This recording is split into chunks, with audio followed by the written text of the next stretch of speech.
What we do here is go back, back, back, back, back, back, back, back.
hello there, hello there, hello there, everybody. How the devil are we all? I am very well, I thank you for asking. I forgot to put the fucking thing back on. God damn it. Professional as ever. How are we all? You're beautiful, is how you are. Okay? Fucking beautiful. Now, Chatterinos. The farts live inside me. Indeed they do. I saw that, yes. Now, before we do anything tonight, right? Before I even do my shilling, I need to just get this piece of information out to you. Because I don't know what to do with it, but I learned it. Now, looking into the situation in France, as I was overnight, I'll be honest with you, it was far too French for me to really follow. It was involving names like Francois and Jean-Paul and stuff. It was weird and foreign.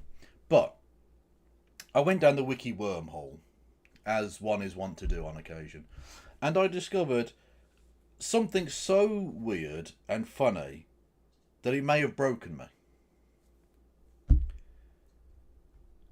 I tell you this, again, not because I really know what to do with it, but I've learned this information and I feel like I need to just tell people that this thing exists. There's an island called Reunion Island. It's probably not pronounced that way because it's French. It is an overseas department of France. So it's literally a part of France. It's not a territory. It's a literal part of France that's in the Indian Ocean, as you do. The fourth largest commune, as they call it there. Don't get excited. It's not as fucking cool as it sounds. Is literally called Le Tampon.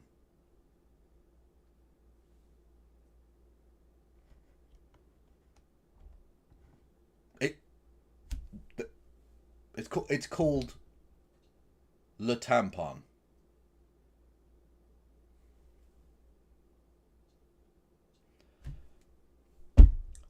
I don't know what to do with that. I can't tell you. It's broken me. It's such an odd thing. It's such a random. The Tampon, I guess, is the name of the town. But that exists. And I needed to get that out. I couldn't have that just build up inside myself like some sort of dark secret. It would have killed me. What does the word mean in French? Does it even matter? At this point, does it matter? There's a town called the Tampon in France. Technically. Anyway. I bring you all the big news. Okay? We lead off with the gold up top. No fucking around.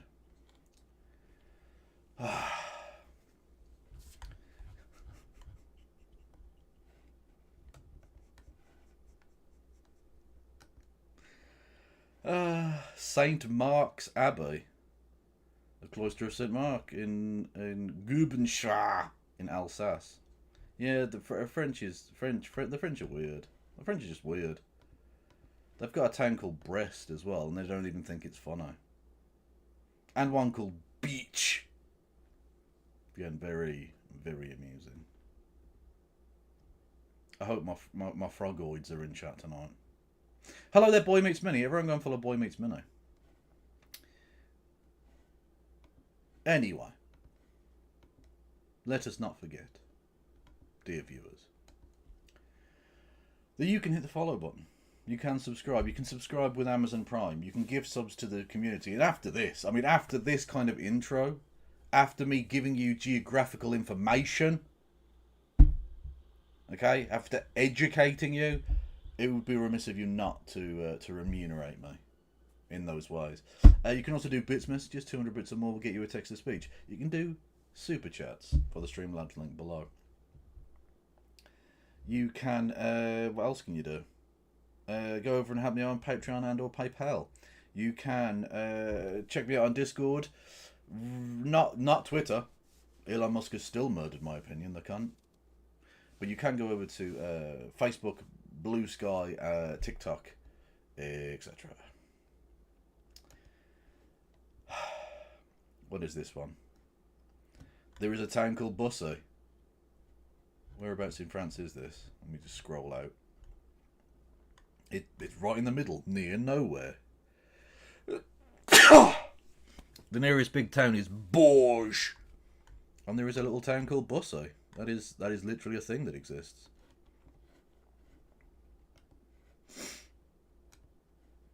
There it is. Hang on. The town of Bussy. Let's see what's in my Bussy. Not a lot, in all honesty. There are very few buildings in Bussy. There's Le Grange de Beauvoir, whatever the fuck that is. There's Beno Nathalie.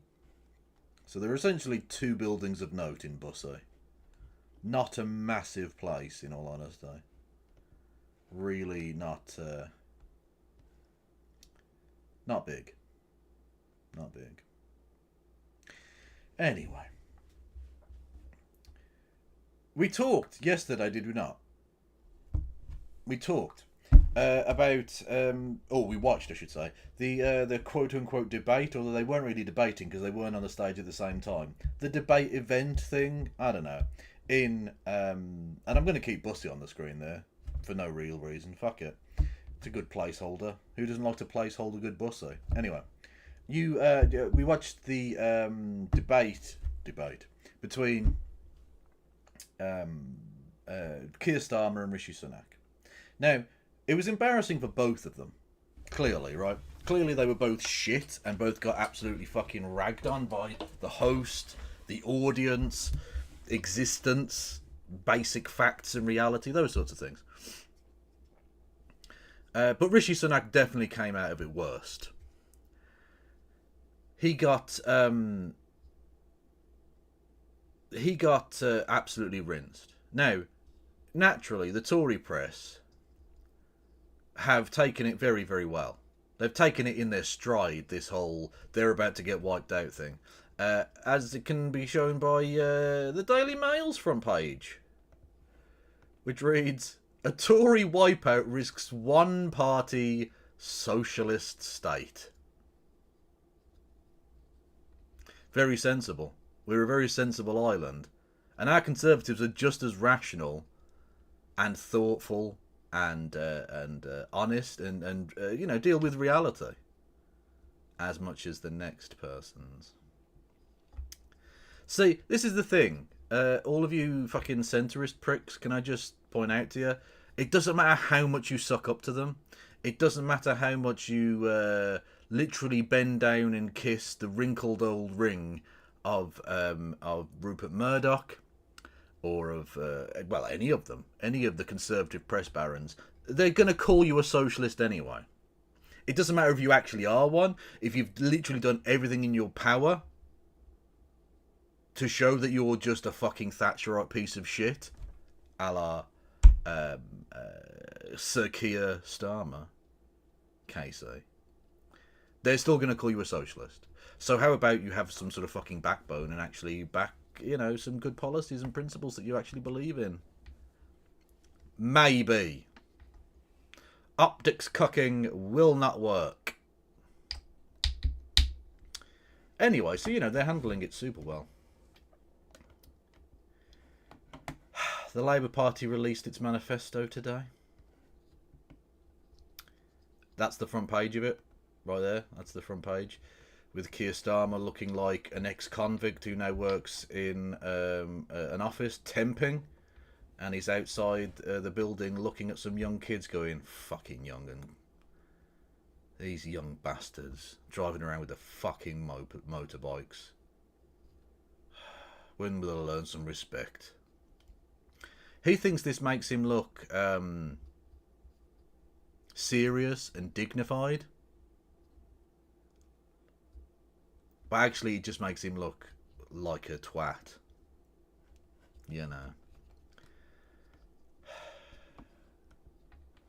The main points of it are, well, firstly, that there are no policies in there. Literally, there are no actual, real, concrete policies that we haven't already heard. There's nothing new there, right? So there's the key takeaways, and this is the point, right? Even the policies that are in there, and they have tried to put as little as possible in terms of any detail, any actual pledges, are to a fucking minimum in this thing, okay? They've tried to say as little as possible. But even the policies they have put forward are so just tinkering around the edges. That's all it is. It's just the like, oh, let's just nibble this little bit around the edge and then just ignore the main problems that have caused all of the shit in the country. No, let's just tackle these tiny little things. It's basically, the manifesto is dream tiny. Not dream big or even dream medium. Dream as small as you possibly can, and then we might be able to achieve some of those things. It's fucking tragic, honest to God. It's so fucking bad. Right. So, the main policy manifesto, manifesto policies are small fry, frankly. So, introducing free breakfast clubs in all primary schools in England. Again, not necessarily a bad policy, but very much tinkering around the edges. 1.6 billion to fund more appointments in the NHS, new CT scanners, and extra dentist appointments. Again, 1.6 billion for the NHS, good idea. Tinkering. Recruiting 8,500 mental health staff in England. As with both the Tories and Labour and all of the parties, seemingly, outside of maybe a few smaller ones, they do this, right? And the manifesto itself, I've read through it because it's really not that long.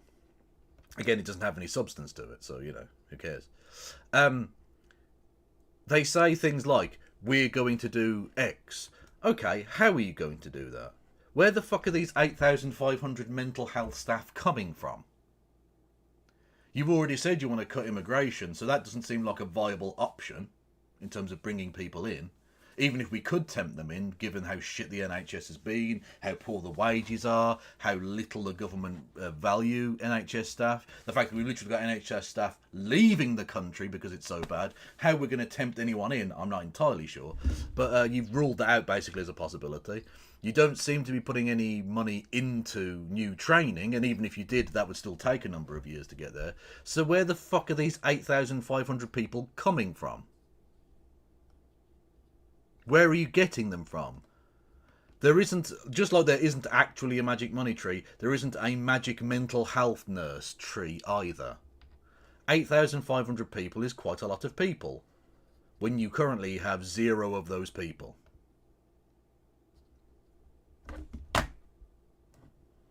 So it's not a bad policy necessarily, but there's literally no mechanism named to bring this about. So it's pointless. Now this one is interesting. Setting up 80 new specialist courts to prosecute rape cases. Now, that's interesting for a number of reasons. Firstly, I like the fact that they are going to try and focus a little bit on violence against women and girls, which is a massive problem, which has gone underdealt with for a very, very long time. Now, to be fair, most violent crimes have gone underdealt with for a very long time, but that one especially, given that it's the police, and the police are often the ones doing it, it doesn't tend to make it, you know, down the road of justice very far in a lot of instances, unfortunately. So this is interesting from the government. We'll wait to see quite how this works out. Again, where the money is coming from for this isn't entirely sure, or entirely certain. How they're going to function isn't entirely certain either. Because it's not so much just that we don't have enough court time for this.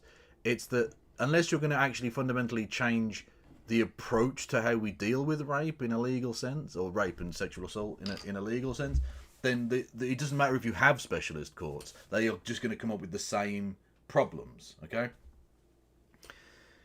The police are often the problem, and they are the initial contact point. So, like when someone is raped, they go and report that rape to police officers. And that's that initial contact point onwards, the system is broken. So at the end of that journey, that justice, the kind of road to justice, is the courtroom situation, by which time, if all of the things before that are not dealt with, it doesn't matter if you have a specialist court, they're going to have the same problem, or same series of problems. which is a lot of cases won't get there because the police don't really give a fuck. The police will actively victim shame. The police are often the ones fucking doing it. And there's no reform of the police. The Crown Prosecution Service, both under Keir Starmer and since, have been lamentably poor about dealing with rape cases. And so the entire process, and in fact the trying to get financial assistance for legal representation as well, is very, very sketchy, and they've done nothing about that. There is nothing in the manifesto about reintroducing properly funded legal protection, financial protections for legal counsel. So, if none of those problems are dealt with, you can have 1,000 specialist courts. Nothing will change. You won't have a single extra prosecution. And that's fundamentally the problem with just tinkering at the edges. It doesn't actually change anything. And that's what this manifesto is, from start to finish. So even the good policies don't mean a lot, you know. You then have banning under 16s in England from buying high caffeine energy drinks. Now again, that's not necessarily a bad policy. I don't particularly like kids having access to those things. That's, you know, that's probably not good for them in terms of their development, or indeed their just general behaviour. But again, tinkering at the edges. And then interestingly this one, this is where the cast iron consensus of Westminster comes in. Banning the, quote, next generation from buying cigarettes. Now, I want the government to get very serious on healthcare, and that involves prevention, right? So stopping kids from smoking, or at least, you know, curbing people, the number of people smoking, and smoking has been dropping precipitously for a long time, is a good thing. I think that the government's plan, I think the idea that the government taking that seriously and tackling that head on is a good thing. But what I really don't like about this policy, and again, both Tory and Labour Party seem very intent on doing this, is that it's been pretty obvious for a long time that there isn't actually equality under the law. Like, you know, in America, you've got the 14th Amendment, the equal protection under the law and all of that. We don't really have that. We had it kind of in theory, but if you're just going to introduce this thing whereby it doesn't matter how old you are, if you're a part of this generation or below, you get treated differently. So, for instance, if I want to go and buy a pack of cigarettes, I would still be allowed to. I would absolutely be allowed to do that. Whereas someone who is 16 now, but will be 36 in 20 years' time, they won't be able to. Ever.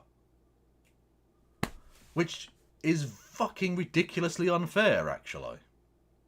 Either cigarettes are a thing you're allowed to partake in, and so they have to be legal for everyone above whatever age of majority you've decided, which is 18, right?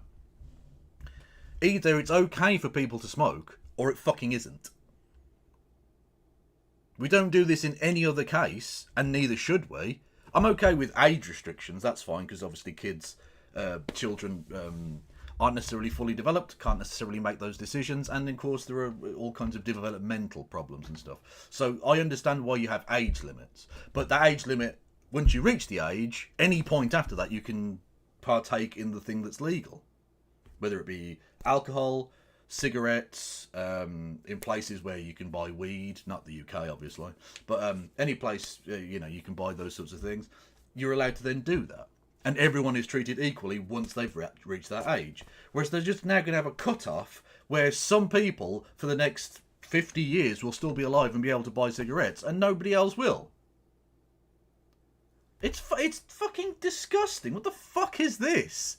It's in a sense, I shouldn't be that angry about it, in the sense that it's just formalising what we already knew, which was that we're not all equal before the law. If you're rich, you can basically do what the fuck you like, unless you do it to other rich people, because rich people are the only people that matter.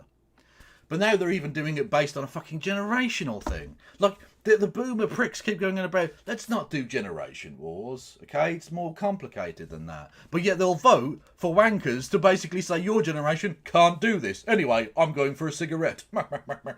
Like, What the fuck is wrong with you?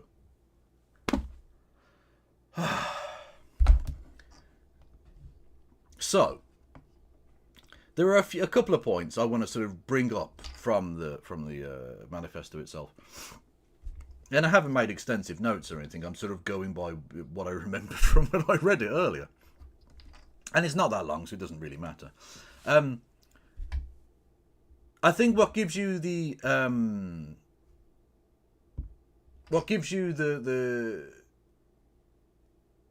vibes, right? The indication of what they want you to take from this, the kind of voter they are trying to reach with these policies. If we go to strong foundations, right? So, strong foundations is one of the mission-driven government bullshit, right? National security is the first thing they have there. Then secure borders, economic stability, etc., etc. And then, hang on, where is it? Is it serving the country? No. Where's the... Hang on.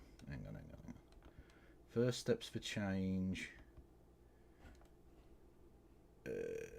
Take back our streets? No, it's not that one, is it? Crackdown... hang on, where was the fucking thing for that? Britain Reconnected? It's not going to be that one, surely. Oh yeah, here we go. Britain Reconnected, right?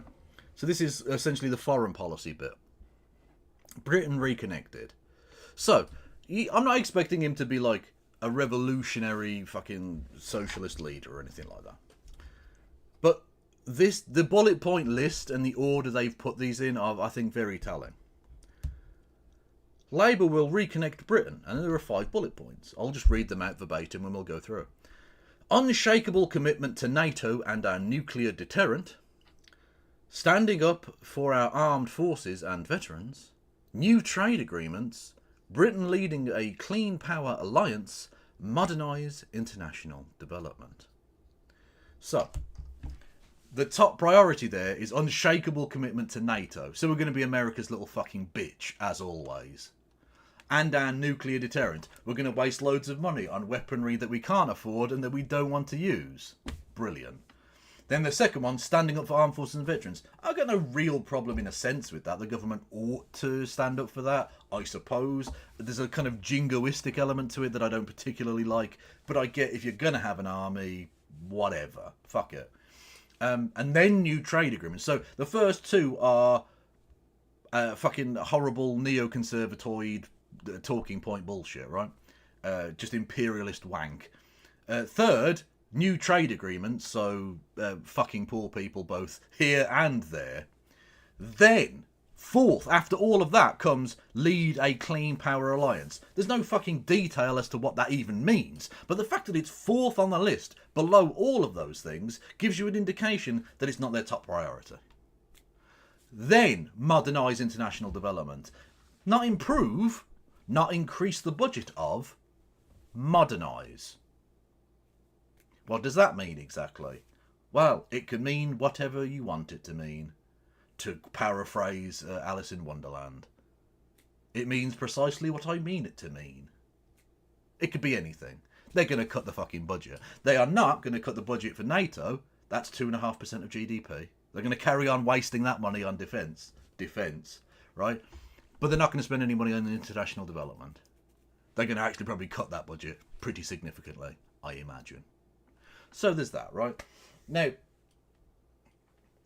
there's then the costings, which are very simplistic and don't really work, which I'm not going to bother to take you all through. It's available. Look, it's on the internet for free, so you can go and check that out. But it's all pretty fucking silly shit. Again, tinkering around the edges. Then we have, now, where was the thing? There was a bit that was clearly and obviously meant to be like a sap to the trade union movement in here, which I still thought was okay, but was hang on, where are we? Was it serving the country? It might have been.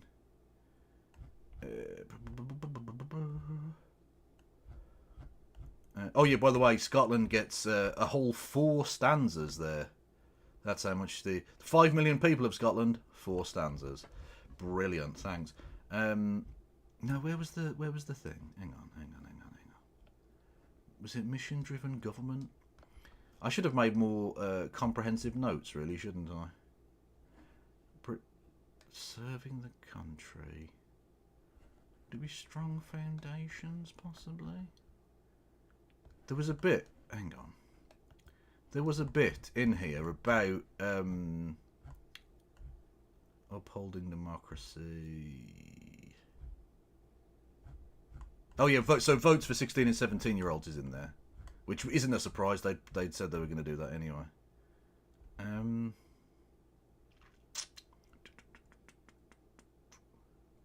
Labour's first steps? It wouldn't be in that one, would it? Or maybe it would. No, it wouldn't. Manifesto accessibility. I'm just going to go through them all now because I can't fucking find the thing I was looking for. It's at the bottom of one of the fucking pages, and I can't see it. Strengthening diplomacy, international aid, serving the country. They said something about a Hillsborough law. They were going to introduce a Hillsborough law, and I can't fucking find it now, which is very, very frustrating because that's the bit I want to talk about now. It's not going to be in the NHS bit, but I'm going to fucking check it anyway, just in case. God, I hate the world. Action on public health, reducing inequalities. No, it's not that one. Breaking down barriers to opportunity, possibly. Where is it? Best start in life, raising school standards, higher education, access to art and sport. Oh look, I like football.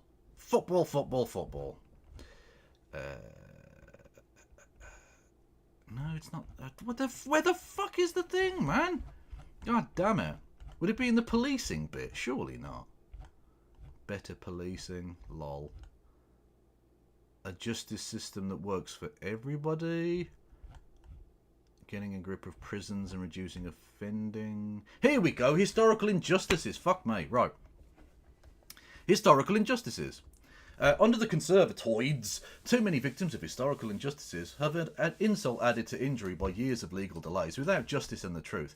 By the way, I do want to point out that nothing was done for the Hillsborough people during the time of the Labour government until right at the end when they did the inquiry thing under Burnham. Burnham, who's now a trot, apparently. Families cannot move forward. Labour will have this wrong. We'll right this wrong. Act on the findings of the infected blood inquiry. That's important. Respond to the findings of the Grenfell inquiry. Respond, not necessarily enact. And COVID-19 inquiry to ensure swift resolution, even.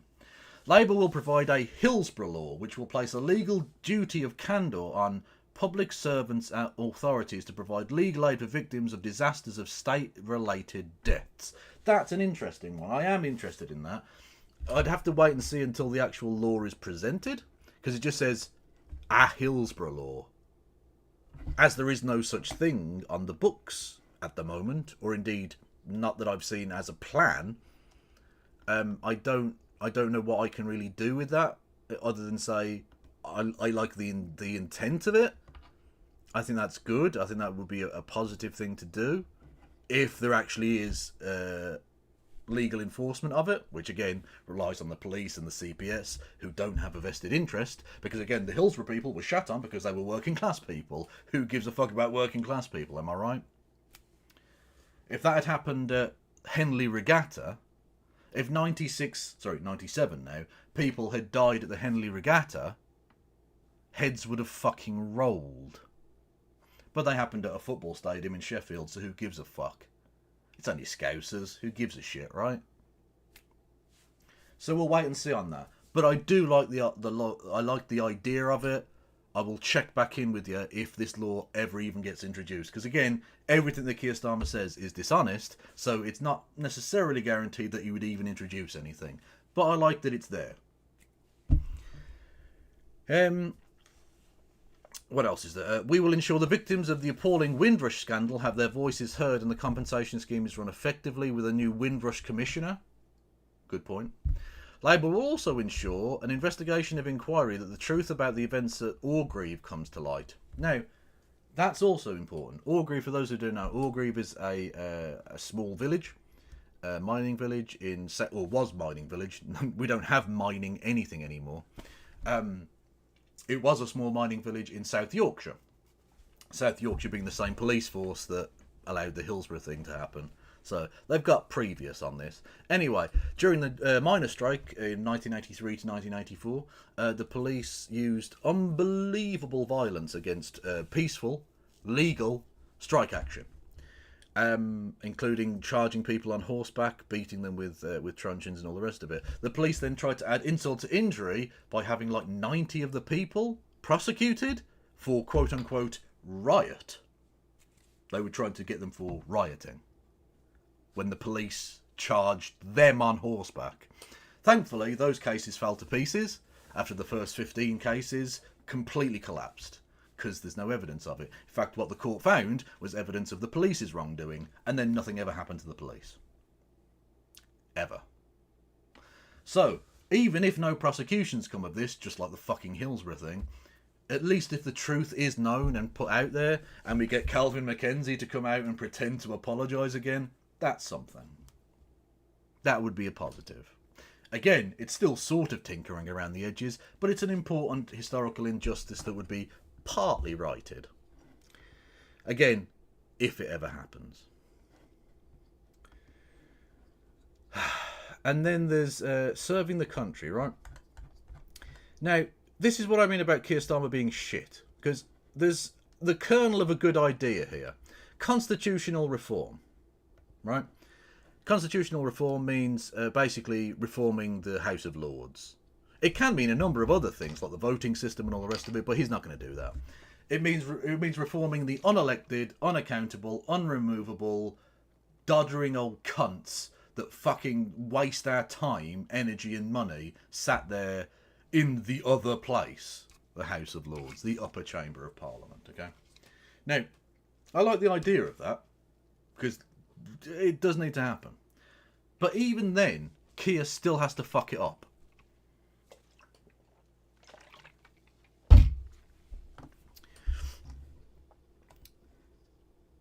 Where are we? Okay.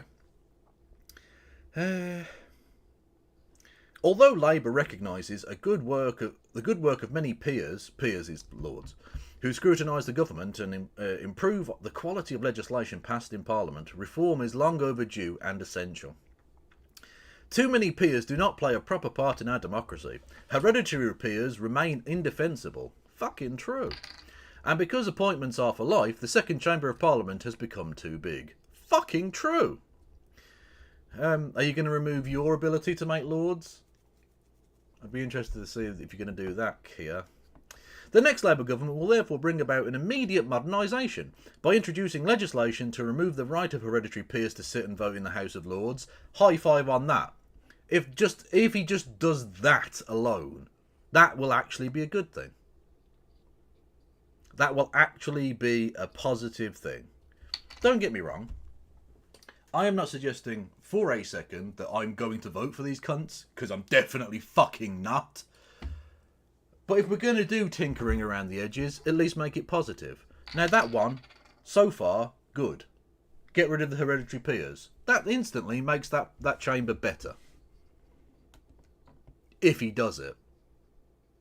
That's always the caveat with him. So, he's going to get rid of hereditary peers. But then he manages to fuck it up. Straight away.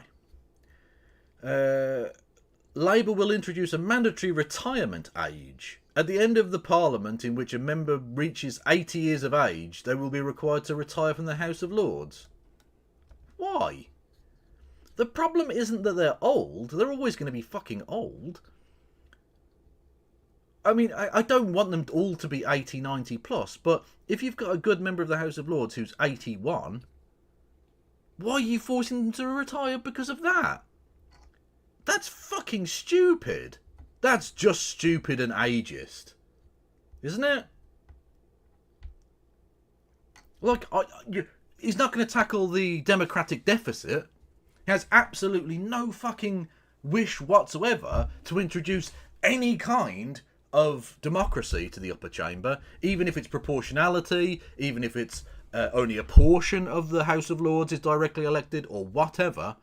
He's not going to tackle that main issue, but he is going to get rid of old people.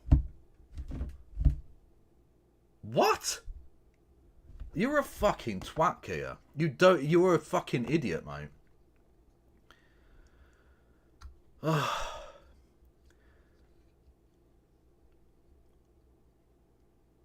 Now, yeah, and he's got other stuff about like ethics, policies, and all the rest of it, and that's all fun and games, I guess. But what's this? UK House of Lords by age. Hang on, no. That it's not letting me see the thing for some reason. It's saying I need to either log in or get access. Can you write them out for me? No voting reform, no. There's a vague allusion to some long-term shit about replacing it with a different second chamber, but that doesn't mean anything. That doesn't mean anything. Anyway, let's hear from the man himself, shall we? Ladies and gentlemen, please welcome to the stage Leader of the Labour Party, Keir Starmer.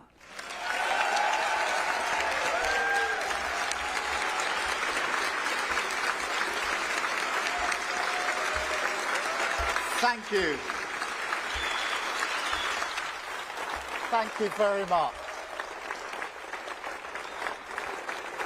Thank you. Absolutely tragic. If you would give this man that big a round of applause, you are... I don't even know. You're not... I can't save you. You're broken.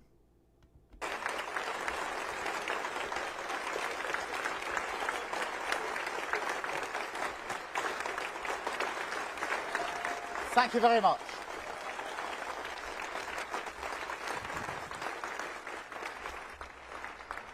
Thank you, Ange, for your introduction, for everything that you're doing. I think I'm taking your bus this afternoon.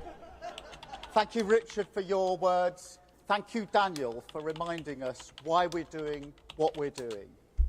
Nathaniel, I've heard your story before, but every single time it gets to me, and I'm sure gets to every single person that listens to what you say. And I'm humbled by your determination to make sure that things are better for those in the next generation. And Holly, that was fantastic. That was...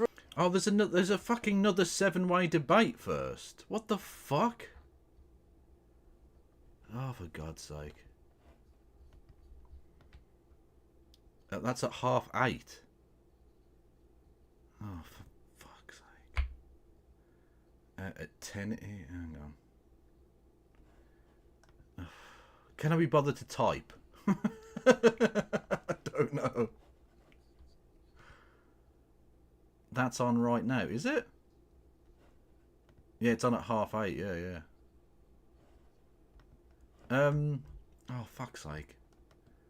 I'm conversing secretly with No Justice MTG about it all. And I'm not sure. Can I be bothered to type? Hang on. Hang on, I'll just let this fucking prick play. Really, Holly is 18 years old. Anybody who stood on a stage like this knows how hard it is for all of us to stand up here. That's the first time Holly's done anything like this in her life. Fantastic, Holly.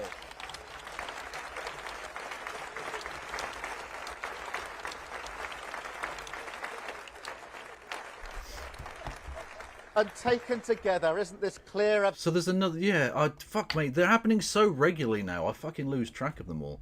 So we've got another 7-way debate tonight. Which is this one, isn't it? Hang on. The debate will start at 8:30 and run for 90 minutes with moderation by Julie Etchingham, the ITV newsreader who oversaw the leadership debate, blah, blah, blah, blah, blah. The party leaders will taking place in the same lineup as the 7. Oh, so it's the same people again. So it's Penny Mordaunt, Angela Rayner, Daisy Cooper, Stephen Flynn, Nigel Farage, Carla Denyer, and Rune ap Irwath. We tried this before, didn't we? So that's happening again. Fuck me. Oh, that's mental. Okay, okay. Evidence of a changed Labour Party and clear evidence of the change we need for our country. A changed... Thank you very much. Yeah. Shout We gave up on being a party of protest 5 years ago. We want to be a party of... Do you remember when we had hope? No, I've killed all of that hope, yes. power.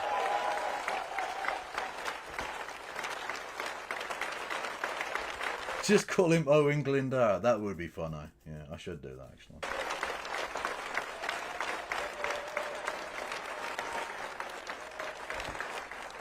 And I don't know. that's not in the script, but that is part of the change. Yeah, people have passion and believe things. They're not welcome. I do kind of hope he gets cancer. And Holly, In can I Minecraft. In Minecraft. also say at the start of this that this party respects and will never forget the contribution that your generation made during the pandemic. Thank you so much.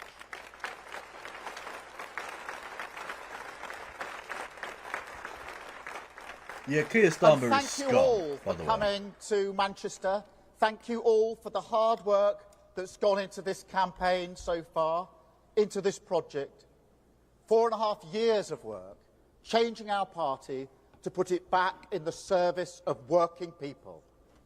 Except when working people want to protest, in which case you'll just kick them out. Yay. And now, the next step, the most important step, changing Britain, rebuilding our country, so that it too served the interests of working people. And what a place to launch our plan to do so. The home of the Cooperative Group, an organisation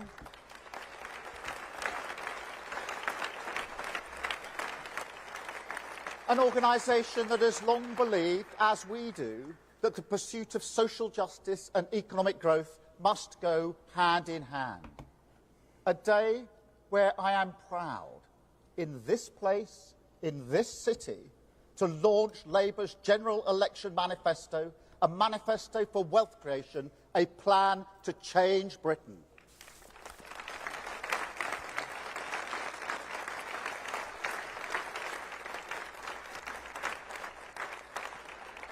Because today we can turn the page.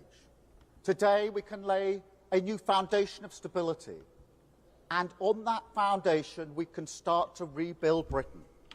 A Britain renewed by an old argument that we serve working people as their ambition drives our country forward. Absolutely meaningless pablum as always, Keith.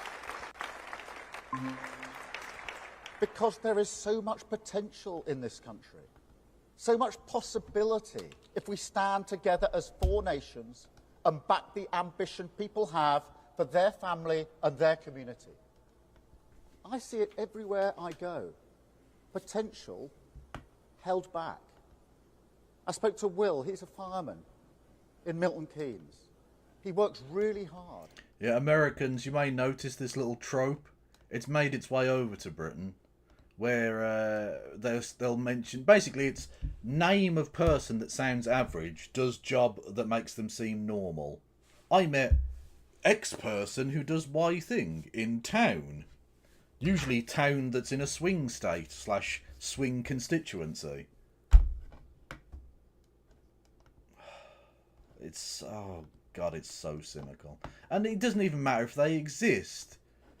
It doesn't even matter if Joe the Plumber is real or not.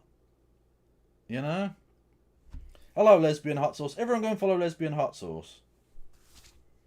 She's from Grimsby. Or was originally. Anyway. Are you doing fucking anagrams again, Big Zebra? Re-rim skater. Thank you. I mean, nothing beats Rishi Sunak's, was it high-risk anus? That is one hell of an anagram. What he wants, his dream, is to own his own home. A roof over his head, that he can call his own. As well as a firefighter, he's got 2 other jobs, but he can't afford a mortgage. His dream will not be realised. It's the price he's paying.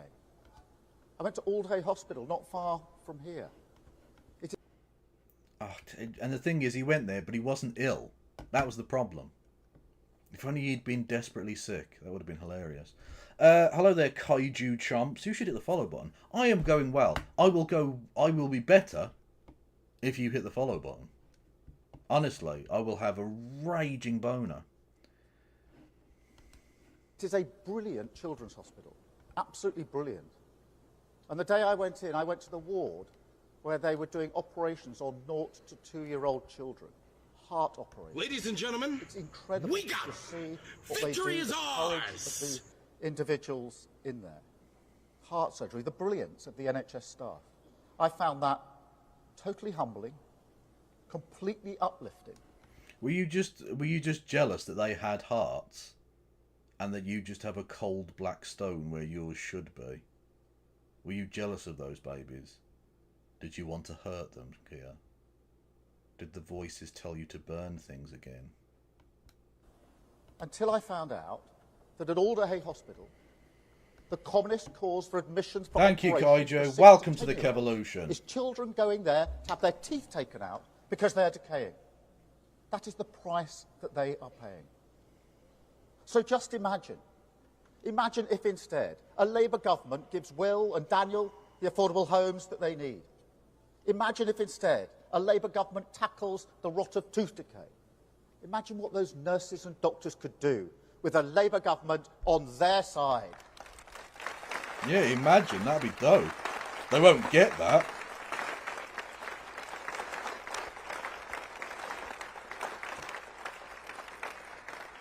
Now, don't get me wrong. These challenges don't disappear overnight if Labour wins. Or We ever. don't have a magic wand. But Magic money tree! what this manifesto represents is a credible long-term plan. It isn't a plan. There's no fucking detail in this. There's no detail. I've been through this fucking manifesto. It's just pictures of you looking fucking serious. There's nothing there. Mate. You keep saying, like, oh, we'll hire 8,500 fucking workers. Where are they coming from? When we say we have a shortage, you can't just buy new ones. That isn't how it works. You need to either train people or bring them in. Oh, God almighty. A plan built on We will make country better. How? stable foundations with clear first steps. Tough spending rules that will keep taxes and inflation low. NHS waiting times cut with 40,000 extra appointments every week. A border security. Okay, how are you going to provide those? The fucking workers in that system are already stretched to the point where lots of them are fucking off to Australia and Canada and America and various other places. Because they actually pay their people. They'll often give them resettlement grants as well. It's actually very convenient. It's amazing that. When you actually pay people properly, they'll even go to the other side of the fucking world instead of staying here. So, how are you going to provide those extra 40,000 when we don't have enough to fill the fucking problems we have now? Where are they coming from, Keith? And eventually, this is the thing. He doesn't... he's just... Because he's just flying by the seat of his pants, he's just doing this... you know, fucking magic money tree style, right? He's just like, oh, I'll just say good things. He's going to have to get into office and then do something. And I don't think he's prepared for that shock yet. Because once he gets into office and doesn't do anything, because he realises, oh shit, I can't just say I'll do good thing anymore. I actually have to do things. And people then go, the system's still shit. What the fuck are you doing, you prick? He's gonna be in for a very, very rude awakening. I don't see, because he's already very unpopular. I don't see his honeymoon period lasting very long, and neither should it. Security Command to smash the criminal smuggling gangs. Great British Energy to cut bills in your home for good. More police in your town. Cracking down on antisocial behaviour.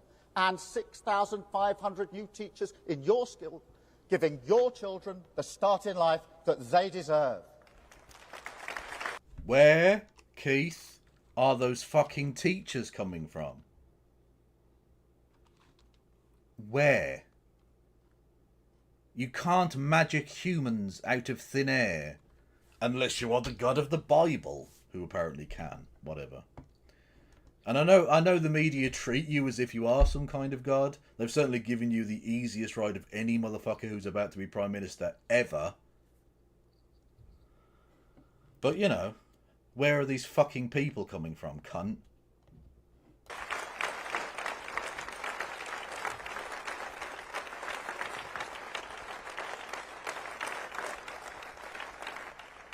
But also a plan that... The debate is on ITV, yes. Yeah.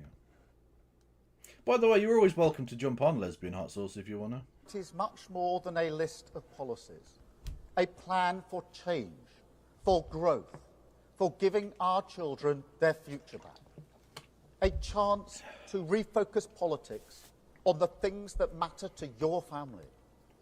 The era of sticking plaster politics, the chaos and division... Hey, sticking plaster politics. He dropped that one for a little while. Fans of the bingo card will remember that one. He dropped sticking plaster politics for a little while, but he's brought it back. I think he's realised just saying my dad was a tool maker and nothing else, you know, you needed to go back to the well. You know? Replaced by a government back in the service of you and your family. He's not even really offering sticking plaster politics. Literally, he's like, look, we wanted to do sticking plaster politics, but Liz Truss fucked the economy, so we can't even afford to do that. What we're going to do is, like, we're going to do the illusion of sticking plaster politics, yeah? Yeah? Yeah?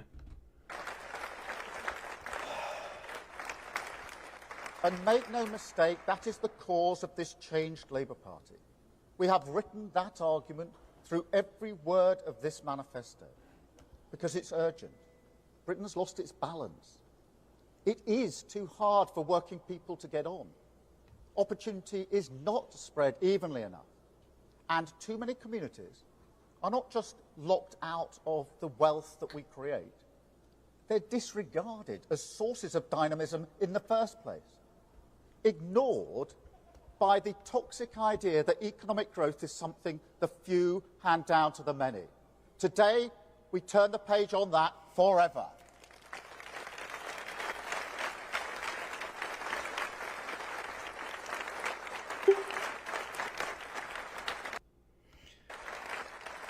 I'm not sure if No Because Justice will be on that tonight. idea I is don't know. part of the story of the past 14 years. Part of everything they I've put sent her the through link. She could jump on when if she they wants crashed to. the pound to give tax cuts to the richest 1%. When they decimated your public services because of a mess made by banks. When they failed to invest in clean British energy. So we were exposed when... He did go a bit invaded anti-Semitic. Yeah, yeah, yeah. That idea was there. A Tory inability to face the future, rather than change, reform and strengthen government so that it can intervene in partnership with business to give you and your family stability in this insecure world. It doesn't matter how many new policies the Tories throw at the wall, hoping that some of them will stick. None of them face up to the reality of this future. But mark my words, this changed Labour Party will. We have a plan in this manifesto. A planifesto. Change of direction, laser focused on our cause, stability, growth, investment and reform. A government back in the service of your family, ready to change Britain. Okay, but you need to do more than just say you're going to change Britain. You really do.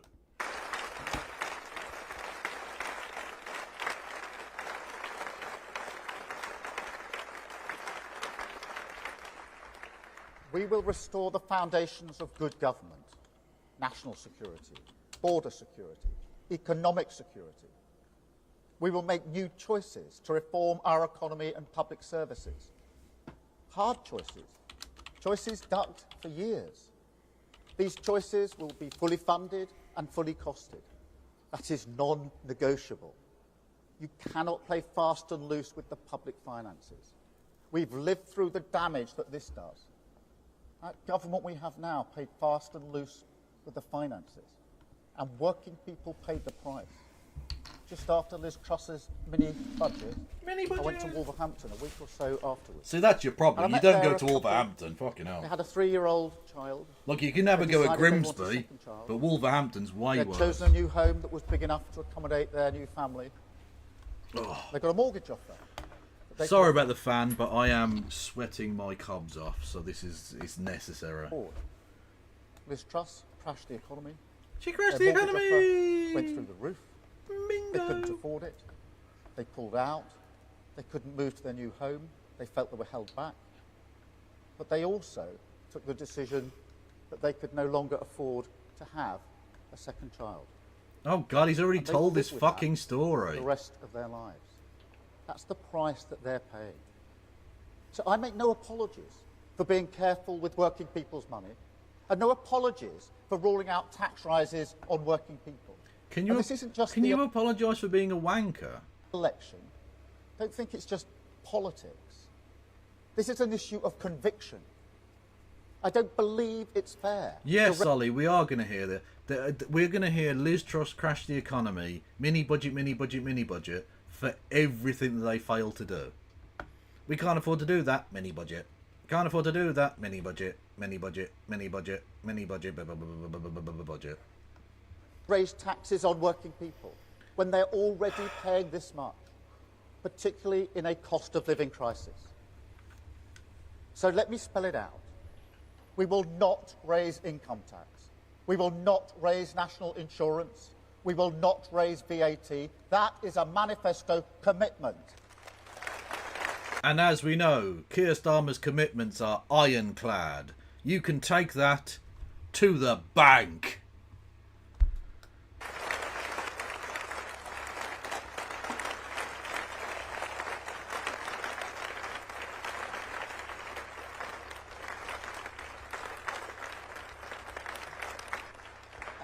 And another thing, because there may be some people here today who say, where's the surprise? Where's the rabbit out of the hat?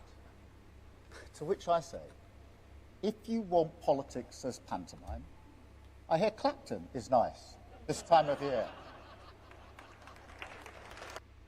See, that's a good line. But as always, look, the people behind him, the puppeteers, you know, fucking Pat McFadden with his hand up his arse, playing him like a fucking glove puppet. The people behind him and the writers of his speeches, they know what they're doing. That's not a bad line. If you like politics as pantomime, I hear Clacton's good this time of year. You know, like that's a good line. But he delivers it in the word. Like he's just shit at this. Honestly, I've passed fucking solid blocks of shit. I've literally crimped off turds that had more fucking charisma than this guy. Oh.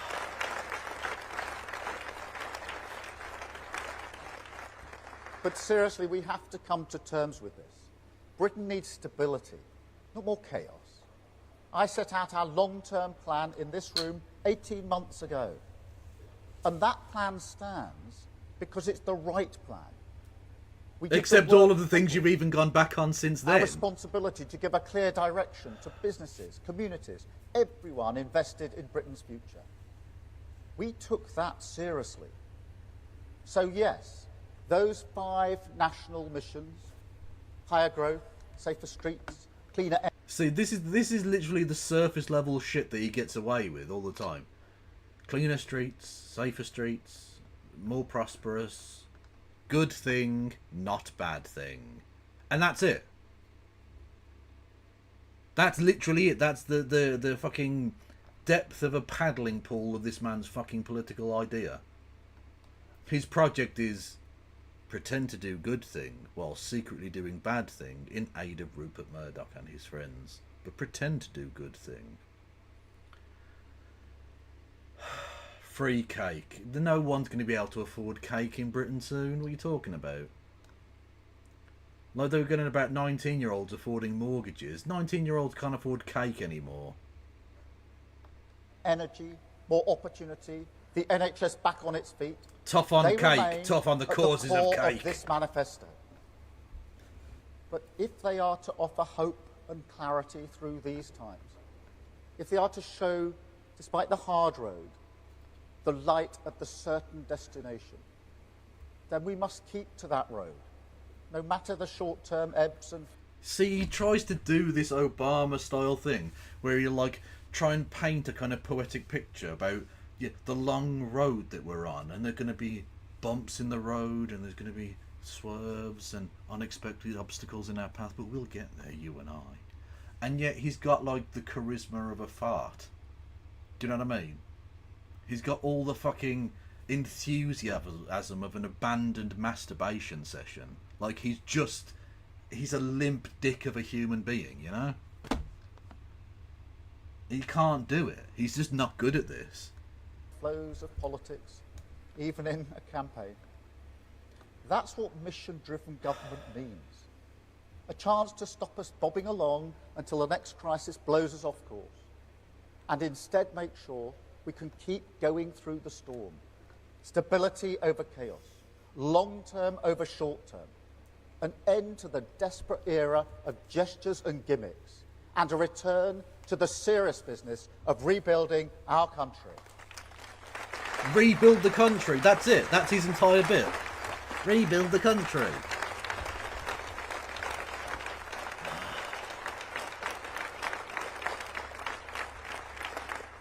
And on that foundation of stability, we start to rebuild. A rebuilding that must begin, first and foremost, with new choices on economic growth. That is the mandate we seek from Britain at this election, a mandate for economic growth. Because the way we create wealth in this country is broken. It leaves far too many people feeling insecure. People who are working hard and doing the right thing. So we will reform it. And we will keep on reforming it until it delivers for them. Wealth creation is our #1 priority. Growth is our core business. The only route to improving the prosperity of our country and the living standards of working people. And that's why we made it our first national mission in government. Solly, stop cheating. I fucking see you in No Justice's chat, motherfucker. Unless you're just not here anymore, in which case you're not cheating, you're just there. I don't know. Yes! Grow button. Grow economy button. Fuck yeah. You know what? I'm gonna just... hang on.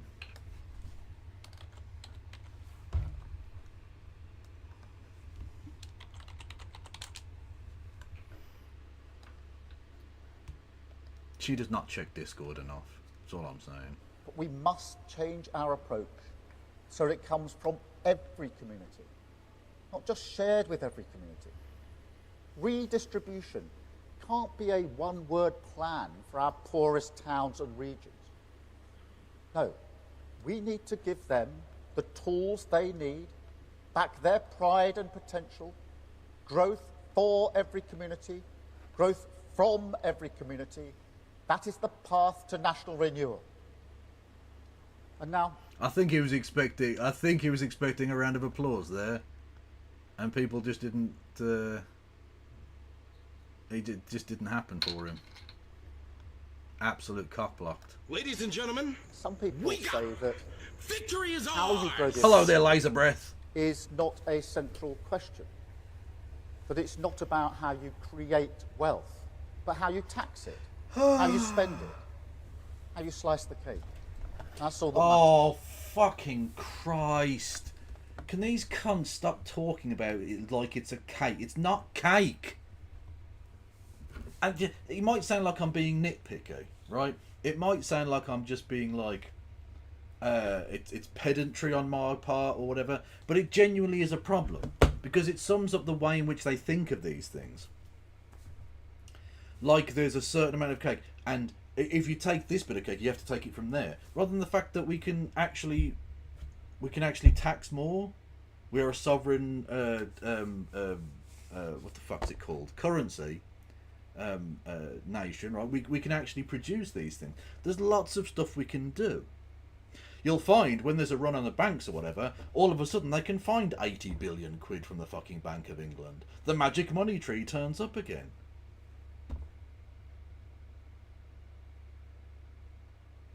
All of a sudden we don't have to treat the government like a business anymore. All of a sudden we don't have to live with inside our means anymore when it's rich people at stake.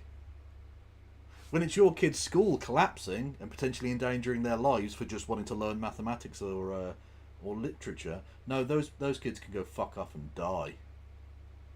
We haven't got money for that shit. That's not costed. What's that? 200 squillion pounds for fucking new nuclear weaponry? Don't bother asking about how you're going to pay for that. That's fine. So let me be crystal clear. This manifesto is a total rejection of that argument. Because if you transform the nature of the jobs market, if you transform the infrastructure...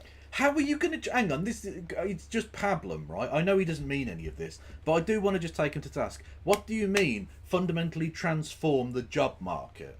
How are you going to do that? In a capitalist society, as the government, how are you going to do that? You're not.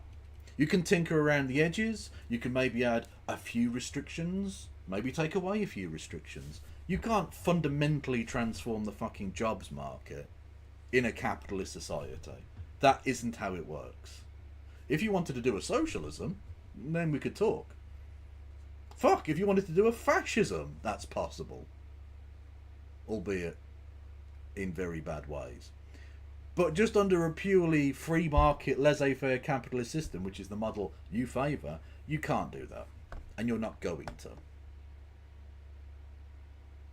By the way, I was not advocating that you should do fascism. I'm just saying, look, you can alter things very significantly in that system. I was just saying there are other systems you can use that can do that. His cannot. that supports investment in our economy. If you reform the planning regime, start to unlock the potential of billions upon billions of pounds worth of projects that are ready to go, held up by the blockers of aspiration, then clearly that does blockers so of much more for our aspiration. long-term growth prospects. And the same is true of public services.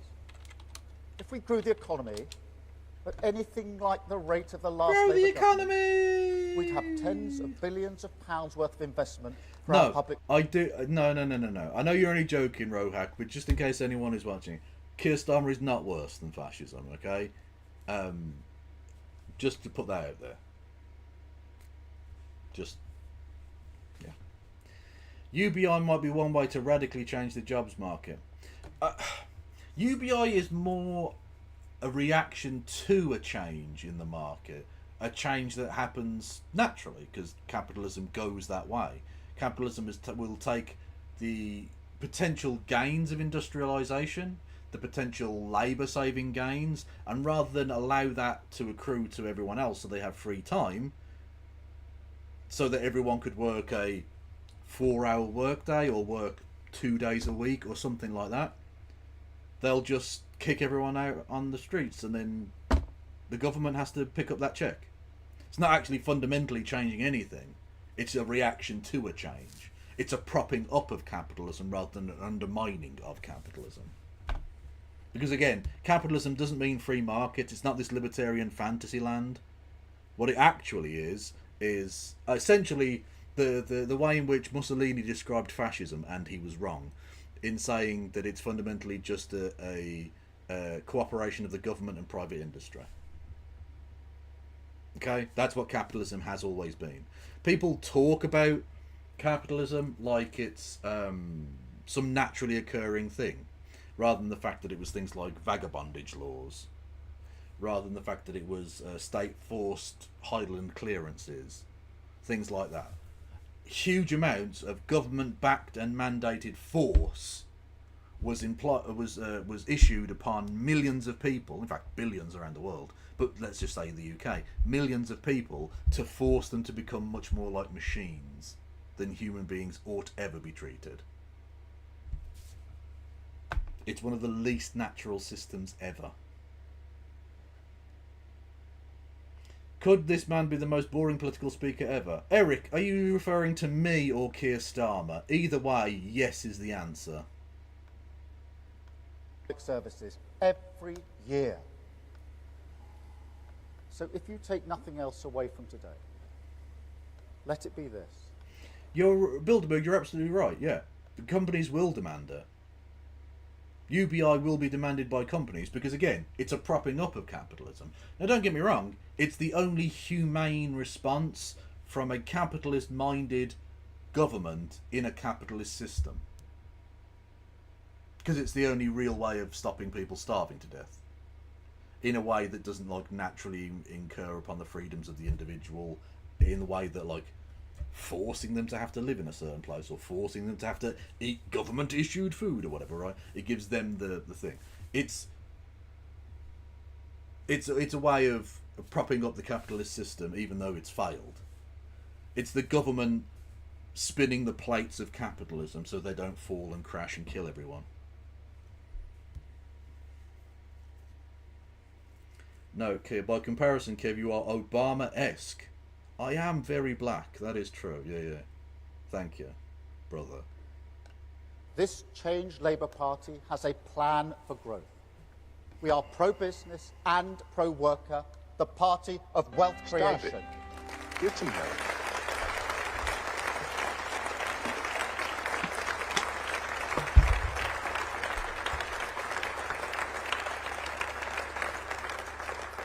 We will reform the planning rules, a choice ignored for 14 years, and build the homes and infrastructure you need.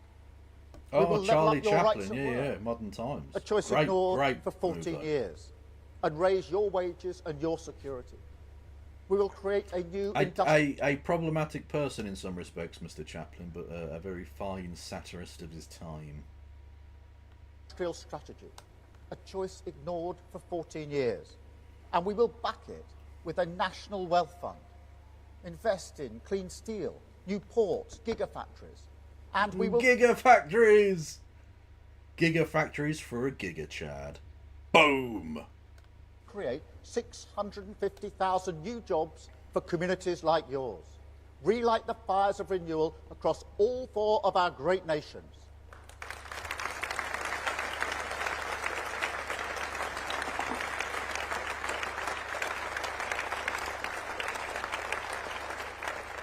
You can choose a different path. You have the power. You can I have the power! choose to take back control from Westminster. More democracy for your community.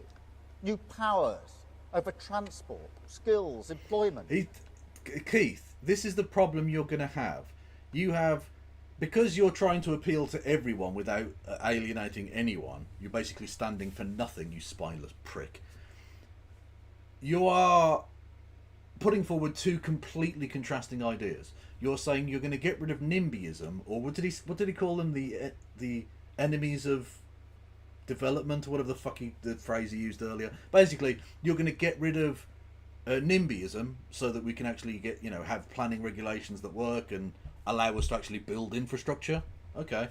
And then democratization by taking those decision-making powers down to a local level, which just means more NIMBYism, more power to the NIMBYs. You can't have both of those things, Keith. I know you want to appeal to both sets of people who want stuff to get built and people who don't want stuff to get built near them. But you can't have it both ways, okay? They're mutually incompatible ideas. unlock the pride and potential in every community. That is a different choice you can make. Honestly, is it possible to have negative riz? Is it possible to have an actual deficit of riz within a human being? I feel like he's absorbing riz from the rest of the he's like a fucking black hole of charisma, sucking in the charisma other people have and destroying it to sustain himself. He is the charisma vampire.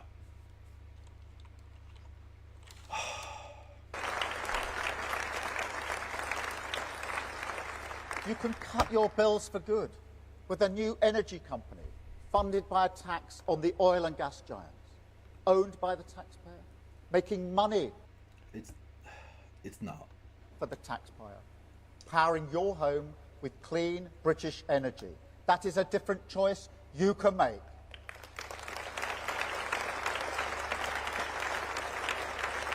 It's soporific. It really is.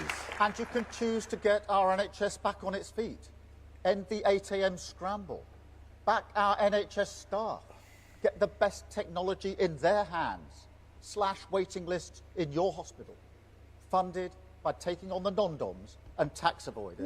That is a different choice you can make.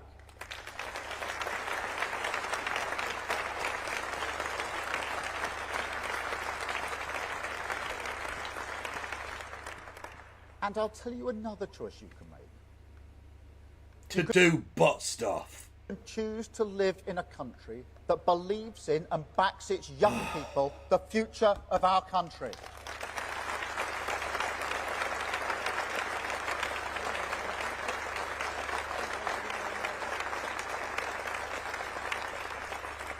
I am fed up of politicians lecturing young people about their responsibility to our nation, when those politicians fail in their responsibility to the future.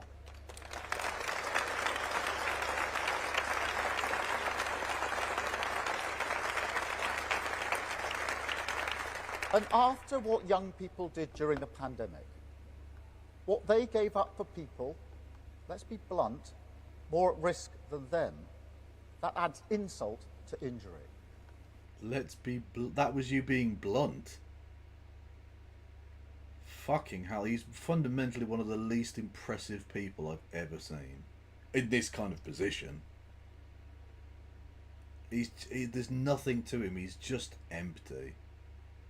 It wouldn't make any difference if he weren't standing there. The same amount of information would be being imparted. But more than that, it tears up the unwritten contract, the bonds of respect that hold these four great nations together. Four great nations? You are just a Tory, mate. You just are. Values that make us who we are. The Labour and Unionist Party. And not Unionist in the good way. Unionist in the Northern Ireland way. Responsibilities we owe to each other. Past, present and future. My dad was a toolmaker. You fuck off, man. Oh.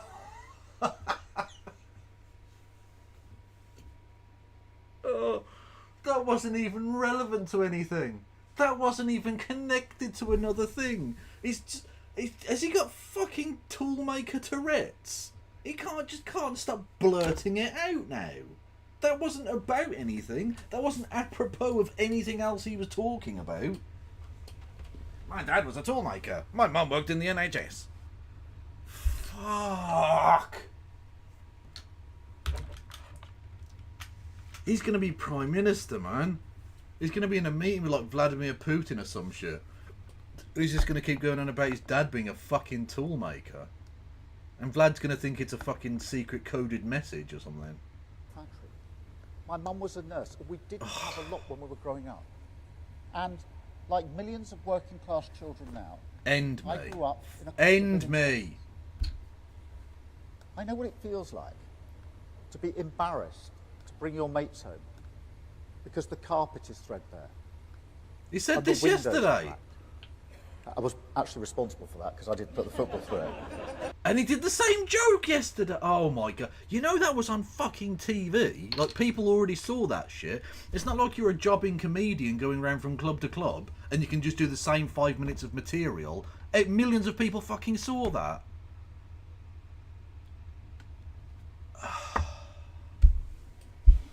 Oh, listening to him makes me want to hurt the world.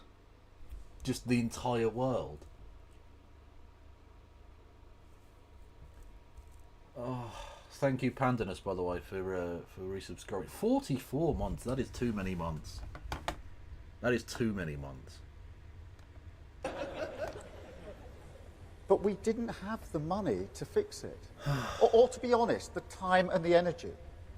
Economic insecurity drains you of that as well. But look, what always comforted my parents was the idea that in the end, Britain would give their children a fair chance. The old saying, the story we still tell our children, work hard and you can achieve anything. That meant something. My parents believed in that. But the question Your parents were full of shit, mate. now, after 14 years, is do we? Thank you, Retro Kids like those Border. in Somerstown, a very poor Subscribing part of with Primarino. Much one of the love. poorest parts of Europe. I will use those $5 of Jeff Bezos' money to make my own penis-shaped rocket and fly it into space. Wasting the precious resources of the planet to make myself feel not bald.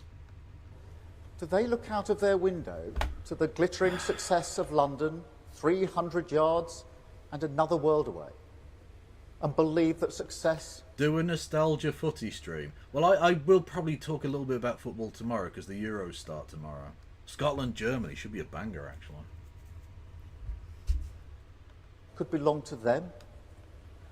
Do parents here in Manchester, or in Glasgow, Cardiff, Plymouth, Sunderland, Sussex, Stoke-on-Trent, do they believe Yeah, those are all the places. certainty that they deserve, that the future will be better for their children? Because in the Britain I want to leave to my children, they do. And we can build it. We can restore the dream of home ownership to 1.5 million... He wants to restore homo-ownership. I'm on board. families. We can create 3,000 new nurseries to give them the best start in life.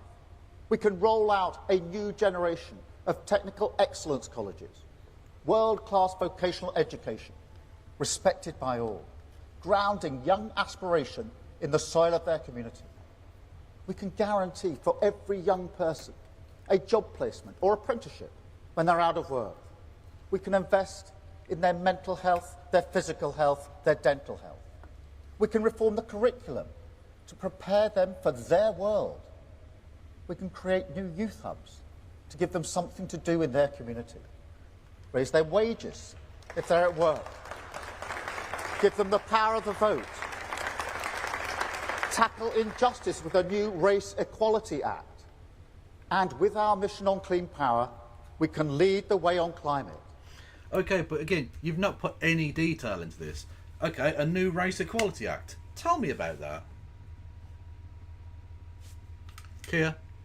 Okay, I'm listening.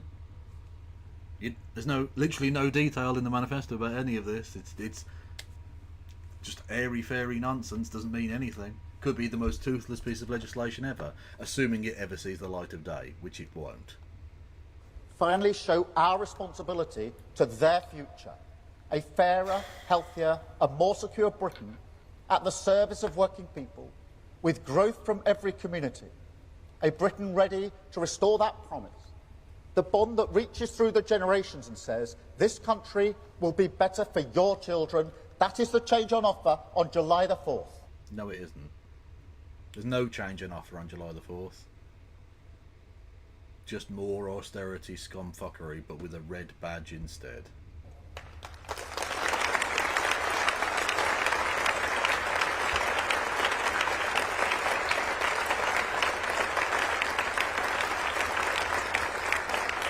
That is our plan, And I invite you all to join our mission to stop the chaos, turn the page and start to rebuild our country. Thank you so much.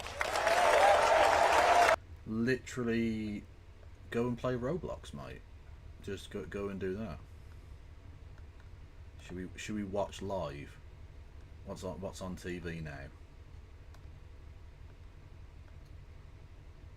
Let's have a look. Just play. You know?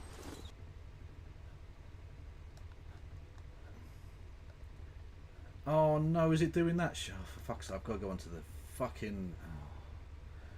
Right, so what was it last time? We go on to Firefox, don't we? We go onto Firefox because for some reason they black screen it on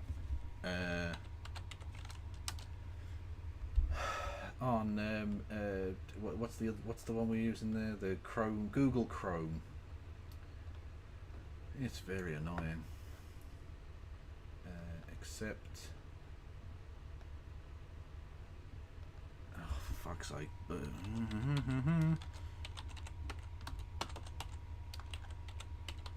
Because I never ever use Firefox, so I have to sign in with the fucking thing again. If I can import login. Import. Oh, hang on. Oh, I can just import all of my saved passwords and shit. Okay. Oh, fuck yes. Oh, let's go. Let's fucking go. Beautiful. Okay.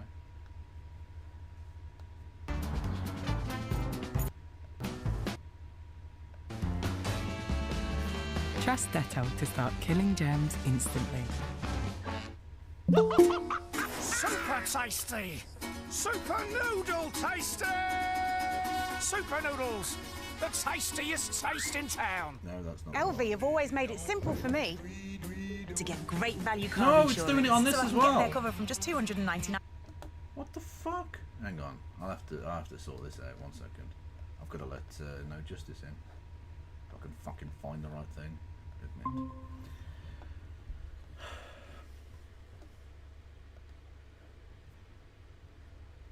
Hello. All right, how are we doing? I'm very well, thank you. Except that I can't seem to get the ITV to not go black screen. On It should be on YouTube. Really? Okay, I'll have a look. It was on YouTube last time. Okay. ITV. ITV Live, I guess? I don't know. I'll just search ITV debate. It'll just probably just come up as one of the results. ITV debate. Navarra reacts. Oh, live coverage. Here we go. Change in Britain, voting for Labour on the 4th of July. I'm Daisy Cooper. I'm the Deputy Leader of the Liberal Democrats. And tonight I hope to share with you some more details on our plan to save the NHS, tackle the cost of living crisis and to protect our local environment. Ready for some political heavyweight evening, coverage, I'm Penny chat? Mordaunt. No Yeah. Super Tansky anywhere here. You about which of your taxes the Conservatives will cut. Labour she still will be whinging about trying that? not to talk about the ones they're going to put up. I'm Carla Denyer, Fuck co-leader yes. of the Green Party. Let's go. The Tories are toast, but Labour are offering little better. With the Green Party, you can choose real hope and real change. I'm Nigel Farage, leader of Reform UK. Big Just before we chungus. came on air, we overtook the Conservatives in the national opinion polls. We are now the opposition to Labour. I'm Stephen Flynn, MP at Westminster, and we're here to always put Scotland's interests first. Hi, I'm Rhyn ap Iorwerth. I'm the leader of Plaid Cymru. Tonight I'll make the case for a fairer, more ambitious Wales, but also for a new kind of politics that can matter to you wherever you are.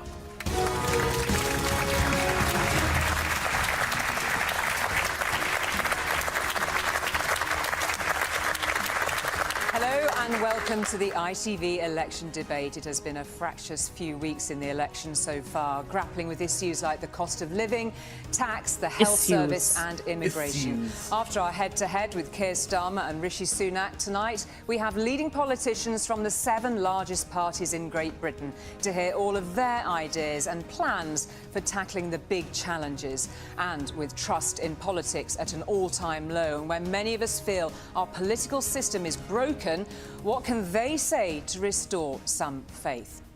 Well, the format tonight is simple. We want to focus on 4 big questions at the heart of this general election campaign. Those questions come from ITV viewers, and the questioners selected are here in the studio with us. They will put their questions directly to the politicians. Each politician will then have an initial uninterrupted reply to the question. After all the politicians have had a response, we will then debate their positions on that question in depth. I may add in some shorter questions from the viewers at home to add to our debate. And you can join in wherever you are by using the hashtag ITVDebate. It's time for our first topic. We were inundated with questions from people worried about public services, from people who use them and from people who work in them. Asking There's no money left, no magic money tree. From Southport. Dennis. I was born around the time that the NHS was founded. Yeah, fucking shows, It was mate. an amazing thing, but unfortunately, now it is on its knees. So many public services are not working as they used to. Do any of you have any ideas that are big enough to make things work again? Thank you very much indeed, Dennis. And a reminder that Dennis's question obviously talks... Okay, get ready for Nigel Farage to say we need to be like the French. Because oh yeah, absolutely. Because like I think he enjoys being a cheeky prick. Like just like having spent his entire bit like let's not be anything like them. They're scum in Europe. Let's have a French model for the NHS. Cheeky, I love it. Talks broadly about the public services, some of which, like health and education, are devolved areas with policy. It's a really weird episode of 15-1. It is a bit weird. It is a bit weird. Although I do appreciate. William G. Sterling, whatever his name was. Yeah, I appreciate his successor is a lot less mental, I think. And Northern Ireland. I'll come what to was my his name, first responder, please, to Penny Mordaunt. Thank you. Well, thank you for your question. The NHS in particular, it's an act of faith for the people of this country. They want to be able to rely on it. But since the COVID pandemic, the caseload that our healthcare professionals are dealing with has calmed the hair down gone today. up. Yeah, I was literally about to say, and then I thought, would that be sexist if I said it? So I'm glad you did, so I can jump in. Yeah, they've definitely toned it down a bit. Because you did look a little bit like a kind of, I don't know, a yassified BG? Maybe? I mean, it reminded me of the guy from from Back to the Future. Yeah, a little bit. Yeah, it looked like a lion's mane. It was a bit weird. It was a lion's mane, yeah. 3%.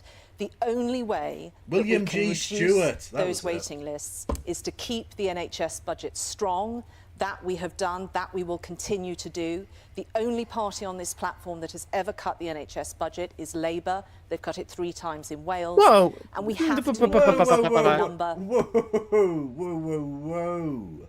The NHS budget as a share of GDP dropped every single year from 2010 to 2016 with George Osborne as Chancellor. Literally every single year. It was ring-fenced in nominal terms. But of course, that is taken away by both inflation and growing GDP. Yeah. So actually, it fell as a percent of GDP for every single one of those years, despite being ring-fenced. So that's a lie. I believe it did under most of the years of Thatcher and Major as well, if I'm not mistaken. Yes. So yeah, she's just a liar. Lying. Just a liar. Yeah. This is a theme of the election, isn't it? And she hasn't even got on to whatever absurd tax claims they're going to make now. Labour are going to tax your hair. Fuck it, why not? $2,000 for hair. Of healthcare professionals that we have. We have been doing that, 70,000 more nurses, for example. We have to continue that, and we won't do if we can't retain them in the service because they're being taxed out of it because of their pension. Thank you very much, Penny Mordaunt. Stephen Flynn.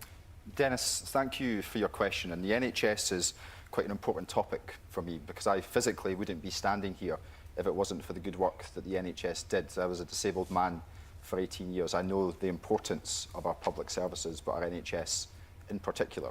The thing the NHS requires more than anything is clear financial support from government and a plan for the future.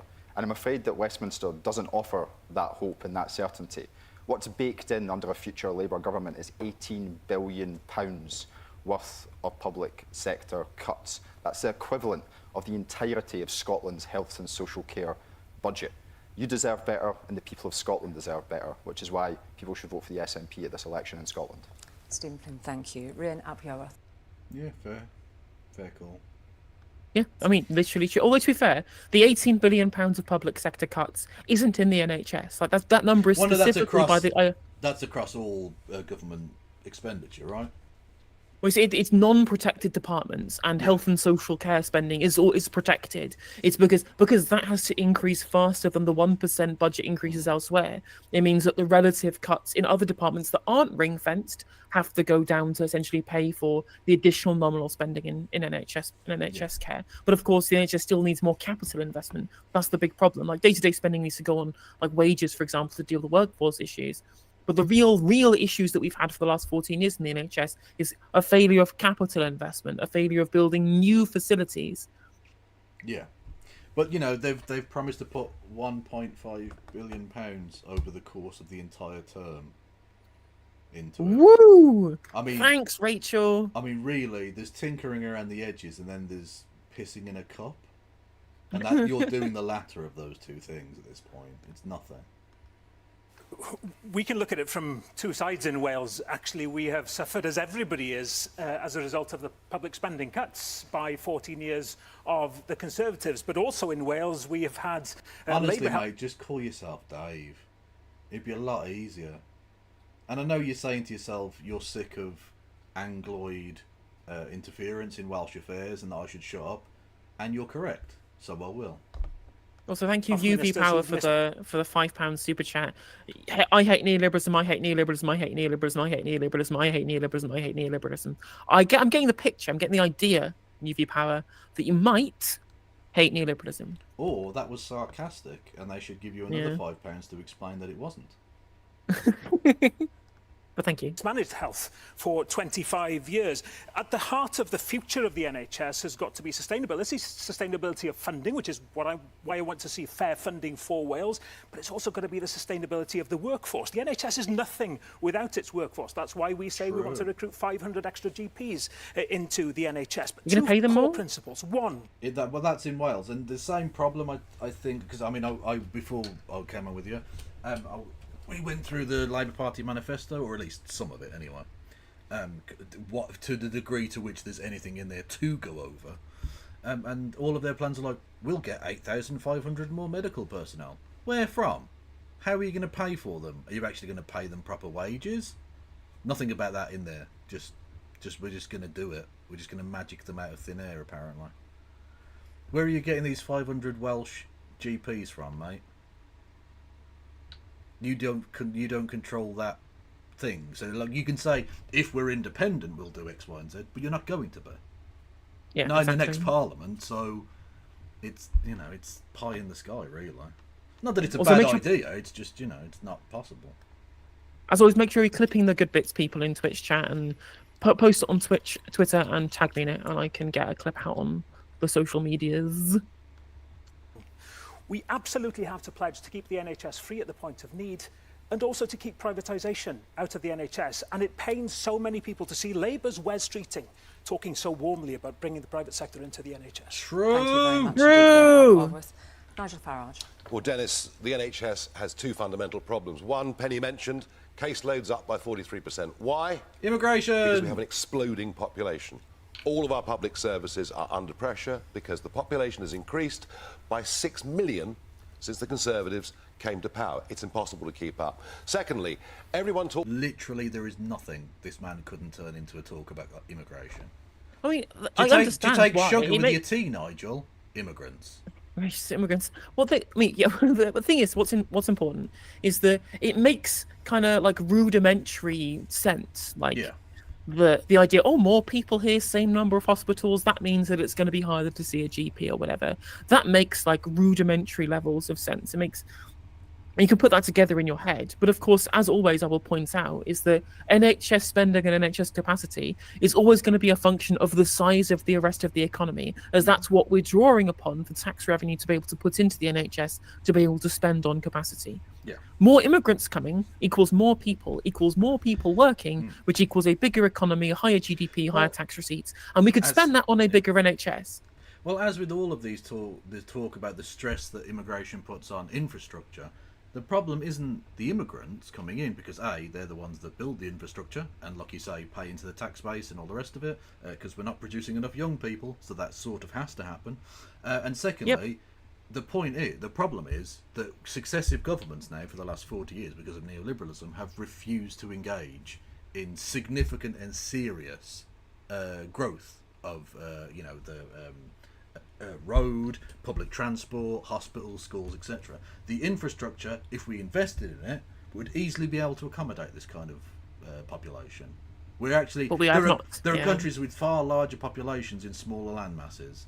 Okay, if you look at the population density of certain other places that get on perfectly well, it's much higher than in Britain. Our carrying capacity is nowhere near reached, so the idea that we're quote unquote full is ridiculous and is just driven by the racist fantasies of dickheads like Nigel Farage.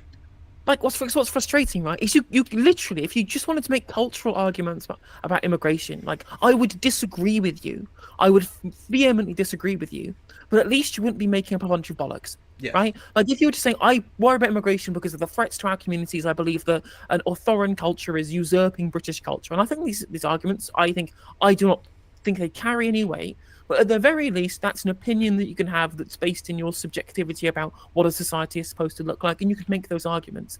But this idea that immigrants are like solely to blame for the fact that we have like a sky-high waiting list, when the immigrants are the ones working in the NHS, and like as you say, our population pyramid is really top-heavy because we haven't had enough kids. We need a bigger working population to be able to fund the NHS. The more boomers retire, the fewer workers we've got, the more pensioners we have, pensioners that need more NHS care because they're older. Like, if we do not have immigration to be able to build our productive capacity, the NHS will have to go away. It's probably why Nigel wants it privatised, because he doesn't want it to have to be a burden on state expenditure when that massively inflates when all these boomers that vote for him retire. That's the thing. I think that's the problem. I think that he has, not that necessarily believes it's more efficient or anything. Can I just say, I will just push back briefly about the thing you said at the start about a foreign culture coming in and taking over, because I think that's already happened when the Angles and the Saxons came in and brought their disgusting Gallic French nonsense here. The Gauls and the Britannic peoples need to re-establish our dominance over these islands, so you fucking wasps need to fuck off, okay? We've had enough of that. Thank you for the £5 UV power. Kevin is right, you should explain. You do hate neoliberalism, you're a communist. When you talk of your hatred for neoliberalism, it makes me laugh because you feel your pain. Okay, well, thank you very much for the clarification, UV power. That definitely sounded sarcastic again. I think you should get 5 more. No, I don't want to like ruin you financially just by goading you. Stop it. No, right. Talks about more money. We've massively increased the amount we spend on the NHS. We've gone from spending about 7% of the national. He's going to carry on saying the lie again. Oh, for fuck! And the cake. He's talking about cake again. You've been corrected about your fucking weird cake-based lies, and he's just going to carry on. Once again, that's why he has to say cake. He has to use a fucking useless canard, a useless aphorism, as a way of essentially trying to trick the public into thinking that the amount of money is fixed, not something that can grow. Again, specifically in proportion to the amount of people here. Yeah. To over 11% of the national cake for worse and worse cake. returns. We need to look at countries like France, who spend exactly the same sum of money, I told you, but get far better services by people paying in to an insurance fund. It acts on a mutual basis. Those that can't pay don't. They get better results. Let's think more. I mean, we do have national insurance already. So, like, and I know it's not direct in the same way, but, like, the point is, you're suggesting essentially a tax pool based on the ability to pay with extra steps. Yeah, that's exactly it, with just all of the infrastructure to administer it on top of the administration we already have, which is called HMRC. This is extra inefficiency, as well as obviously all the private sector dividends and shareholders and managers that we're going to be paying out as well. He just wants to add like this extra layer of bureaucracy and inefficiency. It's really dumb. More broadly. Thank you very much indeed. Carla Denia.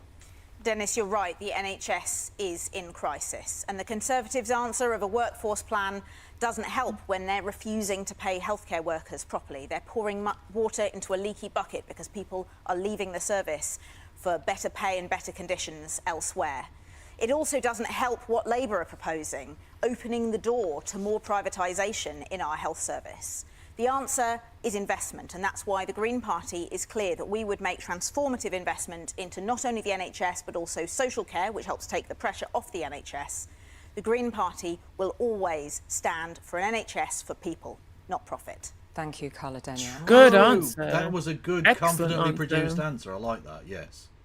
Exactly. Thank you, The Dennis, for leaky your bucket. The leaky bucket statement saying, well, what they're going to be doing is the people are just going to leave unless they pay people. That's the real crux of it, yeah. And that's day-to-day spending. That will require taxation to be able to fund. Yeah. And I feel slightly sorry for whatever she's going to have to say now. Whatever nonsense they've been told by HQ to say. Good luck, Ange. The NHS is one of our proudest achievements, and it'll become Labour that will have to fix it again. Before I was an MP, I was a Unison rep and I was a home care worker, and in 2010 the Tories, aided and abetted by the Lib Dems, created austerity. Was it Unison who failed to sign off on the manifesto? That was Unite. Oh, close. I mean, Unison are fine. They're not like a melt union, but they're not like one of the good ones either. They're not great. Unison are fine. Unison, because some of the unions have got absorbed into it, because it's a relatively new one. It's an amalgam of previous ones. One of them was management union as well. So like, there's some maltiness in the mixture. Whereas, it's not whereas Unite was it's not, like all industrial workers basically. It's true. But Unison isn't GMB or Osdor. Like, it's fine. No. The GMB, known as the Good Management Boys, of course. Indeed. I'm glad that Angela is rinsing the Lib Dems, though. You know what we love on this stream? We love a bit of Lib Dem slander. And rightly so. Absolutely. Fuck them. Absolutely pointless. Why do piss they exist? diamonds. Why do they exist? Many of our workforce were made redundant, and now we've got the crisis in the NHS, so we've got to fix the workforce problem and we've got to invest. That's why we're then the non-dom tax status, so we can put 40,000 new appointments, and we'll use up private sector to bring down those waiting lists, but the NHS will remain a public service under Labour, and we'll also fix the problem in our social care, because if you don't take the two together... Angela, you say that, but at the Clause 5 meeting, the Labour right took out the phrase in the manifesto that stated the NHS isn't for sale. So, don't know if I believe you. Well, yeah, well, because they want to keep their options open. That's all. They're not going to sell it. Why would they sell? That's crazy. No. Then you won't fix them. And we've also said on the VAT on private schools to give us 6,500 qualified teachers in our classroom to fix our education as well. Thank you very much, Angela Rayner. Daisy Cooper. Dennis, I have heard different versions of your questions time and time again. I hear from people all over the country. They're working hard. She seems smiley and nice, but she is a Lib Dem. So don't be fooled, okay? It's like bright colours on a frog. Do not lick that frog.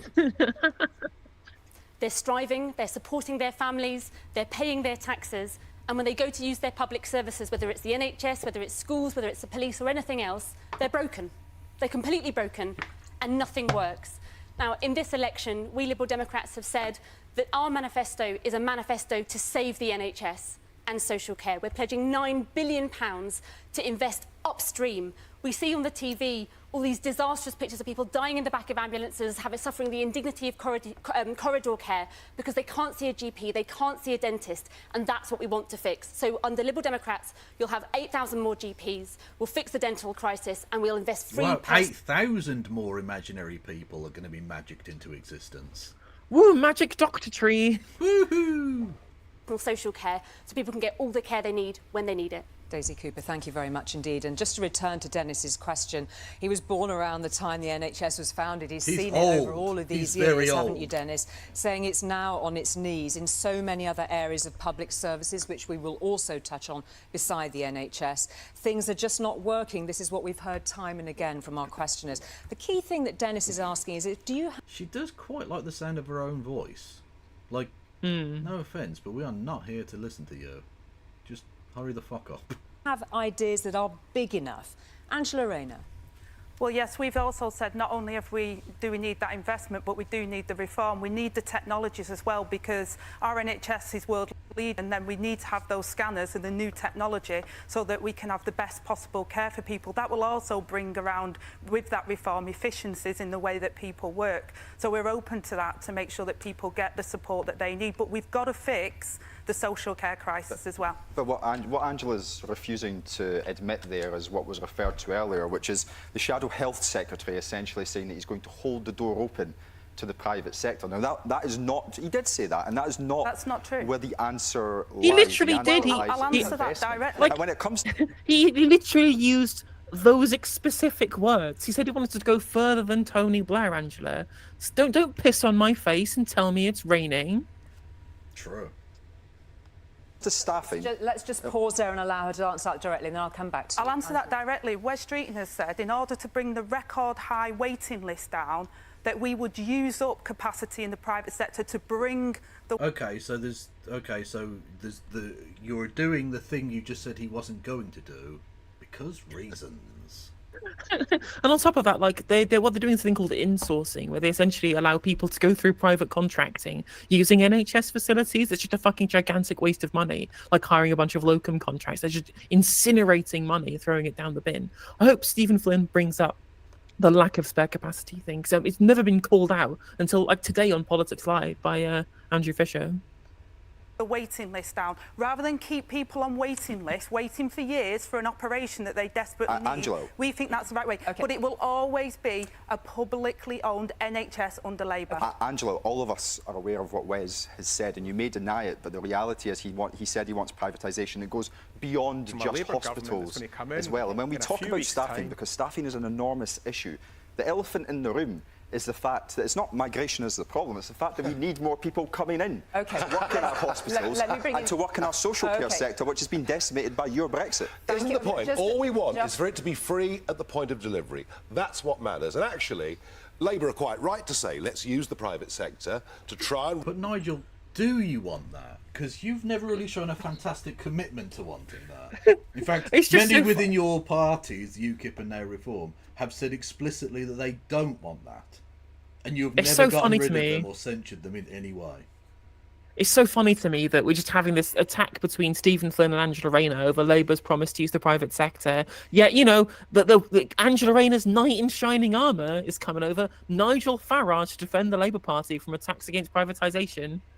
He really is. He's been a godsend to the Labour Party this election cycle. Yeah, praising Keir Starmer's immigration plans as well. Yeah. Brilliant. Can't wait.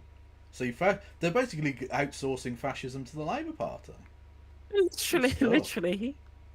Reduce some of the waiting list. Why not actually give people tax relief on paying money into private insurance to relieve more of the pressure? I chose my words carefully. It's the warm words which Wes Streeting has used to describe the role he sees it for the private sector in the NHS. And the problem with that, you see, is that if you're allowing the scarce funding that we all agree there is in the NHS to be leaked out of the NHS in private profit, rather than doing things like setting up the cancer system that Plaid Cymru proposes in this election, you're not serving the people that we're meant to be. Thank you. Let me bring in... I think this goes to the heart. You get him. Because I think I've been quite impressed with him. Yeah. I mean, I've already had a relatively warm feeling toward Plaid Cymru anyway. Even though I don't think Welsh nationalism is viable in the near future. But other than that, I've been impressed with him and their policy platform by the looks of things. Yeah. Thank you for another £5 from UV Power. For Kevin making me laugh by being cheeky, your show is too funny. Socialists are funnier than capitalists. Me, Kevin, Novara and Owen are great. Well, I appreciate another £5. That's very generous of you. Why does No Justice get £5 when I made you laugh? That's not how you don't, if someone's busking, you don't give someone else money. What the fuck? Well, get monetized on YouTube then, Kev. Oh, wrecked! Oh, there's no coming back. Good. Okay, can someone ring me an ambulance? I need to get to the fucking Burns unit. Should just keep political Privatised dogma Burns unit. out Yeah, if you ring one now, it might arrive by next fucking week. of the public sector Thanks, and Penny. public services. The public, we're all politicians up here, but most of the public don't care what colour the cat is. They just want some mice caught. That's what they want. They want results. What the fuck what is that analogy? What the fuck are you talking? It's worse than cake. They don't care what colour the cat is. They want some. You're a fucking mental. You're a mental. That's very strange. Also, by the way, I'd like to point out, Kev, Oman are 43 for 8 against England. At one point, Mark Wood had 3 runs for 2 wickets. Well, three wickets for 2-1. Sorry. Well, that run right's going to go well. It's just a shame that Australia are going to throw the game against Scotland to knock us out. You know what? I respect the bants.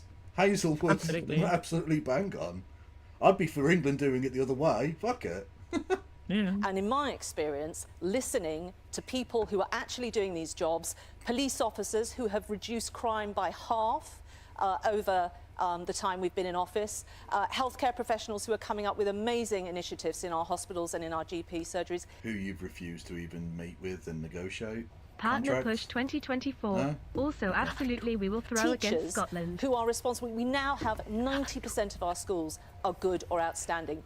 Scouser, thank you for the bitty bits, much appreciated. But also, when you say we will throw against Scotland, you're from fucking Liverpool. Who's we now? You've gone full traitor, I say. Oh, okay. No, I fucking see you. Listen to the professionals in these services.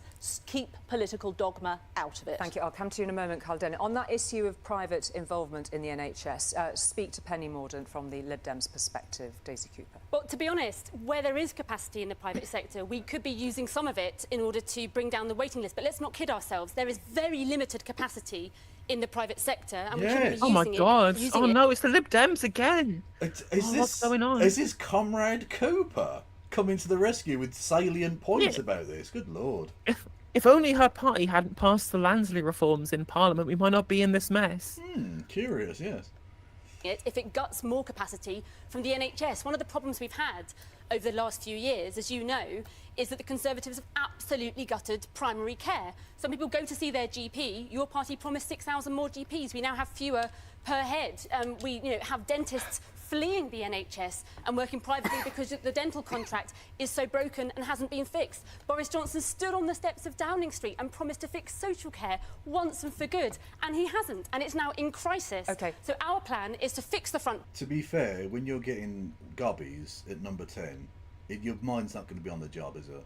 Well, it's going to be on a job, but that's a different matter entirely. Sure, but on top of that, it's like, again, these seem like empty words coming from somebody who was a literal collaborator with the government that did all of the damage. Like, again, she's here saying, oh, the Conservatives have stripped out all of this primary care from the NHS. Yeah, when was this damage done? This was damage done from 2010 to 2015 when you were literally in coalition with them. Like, they've put more funding in since Boris Johnson became Prime Minister than you took away when you were in coalition. Like, this is an argument you can't make, Daisy. Also, thank you, Phil, for the £5. You'll give Kev a tenner if he does anything you say. Capitalism. Gauntlet thrown open there from Phil. If he does anything you say, what? What does that mean?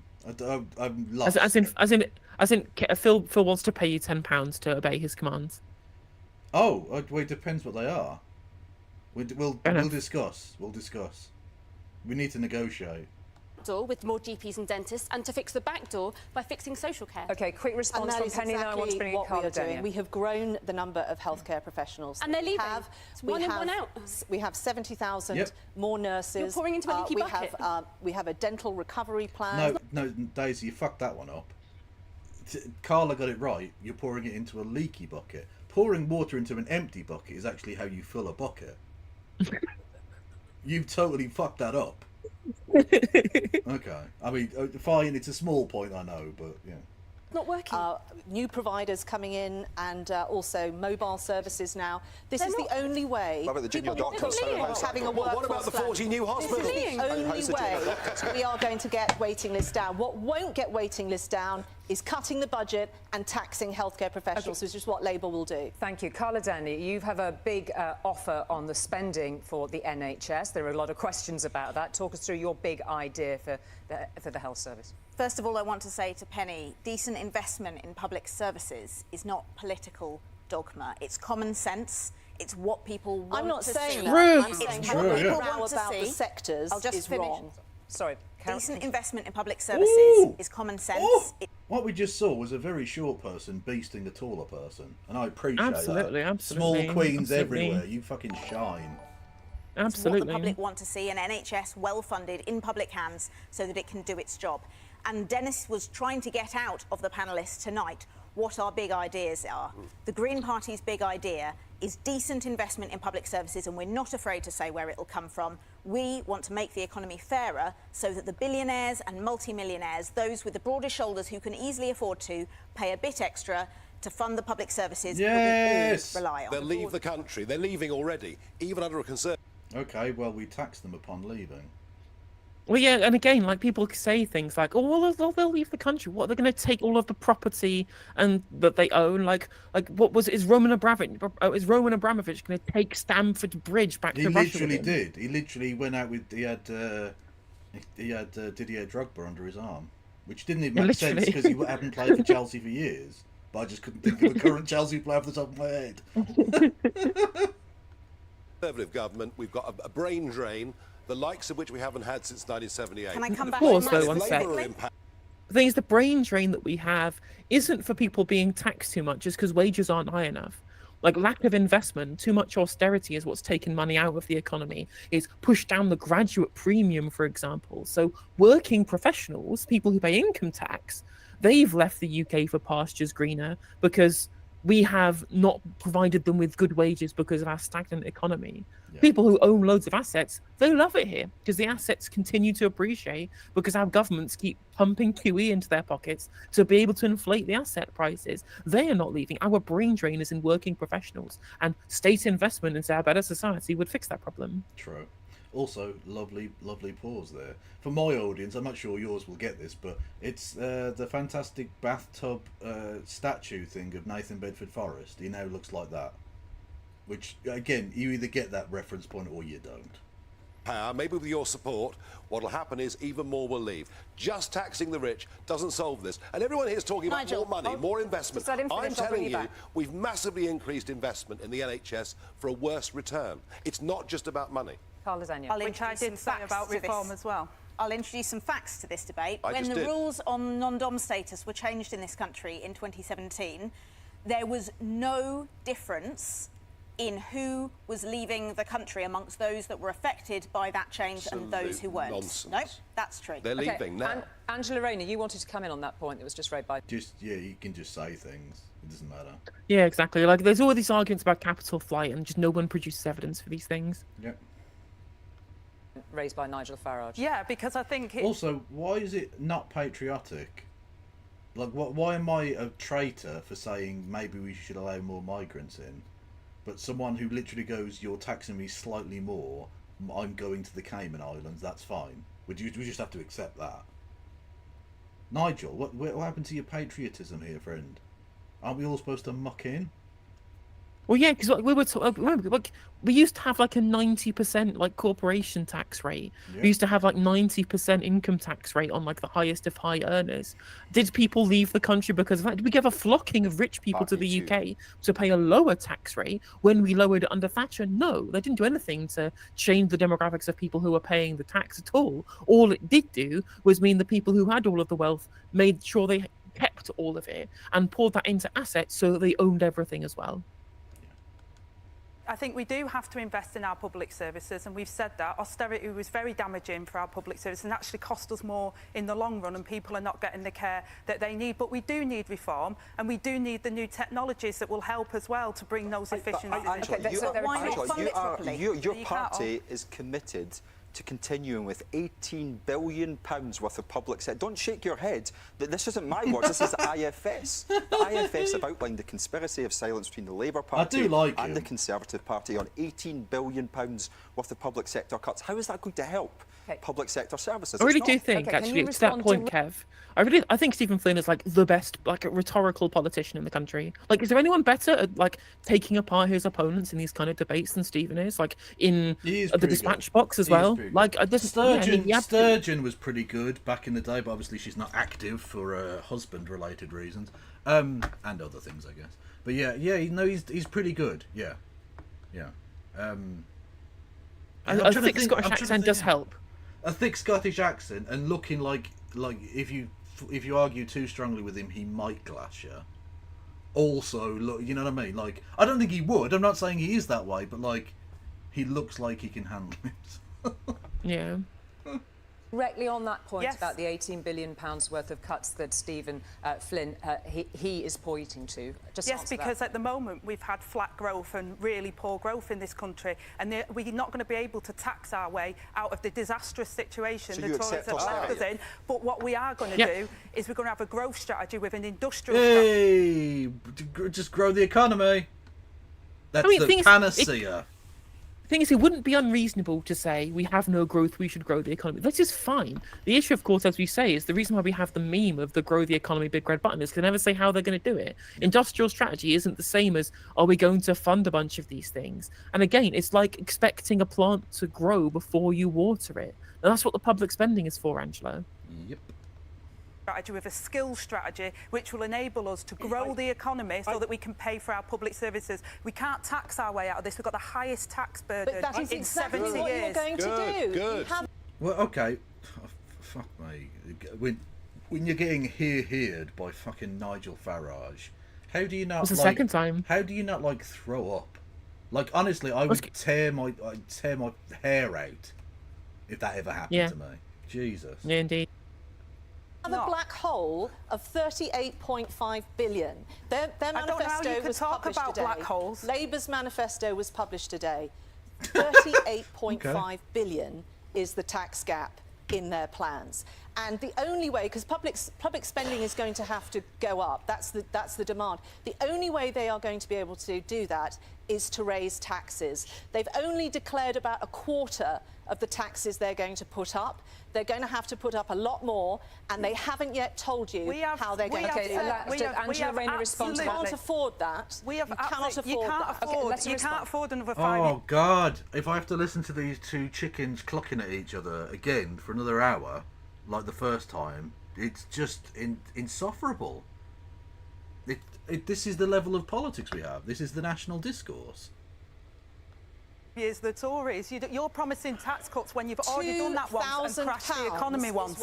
You've already done that once. But we've made it absolutely working household. When it comes to tax, the Conservatives have made a very clear choice to increase taxes on working. Also, did you hear that? She said 2,000. So the exact same number. How coincidental. The exact same number that you made up before the manifesto, you're now claiming is exactly the same after the manifesto.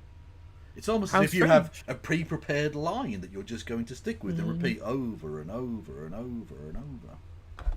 It's a lie. What you're doing is lying. People on struggling families. That's happened more and more times. You have raised tax to the highest level in almost 80 years. What Liberal Democrats have said is that we would not increase taxes on struggling families during the cost of living crisis, but we would look to the big banks, to the big tech companies who can pay a little bit more to fund our public services. Thank you. I will come back to you. I will come back to you very shortly. I just want to take a quick pause on that point. And actually, I know if I could make it, I had to draw attention to the analogy with the cats and the mice here. What we've seen under the Conservatives for 14 years is the fat cats getting rich and getting the cream. I fear that with privatisation in the NHS, we're going to see the same under Labour. You, in an interview last night on a colleague's channel, said that tax is a good thing when it comes to public services. Tell the other people on this. Tax? Hang on a minute. Hang on. Have we reduced ourselves down to the level of children now? You're saying that tax is good for public services. How the fuck do you think we've been funding them exactly? How do you think any of this gets paid for at all? Are we going to have to do some like civics 101 with all of the politicians now? Right, so there's a thing called the government, and it has a right to levy taxes against the citizens that then pay, you know, like really take them through the basics. Tax is a good thing. This is the honesty that Is we need tax in this a debate. good We can't thing? have a decent NHS. We can't have good schools unless we have a fair taxation system that brings the money in to pay for those services. He did. I just said that. He did the. Yes. Good man. The taxation system has to be fair, we have to have honesty, and the taxation has to be fair in that the weight is borne by the shoulders of those who have the broadest shoulders, be it corporates or the very, very wealthy. We have to spend money wisely. Just pump. Folks, I've explained to you, we've massively increased over the last few years the percentage of the national cake we put into the NHS for a worse return. Does nobody else acknowledge we need to spend the money better? Of course we do. That's why the Democrats are saying you invest it It's not upstream wrong because prevention is necessarily, but like, we know what you mean by that, Nigel. Well, again, like, it is not wrong, as you say, but the problem is, of course, like crony contracts, the Michelle Moans of this world, like PPE that gets incinerated. That's where a lot of the budget has gone. And of course, again, we're also just, as we've also been said by Angela Rayner, we're mopping up the mess further down the line because the cuts we made from 2010 to 2015, Daisy. Like, this is the issue.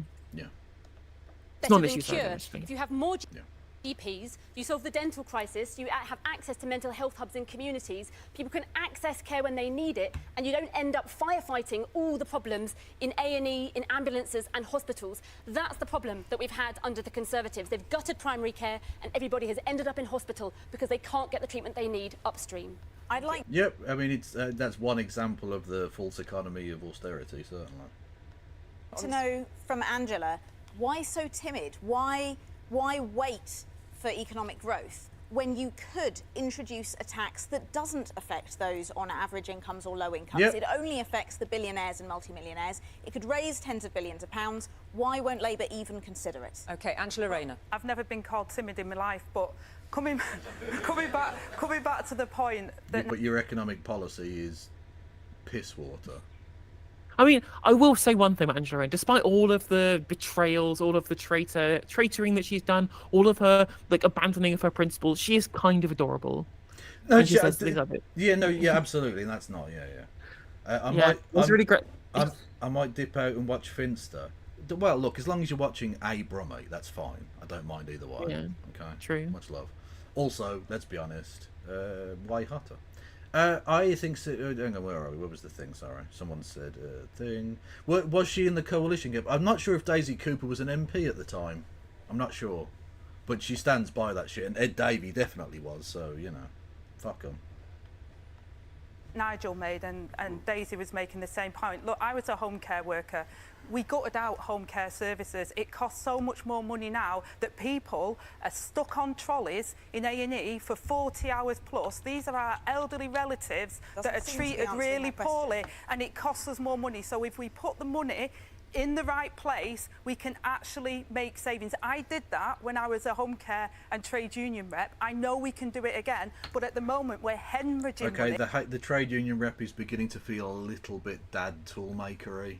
Just, I mean, don't overplay it, is what I'm saying. I mean, I mean, you're absolutely right. Absolutely. But to be fair to her, I mean, this is like the first time you've ever seen anybody from the Labour front bench mention anything to do with the trade unions, because the Labour right are petrified of looking too Scargilly. And I'm like, well, at least she, being the only person who's not from like the farthest of the right wings of the Labour Party, because she's been elected there. And the fact that she's actually saying it and proud of it is a line that you don't usually hear from Labour Party politicians nowadays. Talking of being Scargilly, did you see the one little thing they've sort of thrown, the scrap they've thrown to trade unionists in the manifesto, which was they're going to have an investigation into the Orgreave, the massacre, the police violence against the striking miners in Orgreave, to get to the truth. They have not said that they will ever prosecute anybody, just that they want the truth of Orgreave to be known. So that's literally the one thing they've given the unions there, and apparently it's enough for some of the cucks to be like, oh, that's fine, no leftism, cool. because the money is being used in the most inappropriate way and people are not getting the care that they deserve. Thank you very much indeed for that. I just want Angela to... is going to raise your thank taxes. you. I'm just going to return that to... gap has to be We are closed. anchoring... Thank you. We're anchoring all... I don't think they were laughing with you there, Penno. I don't think so. Of our debate tonight in the questions that have been so kindly provided by our audience, which we're very grateful for. It was clear, actually, when Dennis was posing... Daisy Cooper was not part of the coalition. She was only elected in 2019, but she stands... She's deputy leader, and she stands by that shit, so, yeah. You know. Yep. When someone becomes Prime Minister, you take on the historical crimes of Britain. That's just the way it fucking goes. True. Also, I'd like to point out, I was just looking back through the Lib Dem manifesto. They have skills wallets.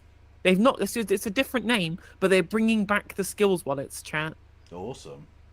Can we get a 6p bag tax? Let's dream tiny. Increase it with inflation. Yeah, exactly. Okay, an 8p bag tax. Let's go. That question, as I alluded to earlier, it's not just the NHS, of course, that he's talking about. He's talking about a whole range of public services. We've received messages from hundreds of teachers across the United Kingdom. They are all saying schools are in crisis, that there are not enough teachers. We even had a message from a 12-year-old who said his school is literally crumbling. Be honest, do you think our education system is still... This is the problem. I mentioned this when we were looking over the manifesto earlier. This is what I mean about them nibbling around the edges of problems, right? Breakfast clubs, there's nothing inherently wrong with a breakfast club as an idea.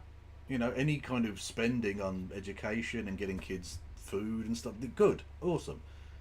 But when they're in buildings that are potentially going to collapse on them, do you not think there are other issues you could also tackle that you're not addressing at all? Yeah, it's pretty small fry, isn't it? It's dream as small as you possibly can. World class. Penny Mordaunt. I think it is world class, and we have improved. Well, again, I don't think they're laughing with you. Literacy rates were trailing the world. Now they are leading them. We have 90% of our schools are good or outstanding, and we have undertaken an enormous refurbishment programme. I mean, just in my own patch, we've rebuilt several schools. We have a university technical college.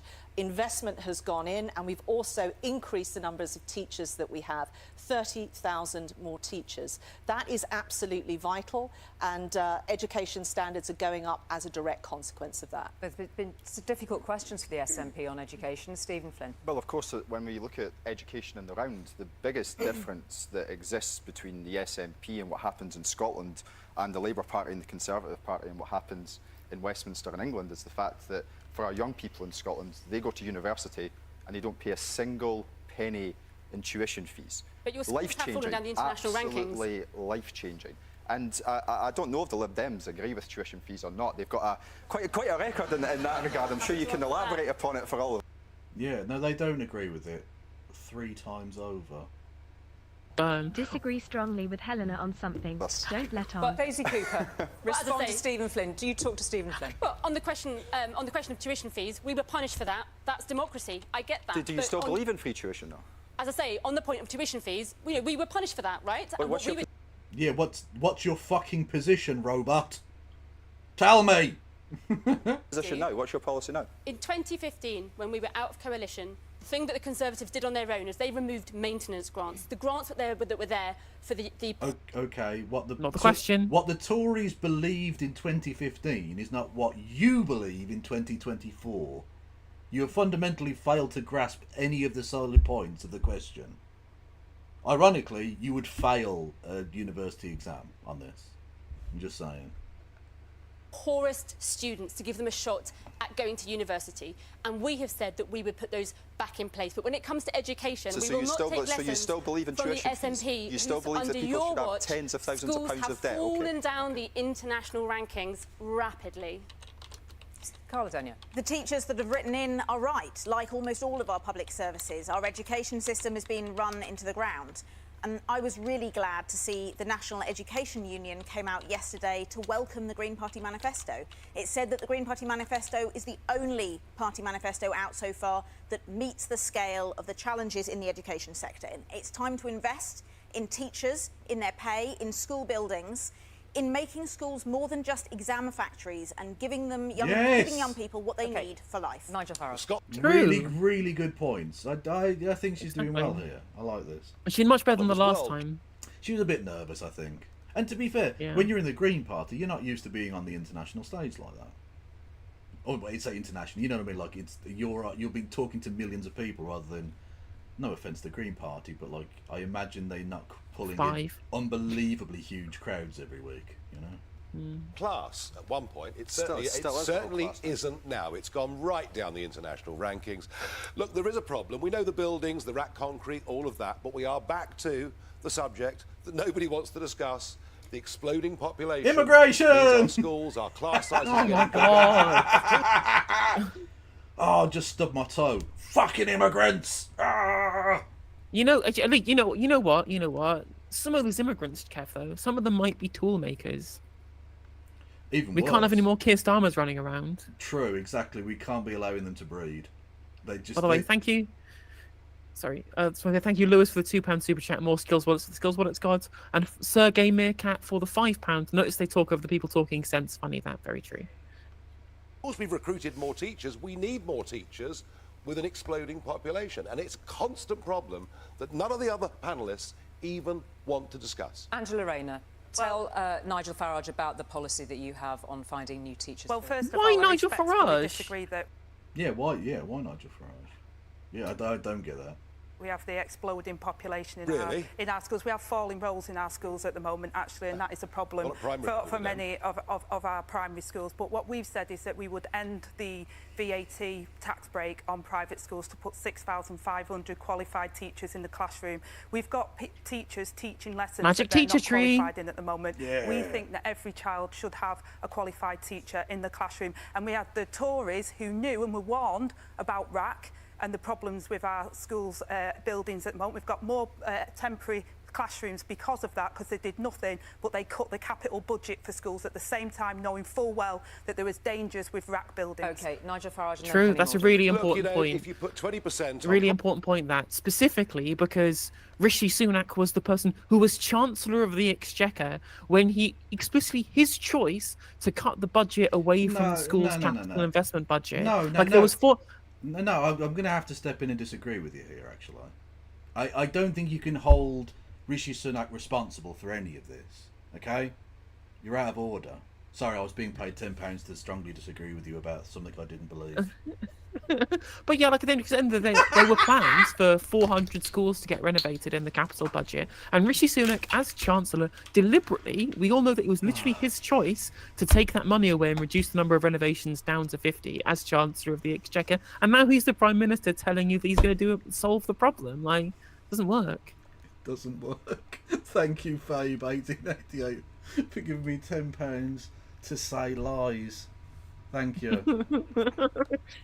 private school fees, all you'll finish up with are a lot more, probably 25% of those currently in private school will then be a burden for state schools. It is a self-defeating policy that removes parental choice. Okay. Well, Nigel, those schools could. Okay, thank you can still choose to go to private school, Nigel. Have cuts and cuts. Those schools. Yeah, exactly. Yeah, that's not being taken away. Look, I personally would. I would crumble Eton down and use it for fucking kitty litter, but. True. But none of the major parties are planning to take away private, well, either healthcare or education, as things. So it's not that you're just you're full of shit, basically. Yeah. And also on things, what's important as well is specifically is the money they don't spend on private education is now going to get spent on other commodities, goods and services that are taxable with VAT. So this increase in VAT is going to create more money for the Exchequer regardless of whether people take their kids out of private school or not. So the overall budget for state schools will absolutely increase because of this policy, regardless of how many people just take all of their kids out of private education. Yeah. Could absorb some of those costs, so they didn't have to pass it on to all of the people. So you're happy with more pupils going into the state sector? But we cannot afford. Yeah, we can actually just fund that. Yeah, that's fine. Exactly. I want all of the kids to go into the state sector. 100% of them, ideally. Yeah. to give private schools a tax break when our state system cannot have the right teachers in the classrooms Okay, that must they bring in deserve. Penny Mordaunt now.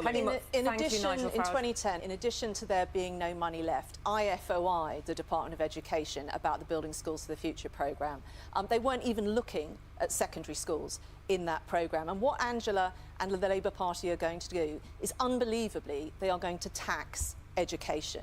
The result of that is... Right, private education for rich pricks. Which is funded fine. Like, the private education sector doesn't have any rack concrete problems, funnily enough, and the standard of education is much higher, and the funding per pupil is like factors of 10 more than you get funding per pupil in the state sector. Yeah, they quite frankly, they should be having money taken away from them. They've got plenty of money already. Are you sure? Are you sure they're not having the kids at Harrow aren't having to do their mathematics lessons in temporary accommodation with drippy rooms? Because you know what I mean? Crazy. It's outrageous. Well, it's like with Rishi Sunak and his Sky TV stuff, right? Can you believe during the 1980s, right? Bob Geldof held a concert for Ethiopians, and at no point did he even bother raising any money to get Sky TV for Rishi Sunak. Quite disgusting.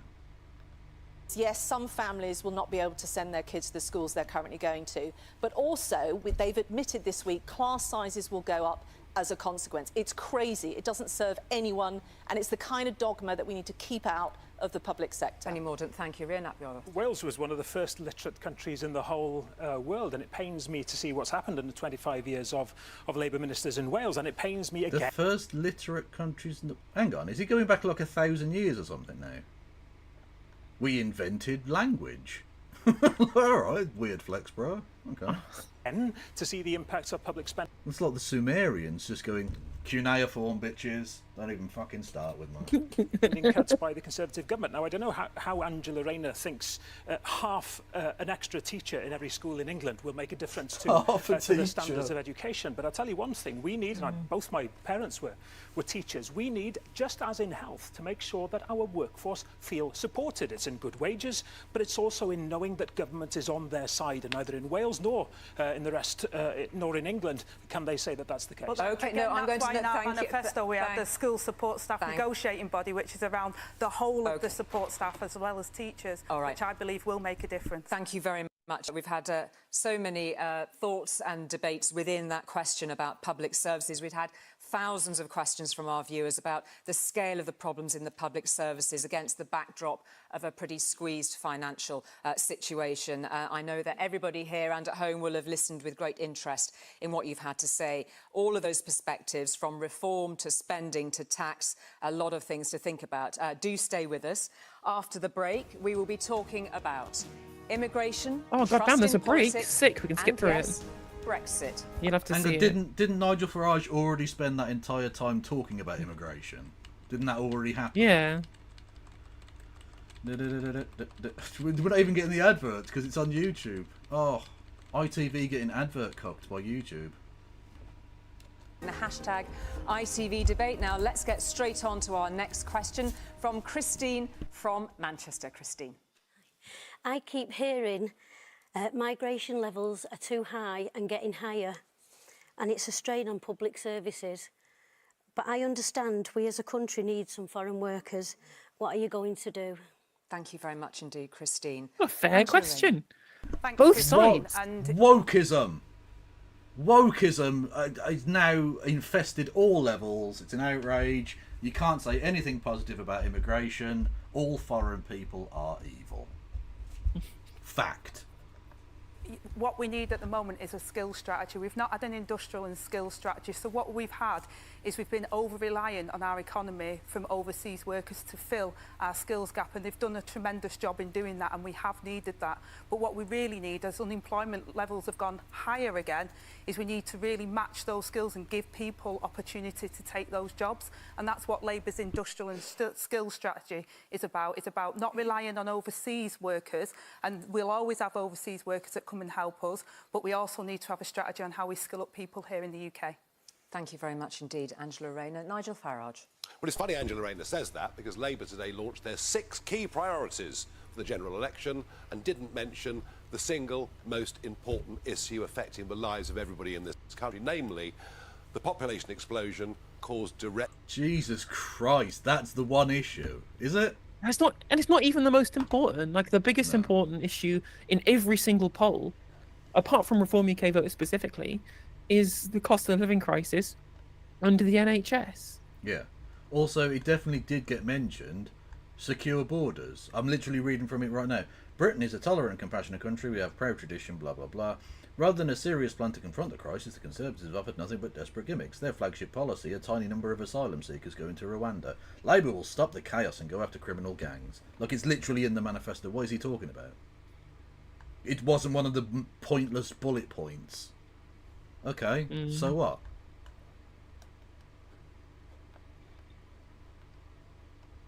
Directly by migration.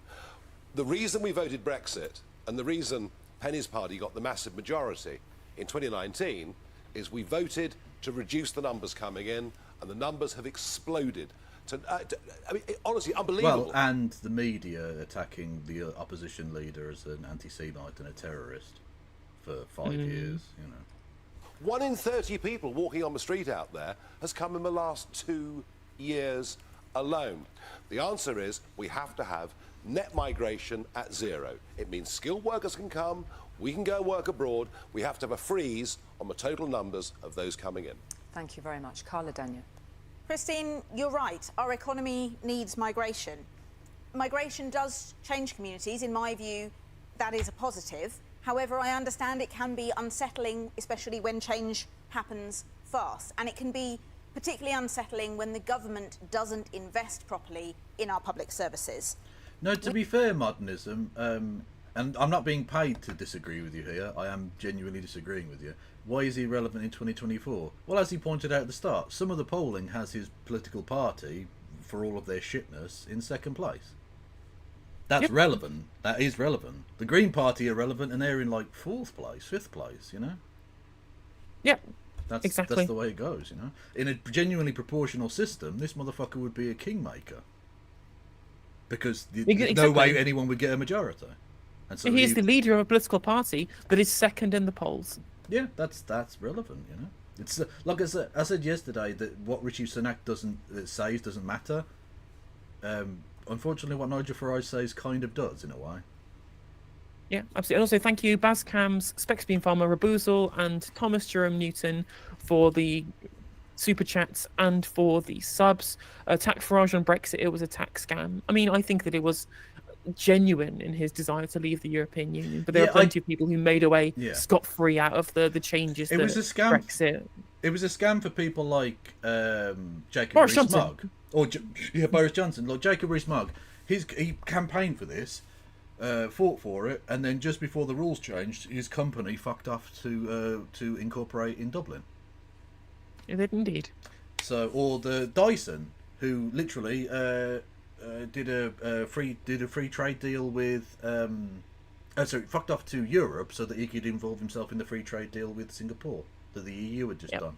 Like they're scumbags. But I think from Nigel Farage's position, what you can't say is that he hasn't been committed to that point. His entire post wanker banker life has been trying to get Britain out of the EU and push his like right wing agenda. I think he does genuinely believe it. Yeah. Yeah, he was a member of the Referendum Party and UKIP and the Brexit Party and now Reform UK. Like the guy's committed to the bit. He's a committed scumbag, or at least he should be committed. Heyo. Heyo. We think it's shameful when some politicians scapegoat the people who become our neighbours, our friends, our colleagues, to distract from their chronic underinvestment in public services. True. The solution isn't scapegoating or pulling up the drawbridge. The solution is investing in our communities to make sure everyone has access to the services they need. My party will never engage in that scapegoating rhetoric. Thank you. Stephen Fair. That's a great answer. So Scotland has a migration problem. She's played it nicely so far. And actually, even well, they all have, really. Even Daisy Cooper has done pretty well so far. Yeah, they've all had their moments.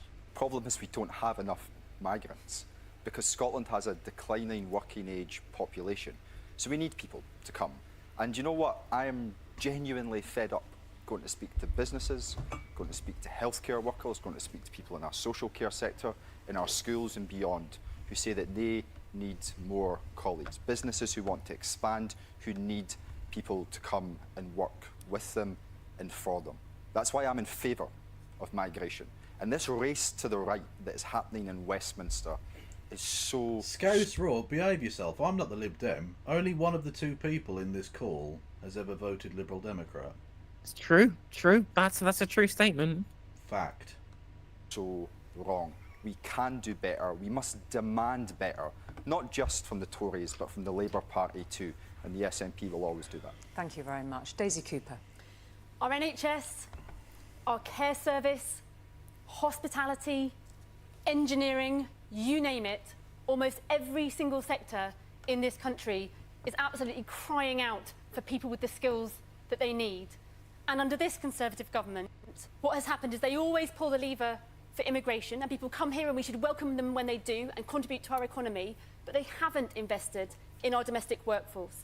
Liberal Democrats have a plan to give a higher minimum wage to care workers, £2 higher than the minimum wage for everybody else, so we can get people back working. Really funny, that one. That's an It's 'cause interesting that's still- and dumb policy, but okay. Well, that's still lower than the Green Party's minimum wage proposals for everybody. And to be fair, chat, I'm going to be critical of the Greens. I do not think that the £15 minimum wage is a reasonable policy. Like, if you want to actually do a minimum wage policy, then show your workings and say, well, we've got the studies from Arvind Dubey or whatever saying that you want to keep your minimum wage at 80% of the Cates index. So you take the you want your Cates index at 80%. So the minimum wage is 80% of the median wage, which in the UK would be about £14. Right? I know it's only a pound difference, but if you can show that working, it makes the policy seem more credible. But even that would be above the minimum wage for care workers that Daisy Cooper wants. And in the Labour Party, they have a plan for a collective bargaining agreement, like sectoral bargaining agreement for the entire care sector. That's Angela Rayner's union, that's Unison, right? Yeah. So even Labour have a better plan for care workers' wages than Daisy Cooper does. Which that should be natural. The Labour Party is supposed to be to the left of the fucking Liberals. Jesus Christ. It's the only policy they are to the left of, yeah. Well, exactly. That's unfortunately the case. For the vast majority of the last, 30 years, 35 years, they haven't really been to the left of the Liberal Democrats. And that tells us a lot about the ironclad consensus around neoliberalism. Yep. We want to create a Royal College of care workers so they've got a bigger, stronger voice and give them genuine vocation and training throughout their lifetime. We also need to have a skills lifetime account as well, because people need to retrain and reskill throughout their life. But when people come here to look after our loved ones, we should welcome them, but we must also invest in our domestic workforce at the same time. Thank you, Daisy Cooper. Raina Abarth.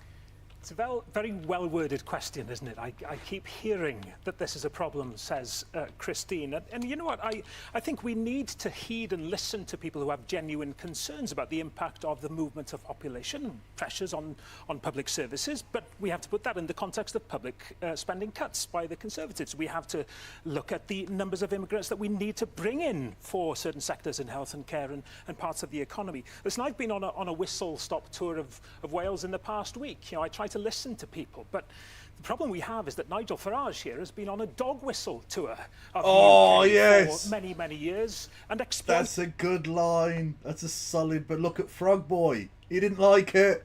He didn't like that one. Usually he's got a big smile on his face when someone attacks him, but when you really get under his skin. The anxieties that people have, and we really need to change the way that we I think Flynn liked it as well. It's making us poorer. That's the point. Thank you. It's making us poorer. Thank you. We are. It's not. It's making us. It's doing your policy would make us poorer. You clown. Yeah, you don't make us richer. Have an ever declining productive workforce in this country. Who's going to pay the taxes for this gigantic glut of retired people? Who's going to continue the upkeep on public services if we have a shrinking population? Well, they'll all fuck off to live in Alicante, so the Spanish can deal with it. Because Brexit didn't even happen, apparently. Yeah. I mean, to be fair, if your immigration plan, if your net zero immigration plan is welcome in a bunch of new NHS and care workers and get a bunch of right-wing boomers to fuck off and live in a timeshare in Spain, then you know what? Based, Nigel. Yeah. Absolutely. I'm absolutely down with that opinion. I agree. You know what? I agree to his plan for net zero migration. We welcome in 1 million healthcare workers and we fuck off 1 billion wankers. Just go and live on the fucking Costa Brava. Go on. Apologies to the people of Spain, but you know, they've literally already taken over and colonised much of your coastline. No, anyway. but Pedro Sanchez's coalition might break down. They won't have voting rights. It'd be fine. Also, they don't know. They wouldn't be able to speak the language. They haven't got a clue. They've got basically the English have colonised significant chunks of that coast. You can go there and it's just English pub, English breakfast bar, pub, nightclub. You don't even have to speak Spanish. It's amazing. Any Mordaunt. And public spending is going up. But you put the question very well, and I think whatever the public think about the numbers, what they want from their government and their parliament is to control access of foreign nationals to the UK. And you have not done that conclusively for a decade now. Especially the last 5 years, it's gone crazy. Like, I don't agree with Nigel Farage's, oh, that's a massive problem, with, you know, it's an existential crisis, they're taking over from the whites, which is basically the point. But there have been very significant numbers, you know. So what we are proposing is that every year, Parliament will put a cap on the number of family and work visas, informed by what our workforces need, but also what pressures would be put on housing and community services. That way, we can ensure that each year the numbers come down, and on our plans, we are due to halve that number, halve migration, by next summer. With us, you get a cap and a plan. With Labour, they have no cap, no number, and no plan. Okay. Thank you, Penny Mordaunt, for that. Just to return to Christine's She's question. not, I'll be honest, she's setting herself up nicely for a leadership run, if she survives, which no Tory MP is guaranteed to do. Yeah. It's crazy, right? As if she'd have just got like a couple more members of the Parliamentary Conservative Party to vote to support her in the leadership contest, the very first one. You'd have had more support than Liz Truss. It would have been Sunak versus Mordaunt. She would have won. Yeah. She wouldn't have done all the fucking dumb shit that Rishi Sunak has done, and she would have been much better in Prime Minister's questions and in interviews, and the Tories wouldn't be staring down a wipeout. But because all of the Tory the Parliamentary Conservative Party members are just absolute fucking dingbats, to be nice to them, they decided to put the dumbest person in Parliament into the most powerful position in the country, and now the Conservative Party are going to be wiped out forever. They're behind Reform in the polling. They're projected to get like 20 seats. It's very funny. It is very funny, but that's what you get. When Boris Johnson did his purge, Raw donated it's now essentially the English National Liberal Party Democrat Defender rather than Partner the Push Conservative and Union 2024. Party, and they welcomed in the crazy motherfuckers like Lee Anderson and fucking Gullis and all the rest of it. What exactly did anyone expect to happen? Of course they're going to vote for crazy bastards like Liz Truss. You welcomed in the nutcases. You got rid of sensible, albeit twatty people like Ken Clarke, and you brought in fucking Gullis. Like, what a step down. Whatever you thought of the politics of Ken Clarke, he was a serious politician. And now you've got people like Ben Bradley? Jesus Christ. Poor form. She's hearing that migration levels are too high, getting higher, putting a strain on those public services. She understands as a country, she says, that we need some foreign workers. What are we going to do about it? Just before we get the debate flowing, please raise your hand if you think... Oh, she's doing this thing again. Please raise your hand if you agree with... Oh, level of... Also, by the way, Kev, I'd like to give you an update, by the way. So, Oman were bowled out for 47. And England have chased it down in 3.1 overs. Oh, that net run rate's going to be mental. Let's go. England win by 8 wickets with 101 balls remaining. It's a 20 over game. How? Wasn't it a 20 ball game? Exactly. That's mental. 19 ball game. That's incredible. Well, 2019 cricket. 20 overs versus 19 balls. Exactly, yeah. That's what they mean by 2020, yeah. That's the way to level the playing field, it seems. So it's just going to make it even funnier when Australia throw the game against Scotland. Because the England run rate's going to be the best of any group ever. It's going to be amazing. And they're still going home. legal migration, that is the additional number of people coming to the country to work and live, needs to fall. They batted for Please 10 raise your minutes. hand. The number needs to fall. What a sorry Nigel reflection. Farage, Penny Mordaunt, It's due to fall anyway. Daisy Cooper, Angela Rayner. The Thank Westminster you very much. status quo. That's Thank exactly. you. That's the Westminster not at status all. quo. Of course No, it is. no, The no. four main True. Yeah, literally is. Yeah. parties. No, it isn't. The four main No, it isn't, parties, Steve. all with the exact I welcome same- immigration because I think that people come here and they're more likely to prop up our public services and work in our public services rather than they are to put a But didn't you put your hand up? Did I miss see that or something? Because she seems to be giving a different answer now. drain on our public services. So I welcome immigration in this country because they contribute to our public service. But the numbers are due to come down anyway. But I think part of the reason we have so many people coming here, and I welcome them when they do, is because we're not investing in our domestic workforce, and we can do both at the same Yes, time. bring up the skills wallets. This is your chance. It's your chance, Daisy. This is your chance to bring up skills wallets. We've been talking about the one thing that's the funny Lib Dem policy. Please talk about skills wallets. Towards Nigel Farage about dog whistle tours and scapegoat politics. What's your response to that? I'm just Nigel talking Farage? numbers. We haven't even mentioned housing yet. But could you respond to that point? Oh, no, Someone I click ignore the that skills wallets bit. Complete nonsense. I'm just talking pure facts. Housing. We have to build one new home every 2. When you look, this will be the point where you step in and go, well, you did have a guy who's standing for you who said you should have been neutral against Hitler. Like, I don't know that you can necessarily just brush it off as nonsense, really. Your party does seem to have a problem with some political extremism, yeah? Minutes just to cope with legal net migration under this Conservative government. It is literally impossible. And as for the numbers, It's not coming impossible. in, no, I would respond to this. That's just the 50% number of 3/4 council million houses that we built. That's just the number of council houses that we built in the post-war period, Nigel. Yeah. That's fine. We've done that before. We could do it again. Yeah. who are coming in a year are dependents. They're not wealth creators. And mass migration is making us poor. Right. Dependence doesn't mean we'll never be economically active. In fact, most of them are like children. So they will become economically active because we need young people.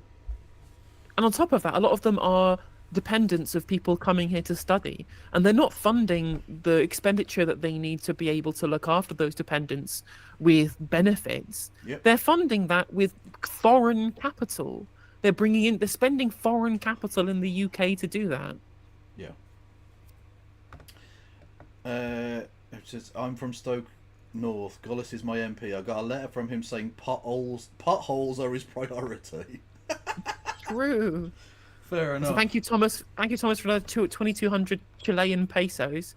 Same as the funds for the NHS after Brexit. Quite. That is a very specific denomination, and I appreciate that. You'll hear, oh, GDP's going up. Well, of course it is. There are more people.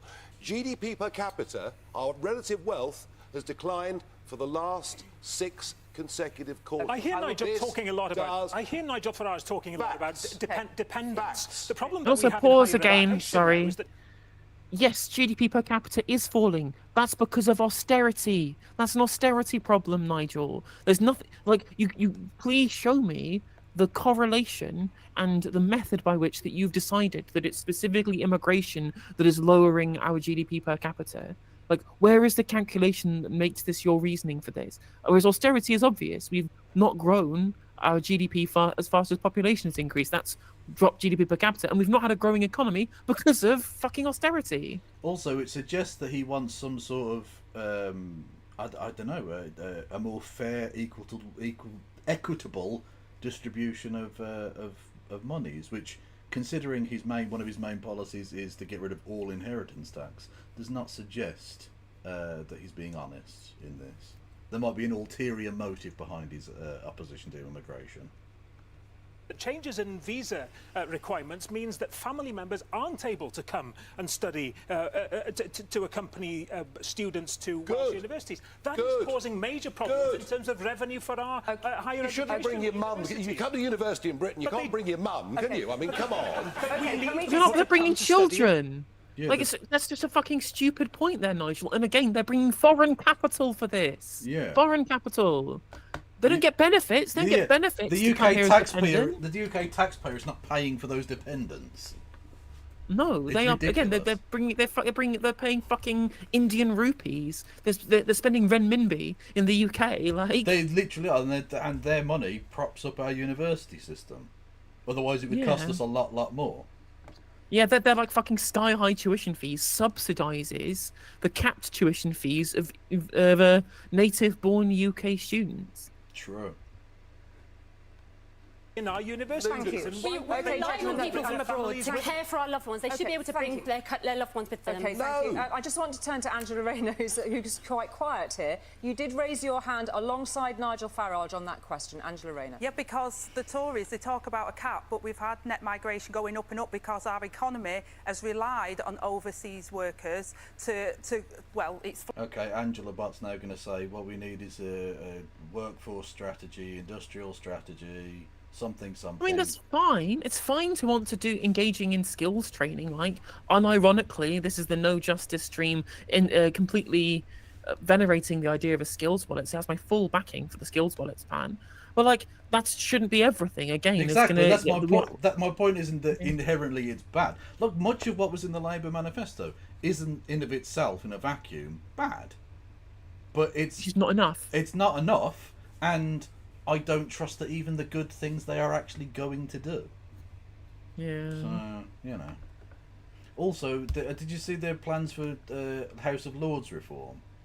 They're going to... I mean, the one good thing is they're going to... Their plan, anyway, is to get rid of hereditary lords completely, which is good. But also then they're going to kick them out when they turn 80. Yeah, based. Fucking sick of the gerontocracy in this country. But hang on, but it's not the age that's the problem. There are loads of really great lords who are over 80. That isn't really the issue, is it? I think that's a really weird way of going about it. Especially considering most of the... Unless you're going to start getting a lot younger lords. If you get rid of all of the 80-plus lords, there are going to be no fucking lords left. I mean, I've got no problem with experienced, good people in this area. I think this is... I genuinely, I'm not even being paid to say this now. I genuinely think you're wrong here. I think this is a weird piece of ageism. Not necessarily from you, but from the Labour Party on this point. I mean, at the end of the day, they say it's going to be in the view for a long-term replacement of it with an elected chamber. I don't believe them. But if this is the first steps they have to take to move towards abolishing it, replacing it with an elected chamber, then you know what? Fair enough. I will take whichever crumbs they throw at me. Okay. Well, I'd be happy with them just getting rid of the... Well, actually, no, I'm not happy with... I think it's good they're getting rid of the hereditary lords, if it happens. But that in of itself... Everything about them is just... It's mealy-mouthed, like, bit part... Nothing, really. It doesn't address the fundamental problem, which is that the House of Lords isn't democratic. True. And therefore has to keep fucking backing down, even when it's in the right, because the democratic chamber has to take legitimacy. Oh, yeah, okay. Brilliant. Flatlining, but what we've said is that we need an industrial and skills strategy because we've got unemployment going up in the latest figures. You've so had we've got to make sure years to come up with some ideas on this, and we have. We've got. She did. Fair play. Fair play. You can't... Honestly, don't bring up 14 years, Penny. Like, you're not dealing with an idiot. She was obviously going to slap you down there. What did you think was going to happen? What? We've got a workforce plan for the NHS. We've got a workforce plan for social care. You don't have a workforce plan for social care. I don't think just saying fuck 'em counts as a plan, really. But also on top of that, it's just like, you know, okay, but you've had 14 years in government of failure. This is your plan to mop up your stratospherically bad failure on this issue. Like, Labour may not have a proper plan that they've devised over that 14 years, but, you know, remember, all of the plans they used to have to get torn up to make it sensible adults in the room politics now, so... Yeah, she did pull the Uno Reverso on her. Yes. You refused to publish on the floor of the House of Commons from your democratically elected representatives will be able to cap the visas. It is We need absolute to rubbish. You've had talk about the 14 issues that the years question of and net migration you has have gone no up. idea. You have no workforce strategy. You have no industrial strategy. You have Okay, no are you number. talking to me You or have no Rishi? cash. Thank you. The Tories have an the Tories are literally the party of not doing an industrial strategy. The Yeah. Tories believe in free markets. An industrial strategy, whilst not exactly being the most interventionist policy, is still an interventionist policy. Like Labour are the ones who have a very, very minor industrial strategy. You've been playing laissez-faire capitalist politics for the entirety of your existence as a political force in the UK, Penny. What the fuck are you talking about? Yeah. Okay, people in chat, they've taken the reform thing. Okay, I agree that the bishops shouldn't be there, but they're actually some of the most diligent, thoughtful, and worthwhile people that exist in that post channel. Rwanda. Like, they genuinely are a worthwhile group of people, even though they have no fucking right to be there. And I mean, shouldn't be literally, I mean, what would you rather have in the House of Lords? A vicar who's guided by the principles of the Bible, or Alan fucking Sugar? I know which one I'd choose. Well, that's anti-Semitism. Would you rather have a Christian or a Jew? Talking to me or Rishi, because that is exactly. You have been in an election campaign. What's your plan? Thank you. You Thank haven't you. got one. Can I? I'm You going have to been in thank power. you, Angela Rayner. Stephen Flynn. Follow that. The reality is that Angela was being quiet because the leader of her party, Keir Starmer, just a couple of years ago, said that we should be talking about the positive benefits of migration. And I actually believe that Angela Rayner probably agrees more with me on this topic rather than she does Nigel Farage or She's Penny trying Mordaunt. not The to Labour nod. Party has changed, and it's changed in the long. She's trying so hard not to nod because she wants to skip back- agree. Sorry, go on. Skip back 5 seconds. I'm going to get the entirety of this bit clipped because it's going to be beautiful. Just a couple of years ago, said that we should be talking about the positive benefits of migration. And I actually believe that Angela Rayner probably agrees more with me on this topic rather than she does Nigel Farage or Penny Mordaunt. But the Labour Party has changed, and it's changed in the wrong direction. And when Nigel Farage tells you all that she definitely wants to agree with him there, because I think she's not anywhere near as right wing as she lets on, but she's a politician, so she goes with the flow. And I think she wanted to nod along and be like, yes, free me from these shackles. But she wants a job in the cabinet in a couple of weeks, so. Migrants are making you poor, and they're the problem. Don't believe him. Do you want to know the biggest problem facing the UK economy right now? His pet project of Brexit. £40 billion worth of tax receipts. And do you want to know what makes it worse? And that's a winner. Like, that's a winner in Scotland, because people fucking hate it. They didn't like it before, and they certainly don't like it now. So from his perspective, he doesn't have to chase weird boomers in Surrey.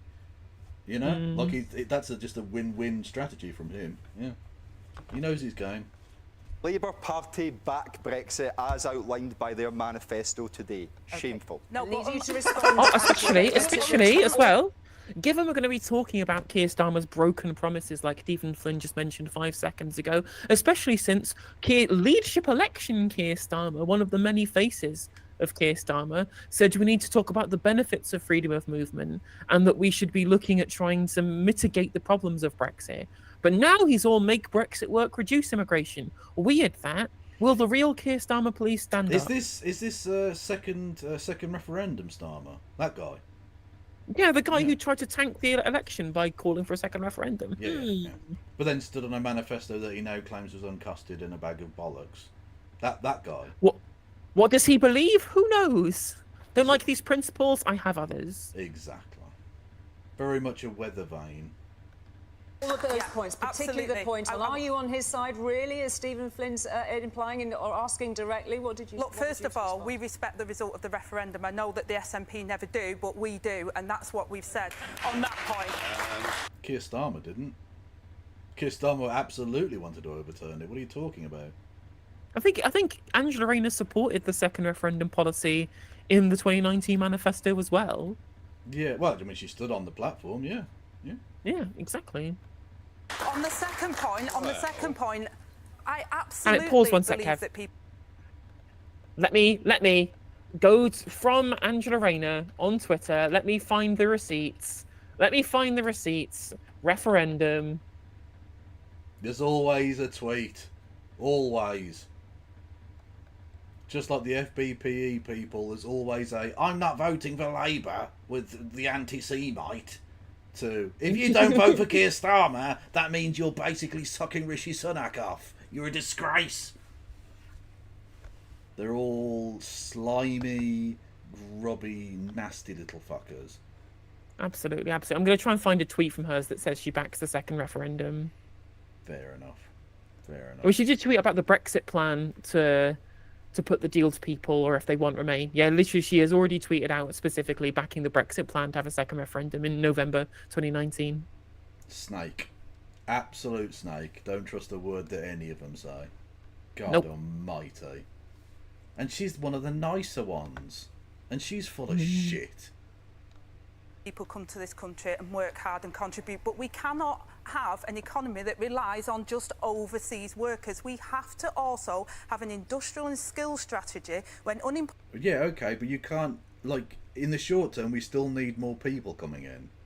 We do actually need that to happen. Again, as I said before, like, unemployment is still super low. Like, it's gone up slightly, I think, a couple of percentage, like 1 percentage point over the last 12 months or so, but it's still an incredibly low in historic standards, by historic numbers. Like, you can't, there's no magic doctor tree, there's no magic nurse tree, there's no magic teacher tree. You have to train people up as well as bringing people from overseas. And of course, we have a shrinking working age population too. Yep. Employment is going up in the UK, that we can train and fill our skills gaps as well. You haven't had to do anything Penny, else. you've been in power 14 years. 14 We've got years. one. You haven't got you one. Don't. You haven't. You promised an employment bill. We never got one. You promised to bring down net migration. Again, Dylan Burns needs to step in and go, I'll mute you. I'll mute you. Yeah. If you're going to keep talking over each other, no one can hear you, I'll mute you. Thank you for the gifted sobby sub, Belvoir P. Thank you very much, Penny Mordaunt, Angela Rayner. I think we will might give have you just the been worst of all possible worlds for the EU, because they will take you back very in much without indeed. any of the benefits Penny. of membership. Penny Mordaunt. You keep talking about... They'll take you back in without any of the benefits of membership. What the fuck are you talking about?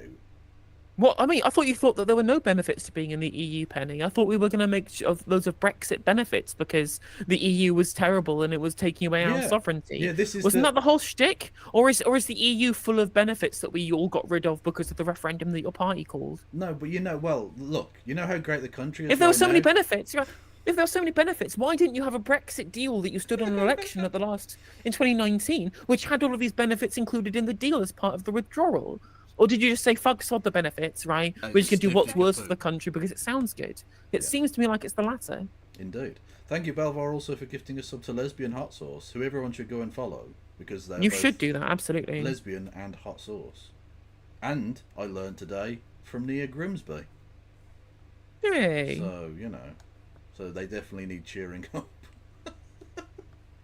Your workforce strategy, what are you doing to deal with the emigration, the people leaving from our health and social care because they're not being properly paid for the work they do? I'm fighting Labour's plans to tax our healthcare professionals on their pensions. That's what I'm fighting. Oh, Jesus fucking Christ. It's so cynical and just repetitive and rubbish. Like, that is a mood. That face is just, oh, why do I bother? Why did I bother trying to engage in political dialogue with this robot NPC? Senior nurses, doctors are going to leave the NHS, and they're also going to be piling on additional pressures into our Penny, we haven't come down won to the the picket general line with me election next yet. time, and we'll try and find someone who says that's why they're leaving. I won't be on the All right, line. Nigel Farage. Christine, the answer to your Got question... him! Got him! She's saucy tonight. I like it.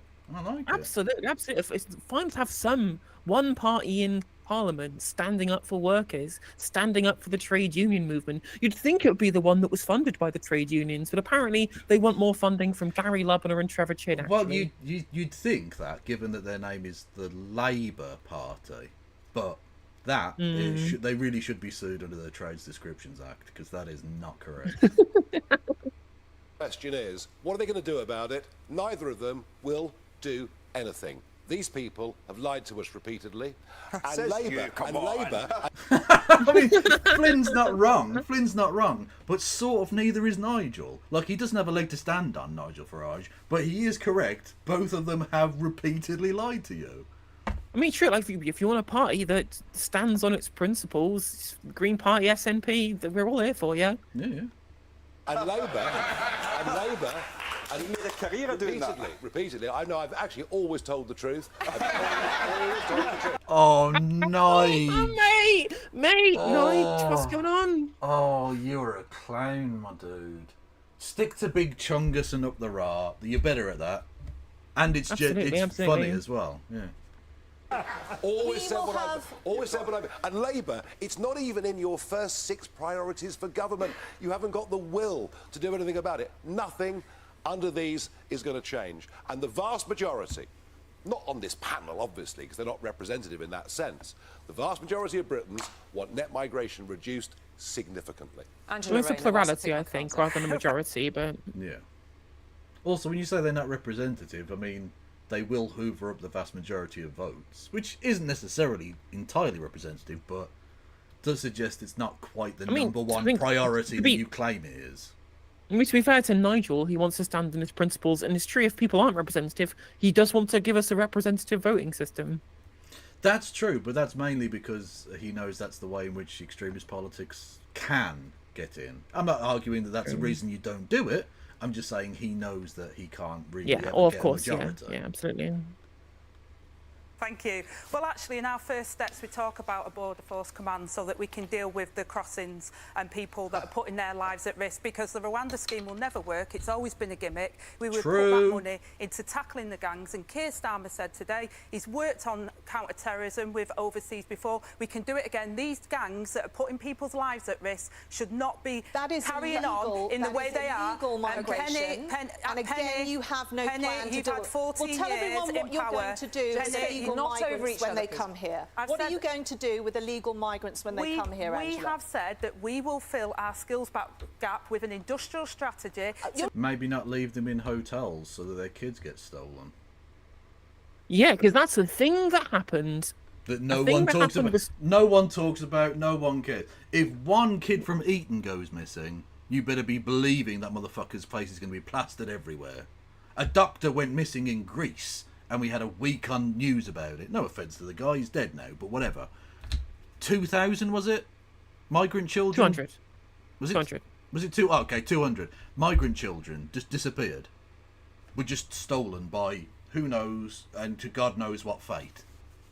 I mean, you know, as we've seen very much over the last 8 months, when white people go missing, it's everybody's problem. When brown people go missing, it's a statistic. Just like the difference between all of those lives taken away on October the 7th and the factors of 10 more brutally murdered by the Israeli military regime in Palestine. Indubitably. To match people to the skills, because what the Tories... Thank you. You're not letting me finish. Your leader was asked a specific question at the Manifesto launch today. Thank you. And your leader couldn't answer it. Penny Mordaunt, what are you going to do with illegal migrants that come here? Thank you, Penny Mordaunt. Jesus Christ, it's like with Rishi Sunak. Stop talking over the host. It's a bad look. I mean, yeah, I mean, even Penny Mordaunt, who's usually kind of a calm performer, is looking really flustered. Yeah. But I don't think they're used to being A, under this much scrutiny, and A, looking like this much like they're going to get fucking destroyed. Yeah. She is usually a lot more composed than this. I thought she was doing well at first, but she's just... Yeah, she seems to be sort of fraying at the edges now.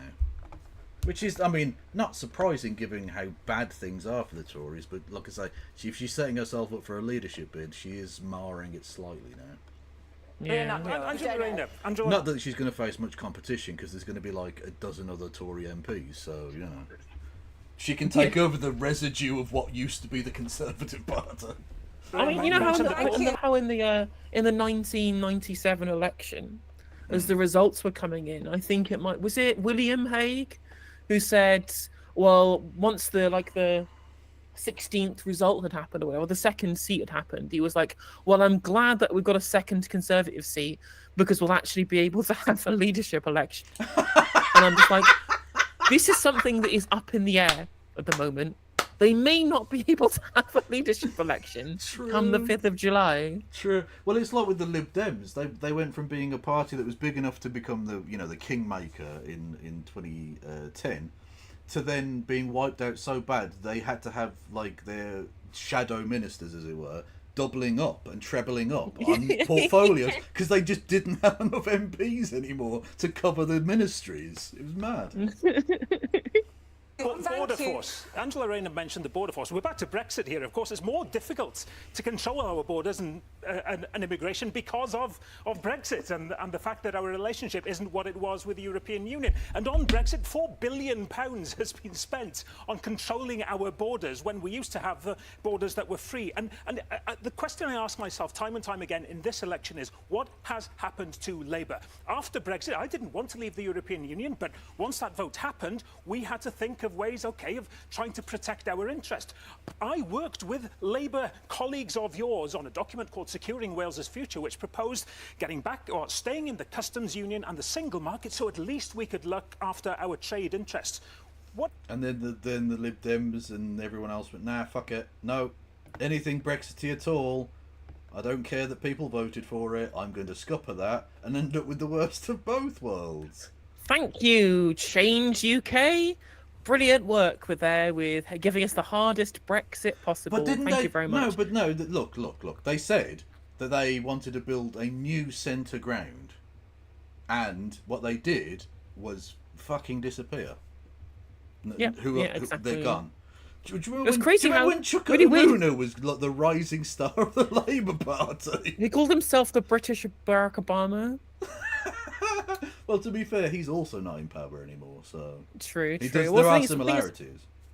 What is interesting, though, is obviously Runa Pueth there talking about this idea that, well, we used to have this agreement with Labour about mitigating the impacts of Brexit. This was when, apparently, the big Brexit bad man, Jeremy Corbyn, was leader of the party, the man who gave the EU 7 out of 10 on the last leg, which was his crowning moment of being Mr. Brexit man, who the Liberals could never support ever because he was evil and right-wing. Well, he did invade the Sudetenland, so, you know. Yeah, and then they were just like, and that was when they were doing mitigation on Brexit. Now Sir Starmer, Mr. Hard Brexit, is in charge. He's the adult in the room who's going to bring us back into the EU. He just can't tell us this yet.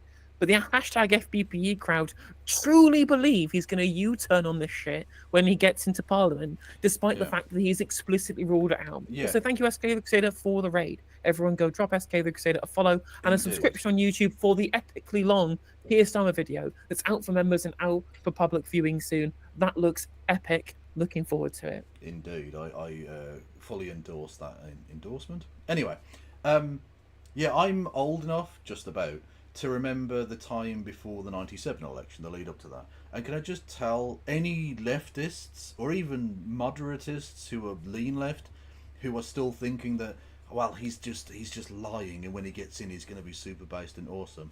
That's the worst cope ever, and it's exactly the same cope that people of that generation did with Tony Blair.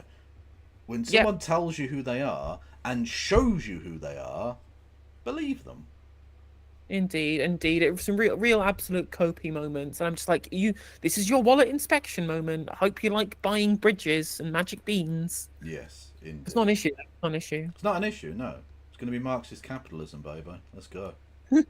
What happened to you? Why won't you even talk about that in the Labour Party now? It's because you're afraid of the Conservatives are afraid of Nigel Farage, and we end up in the trouble that we're in. Angela Rayner, respond directly to that point. First of all, nobody thinks people should be crossing on small boats and putting their lives at peril. That's why we don't think these gangs should be allowed to do that. That's why we're putting the money into stopping that from happening.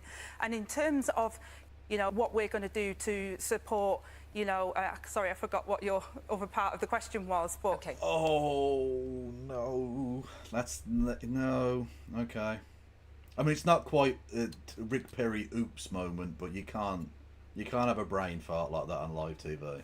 All right, if you're so... Right, just going to take a pause. I'm just gathering my thoughts as well as gathering my facts. No. So we're just going to draw a little bit of a line, but actually stay broadly on the subject, as you'll see, because you're quite keen to talk about Brexit. Before we go to our next break, I'd like to ask you all a pretty quick-fire question from Ken in Caerphilly. He told us that he had a simple question, yes or no. If elected, would you ever rejoin the EU or the single market? Angela Rayner. No, and your other question before was Brexit, and as a result of the referendum, that's what we respect. I mean, I don't know if you can bring that tweet back up, of her saying that, because she did say that she wanted that before. So yeah. Was that also Liz Truss's mini budget by any chance? Because you seem to be throwing that out as the reason that you've changed every single policy you ever had. War in Ukraine. Exactly. Which ironically is probably reason to be back in the European Union if you're of that ilk of politics. Labour Brexit plan. Put a deal back to the people to decide if they want that deal or if they want to remain. That's the Labour Brexit plan that she endorsed on Twitter on November the 3rd, 2019. I used to take 2 sugars in my tea, but Liz Truss's mini budget, you know? What can you say? Never rejoin the EU or the single market? No. Shameful. Thank you. Shameful. Daisy Not Cooper. this election, unfortunately, but at some point in the future, I very much hope so.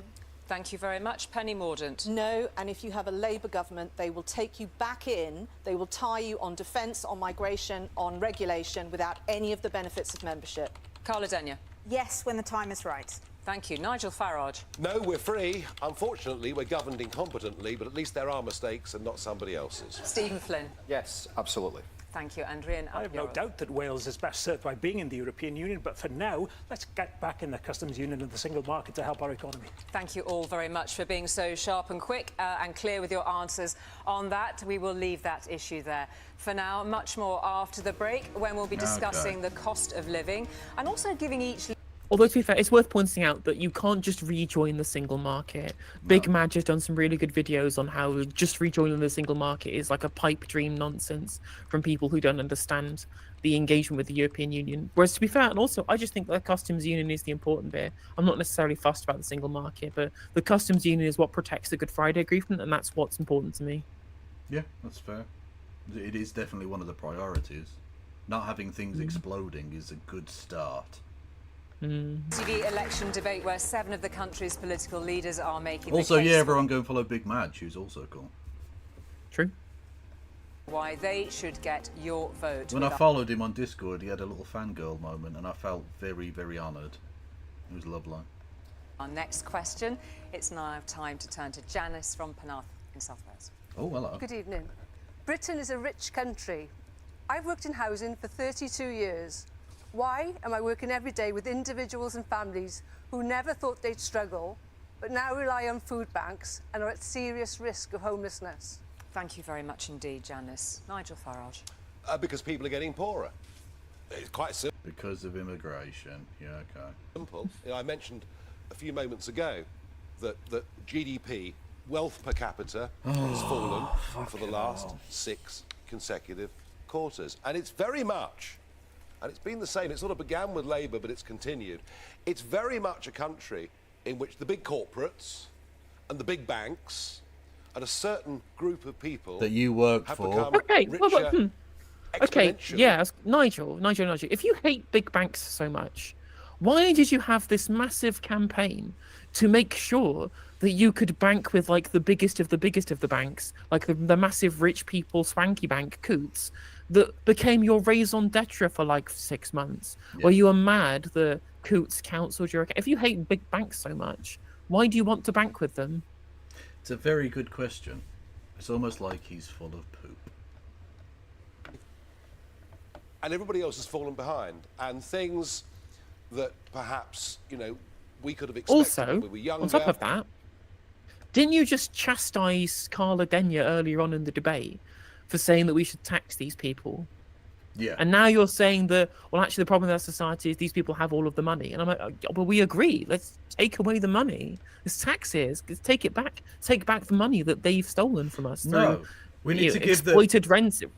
No, we need to give them all of the money and allow them to keep that, but hope that they don't act in the way that they are currently acting. Yeah. Yeah. That's literally his weird duality plan. Our kids and grandkids now find a house unaffordable. Rents have risen by 20%, in some parts 30%, just in the last 3 years. And I'm sorry, but we are back to the population explosion and the massive impact it's having on the lives of people. And we've got to try to get the population to steady, and we have to build more houses, and we have to take the poorer people out of tax. Increase the tax Thank you very much. to £20,000, get people back to work. Thank you very much. You've had your time, Nigel. Also, Farage. it's Thank you really for worth that. pointing out as well, in the if you raise the tax-free threshold, that's not a tax cut for the poor. That's a tax cut for everybody. Yeah. In fact, because poor people are net beneficiaries of a tax system, a cut of tax for everybody is worse for them because they get less service provision because you have to make loads of cuts from the money with from the taxes of the net contributors. So this is a real false economy that right-wingers love to sell to poor people who will slightly decrease the very small amount of tax that you pay.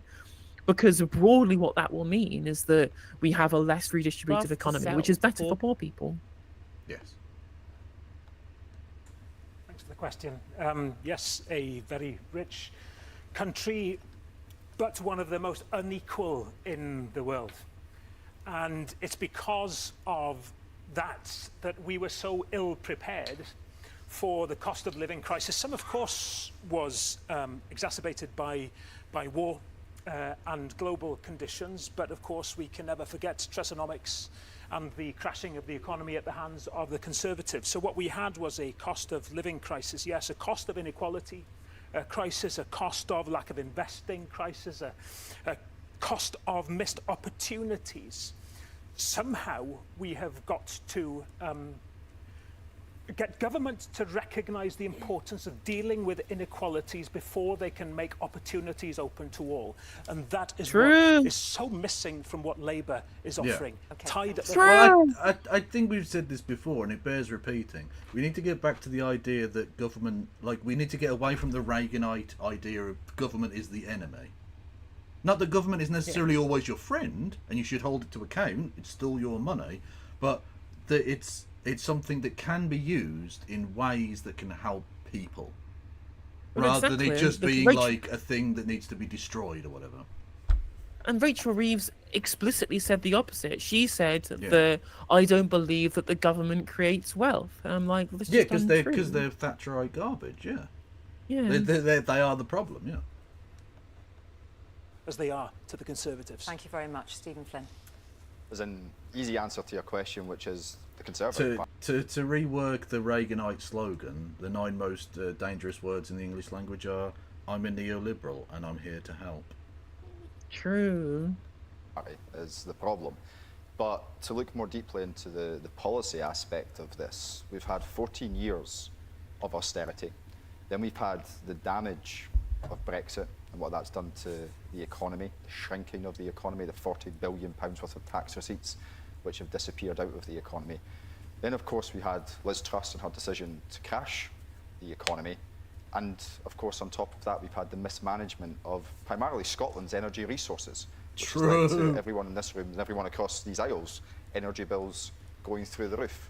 The thing that concerns me the most is what comes next. And the status quo consensus in Westminster is for £18 billion of public sector cuts. This guy's lying. Thank you very much. This guy's lying. I mean, he's not wrong. There's still a conspiracy of silence. There is a conspiracy of silence, but I'm not sure about the mathematics because I don't really know enough about it. But, you know, he's got his line and he's going to do the thing. And that's where the Scottish National Party do have it easier, is that they really only are pitching to one constituent. Not literally, in the sense that one person. Like they're just going for mainly progressive votes only in Scotland. They don't have to also pitch to fucking boomers in. Exactly. Also, by the way, if you're enjoying the content, you can subscribe on Twitch for $4.99 or for free with Twitch Prime by linking your Amazon Prime account to your Twitch account for a free sub every month. So if you're watching on YouTube and for some reason you buy Amazon Prime, don't know why you would, you can drop over to Twitch and then either myself or Kevin stream, link Amazon Prime to your Twitch account and throw us some of Jeff Bezos' money at no cost to yourself for some animated and static emotes in Twitch chat and some ad-free viewing over there. You can also drop bits. Text-to-speech is 100 bits on my end, 200 on Kev's end for your message to get read out. If you're watching on YouTube, you can super chat. I'll read out all super chats on stream. And you can also become a member on YouTube, 4.99p, which is cheaper than a can of Red Stripe, which gets access to my static emotes in YouTube chat and YouTube comments. It gets you access to my archive live streams. And you will also, if you want to, you can gift memberships to your fellow viewers. It's the best way to support the stream. If you gift memberships, it spreads the love around and boosts the stream in the algorithm. So if you've not got a message on YouTube, but you do want to donate, it's best to gift that many memberships rather than just super chatting, because it's better for the algorithm. True. Also, I am a basic hoe, so if you pay me money, I will say things I don't agree with. True, true. Yeah, Kev is a dancing monkey, for what it's worth. I am literally that, yes. Atrophy, and it's affecting people in every single community across our country. There was a point at which we used to say people were choosing between heating and eating, but there are people now who can't afford either, and it's devastating. Yep. So we Liberal Democrats were the first party to call for a windfall tax on the big oil and gas companies, because we saw the raw injustice of those companies raking in billions of pounds in profits whilst people couldn't afford to heat their homes. And that's why we're still saying we would close the loopholes in that windfall tax to raise more money so we can increase people's the warm home discount and start insulating people's homes. We would spread free school meals to every single child living in poverty in this country so they can afford to have at least one meal a day to help them sleep and study. And we must invest. Really, dream small. We're going to make sure they have one meal a day. I mean, it's better than no meals. It's better than no meals, but is that the best we can do? Not that they will be given adequate sustenance. No, what we want is we want to raise a generation of people who are 5 feet tall because they got enough to survive, but not enough to actually grow. That's literally true, by the way. Younger generations are growing up to be slightly shorter. It's true. Because that's on top of the nutrition. 300. That's on top of the 330,000 dead people that austerity caused. Thanks, Lib Dems. Appreciate you. Collaborators in Democide. Big fan, big fan. And on top, I mean, also we got a problem with the welfare state. We've got problems with the cost of living because of the failure to manage our resources and having a control of the economy. And on top of this, wages are too low. The wages have been stagnant. If we'd have had the same wage growth that we'd had up to 2010, we'd have £11,000 per working adult more in real wages in this country. And that's a fault of supply-side labour market reform. So what we need, of course, is that we need to deal with fucking neoliberalism. We need to have better trade union bargaining rights, better trade unions across the country having sectoral bargaining, reversing the Thatcherite anti-trade union laws so working people have enough money to be able to pay the bills without worrying on handouts from the state. Because welfare payments, universal credit, 40% of recipients are in work. And they would not have to be if their wages were good and their rent was controlled. If you want rent controls, if you want better wages and better trade union rights, only one party is working for that for you. That's the Green Party. Yeah. Also, if people are in work and receiving benefits, what you're actually doing is using taxpayer money to fund capitalist underpayment of workers. Literally subsidising businesses, poverty wages, using the state. Same with housing benefit. But housing benefit people are just people who don't earn enough money from their jobs because housing is too expensive because we sold off all the council housing. Again, if you want a party that's going to build council housing, it's one party you can vote for. It's the Green Party. Or vote for Count Binface, who has promised to build one house. True. Which, you know what? I don't make promises you can't keep. I reckon he can keep that. Bang on. Yeah. Bang on, lad. Anyway, Penny Mordaunt has been brilliant so far in this debate. Is really selling me on putting my cross in the Conservative box, said Kevin fucking Logan. Again, you paid me money, I said the bad thing. Yeah. Yeah. Also, it's Phil says super chat £2 that says Kev messed up my demands and wants a refund. Unfortunately, you can't refund YouTube super chats. Yeah. Also, eat my dick. That money's going nowhere, mate. You know where that money's going? To my heroin dealer. Let's go. £1 billion in our farmers to reduce the price of healthy, locally grown food. Okay, thank you very much. Angela Rayner. Well, it's a very important question. Stephen gave a resume of what the problems were, but without any of the solutions. We need to grow our economy. We haven't had growth in our economy. The Tories have taxed us the highest burden in 70 years. We also need to build the houses that people need. The Tories haven't built those houses. That's why we've said we'd build 1.5 million homes, including social housing that we desperately need. We need a new deal for working people, which I'm incredibly proud of, to make sure that people have secure, good paid jobs, and we need Great British Energy to bring down energy bills so we're not reliant on people like Putin for our energy needs, which has meant people's bills have gone. You know, what we need to do is rely on our good friends in Saudi Arabia. Well, it's just like we can rely on. We can just rely that the private sector is going to build a bunch of these things because we're just going to magic this out of the ether. Fingers crossed, guys. Hope they do it. No, but if you consider only for council housing, our fiscal rules, though. If you considered pressing a certain button. Pressing the houses button. The houses button, and everything just works out fine then. Absolutely, absolutely. Just the magic house Sky tree. high. Yeah. Thank you very much. Penny Mordaunt. Thank you. Well, thank you for what you do. And you'll know from the people that you work with that when you're facing financial hardship, how frightening that is, and how much you don't want to pay tax, and they're going to tax you. Fucking hell. how exhausting Also, it thank you, is, Thomas, for because the 2,000 Chilean pesos. The waif look has come back in style. Absolutely. True. Also, hello in... Well, actually, you might not be in Chile. You might just be paying in Chilean pesos. I have no idea. But good for you. you have to be so organised. I still have in my PayPal, because if they give in different denominations, you have like that, it just stays there. So I don't even know what it is, whatever currency it is. But I still have Omani something or other. I don't even know what thing it is. Dinar, is it? It's something like that. Anyway, it's just a little Oman flag, right? With 000 in it, because they gave me like $1 3 years ago or something. Yeah, and so it's just there in my wallet, empty now. Brilliant.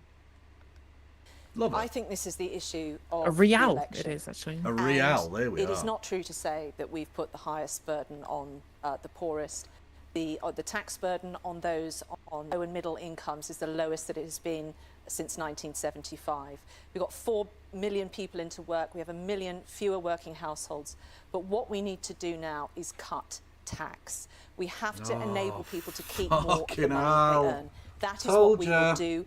Labour will do the opposite. They will put up taxes, they will put up bills, and the people you work with will suffer. Penny, you keep No, spouting no, this it's rubbish, but we've uninterrupted. got Angela more Rayner. working people Angela Rayner, we using are food doing banks. uninterrupted responses, and it is Carla Denya's time to respond. Carla Denya. Thank you, Janice. You're right. The rich are getting richer, but the poor are getting poorer. We think it's time to bring fairness back into our economy by asking the billionaires and the multimillionaires to pay a bit more and introducing a £15 minimum wage, an immediate £40. Which Numbers Cock, No Justice MTG, thinks is too much for you plebeians.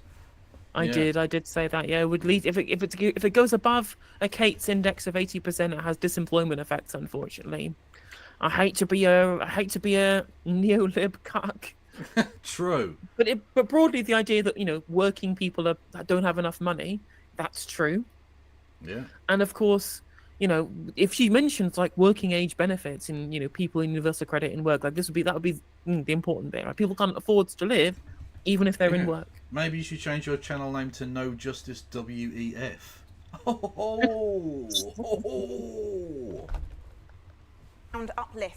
Weekly uplift to universal credit, and lifting the cruel two-child benefit cap, which both the Conservatives and the Labour Party support, even though it unnecessarily holds 250,000 children down into poverty. It's not even that expensive to lift, but both the Conservatives and Labour have ruled it out.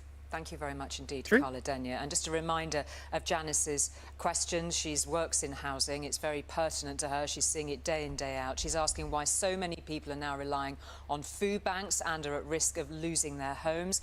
And just to put some statistics here before we get this debate going, last year the Trussell Trust handed out 3.1 million food parcels, the highest number ever. Mind you, just as the Trussell Trust got mentioned, and it's my opening meme for today, did you see that someone on Just Giving set up the Rishi Sunak Sky TV fund? I love it. It's basically a cheeky way of raising money for the Trussell Trust, but is also good. Top bands. Excellent moment. Top bands. That's excellent bands going on there. I just wish Carla, when she talks about this, she did talk about like wages are too low. Right? £15 minimum wage, but specifically make it clear wages are too low. People who are in work are having to use universal credit. This is wrong. Workers need to get paid more. The difference between the people at the top and the people at the bottom and how much they get paid is too wide. And then you could also go into having better trade union rights as well. See, Mr. Damn Girl in chat literally said, just the joke, oh, you shouldn't have had a third child if you didn't want to live in poverty, blah, blah, blah. Literally, when they introduced this policy, who was the minister? Was it, it's the guy, the Chancellor, the guy, now Chancellor, sorry. For fuck's sake, what is Jeremy Hunt.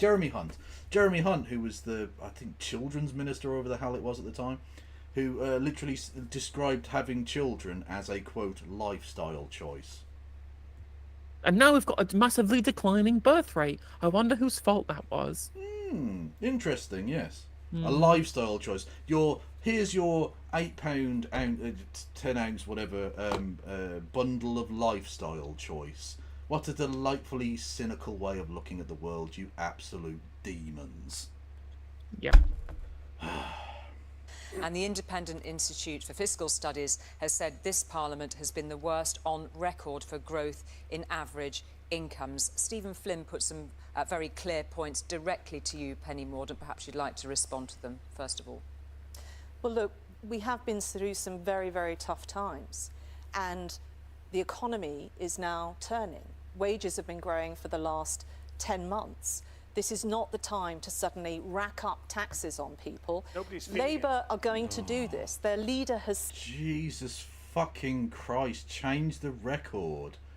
It's just Farage going, immigrants, immigrants, immigrants, immigrants, and she going, tax, tax, tax, tax.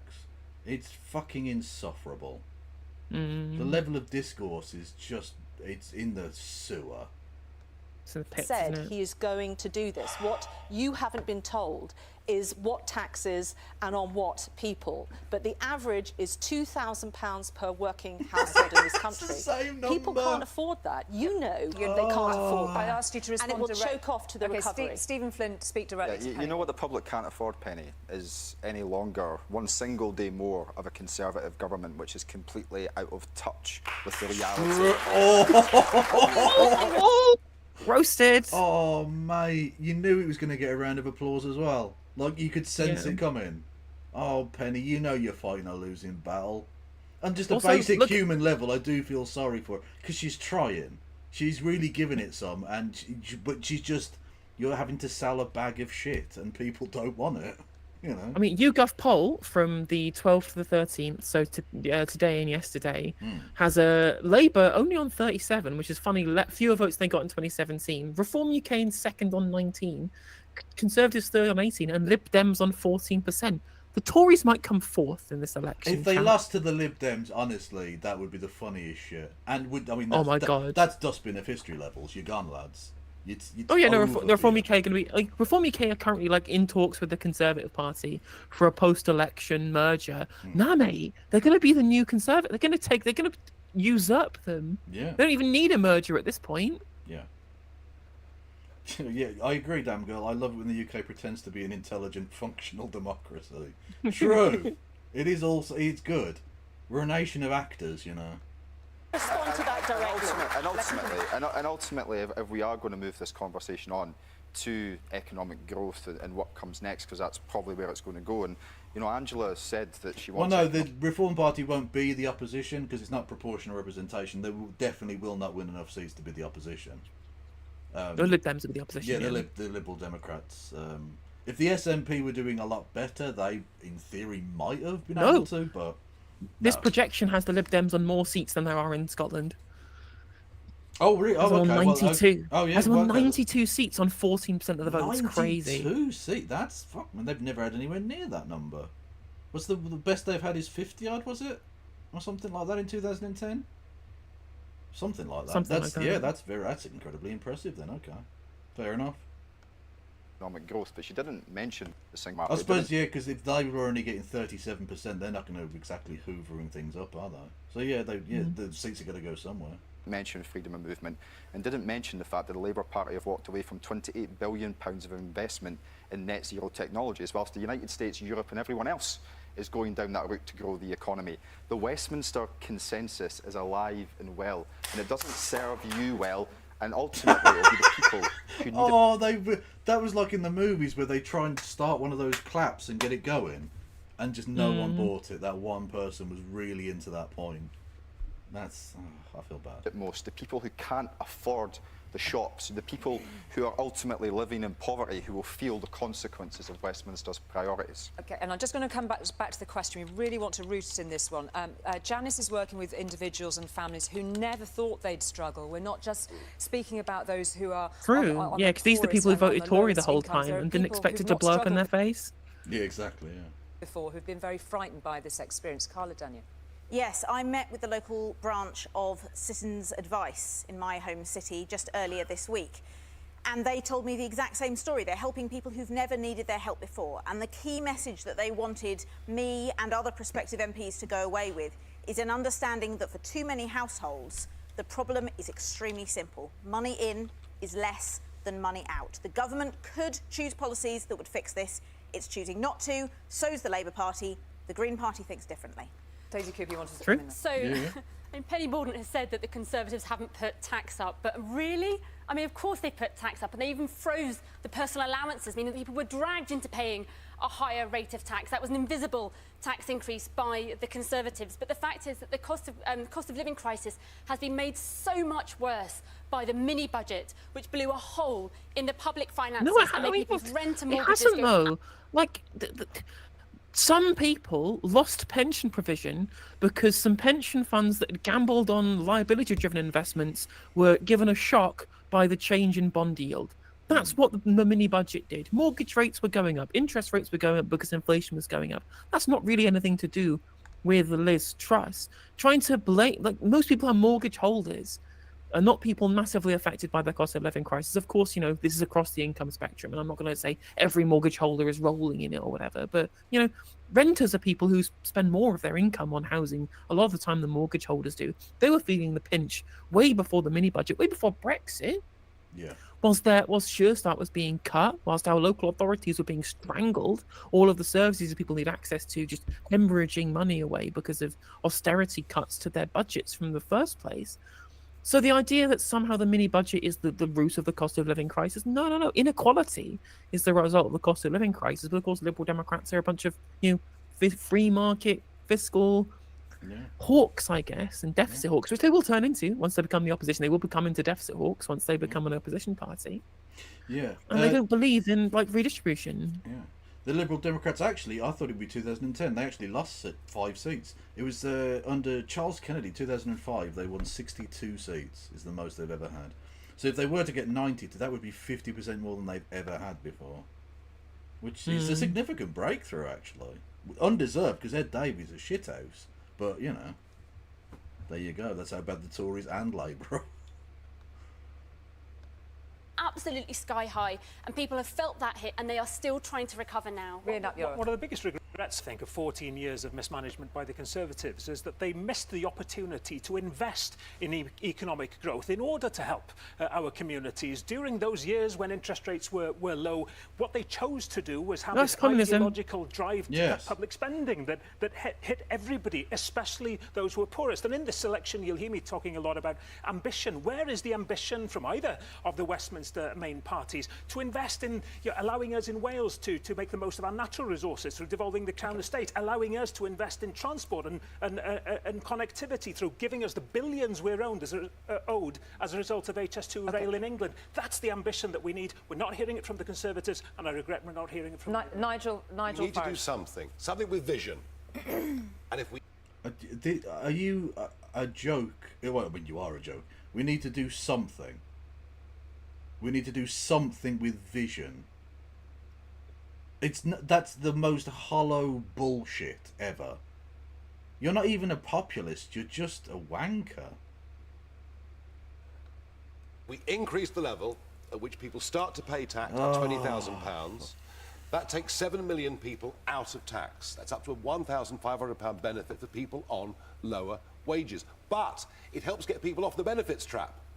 Because the benefits trap is if you start to go back to work and earn money, you lose benefits. Plus, we'd rely less on unskilled foreign immigration. Labor. That's the kind of vision that we need to help those who are at the lower end of the income scale or on benefits in this country. Do you know what? I really believe it would work. Just a quick question, Nigel Farage, from Suella Braverman actually has talked about the two-child benefit cap, which has been raised, just touched on a couple of times. I know that at some point we'll return to that. Suella Braverman has actually said that two-child benefit cap should be lifted. She's spoken quite warmly about you in recent times. I know. Well, I wasn't asking you to respond to that necessarily, Nigel Farage, but she would welcome a lifting of that cap. Would you? You're in a little bit Leslie Phillips then.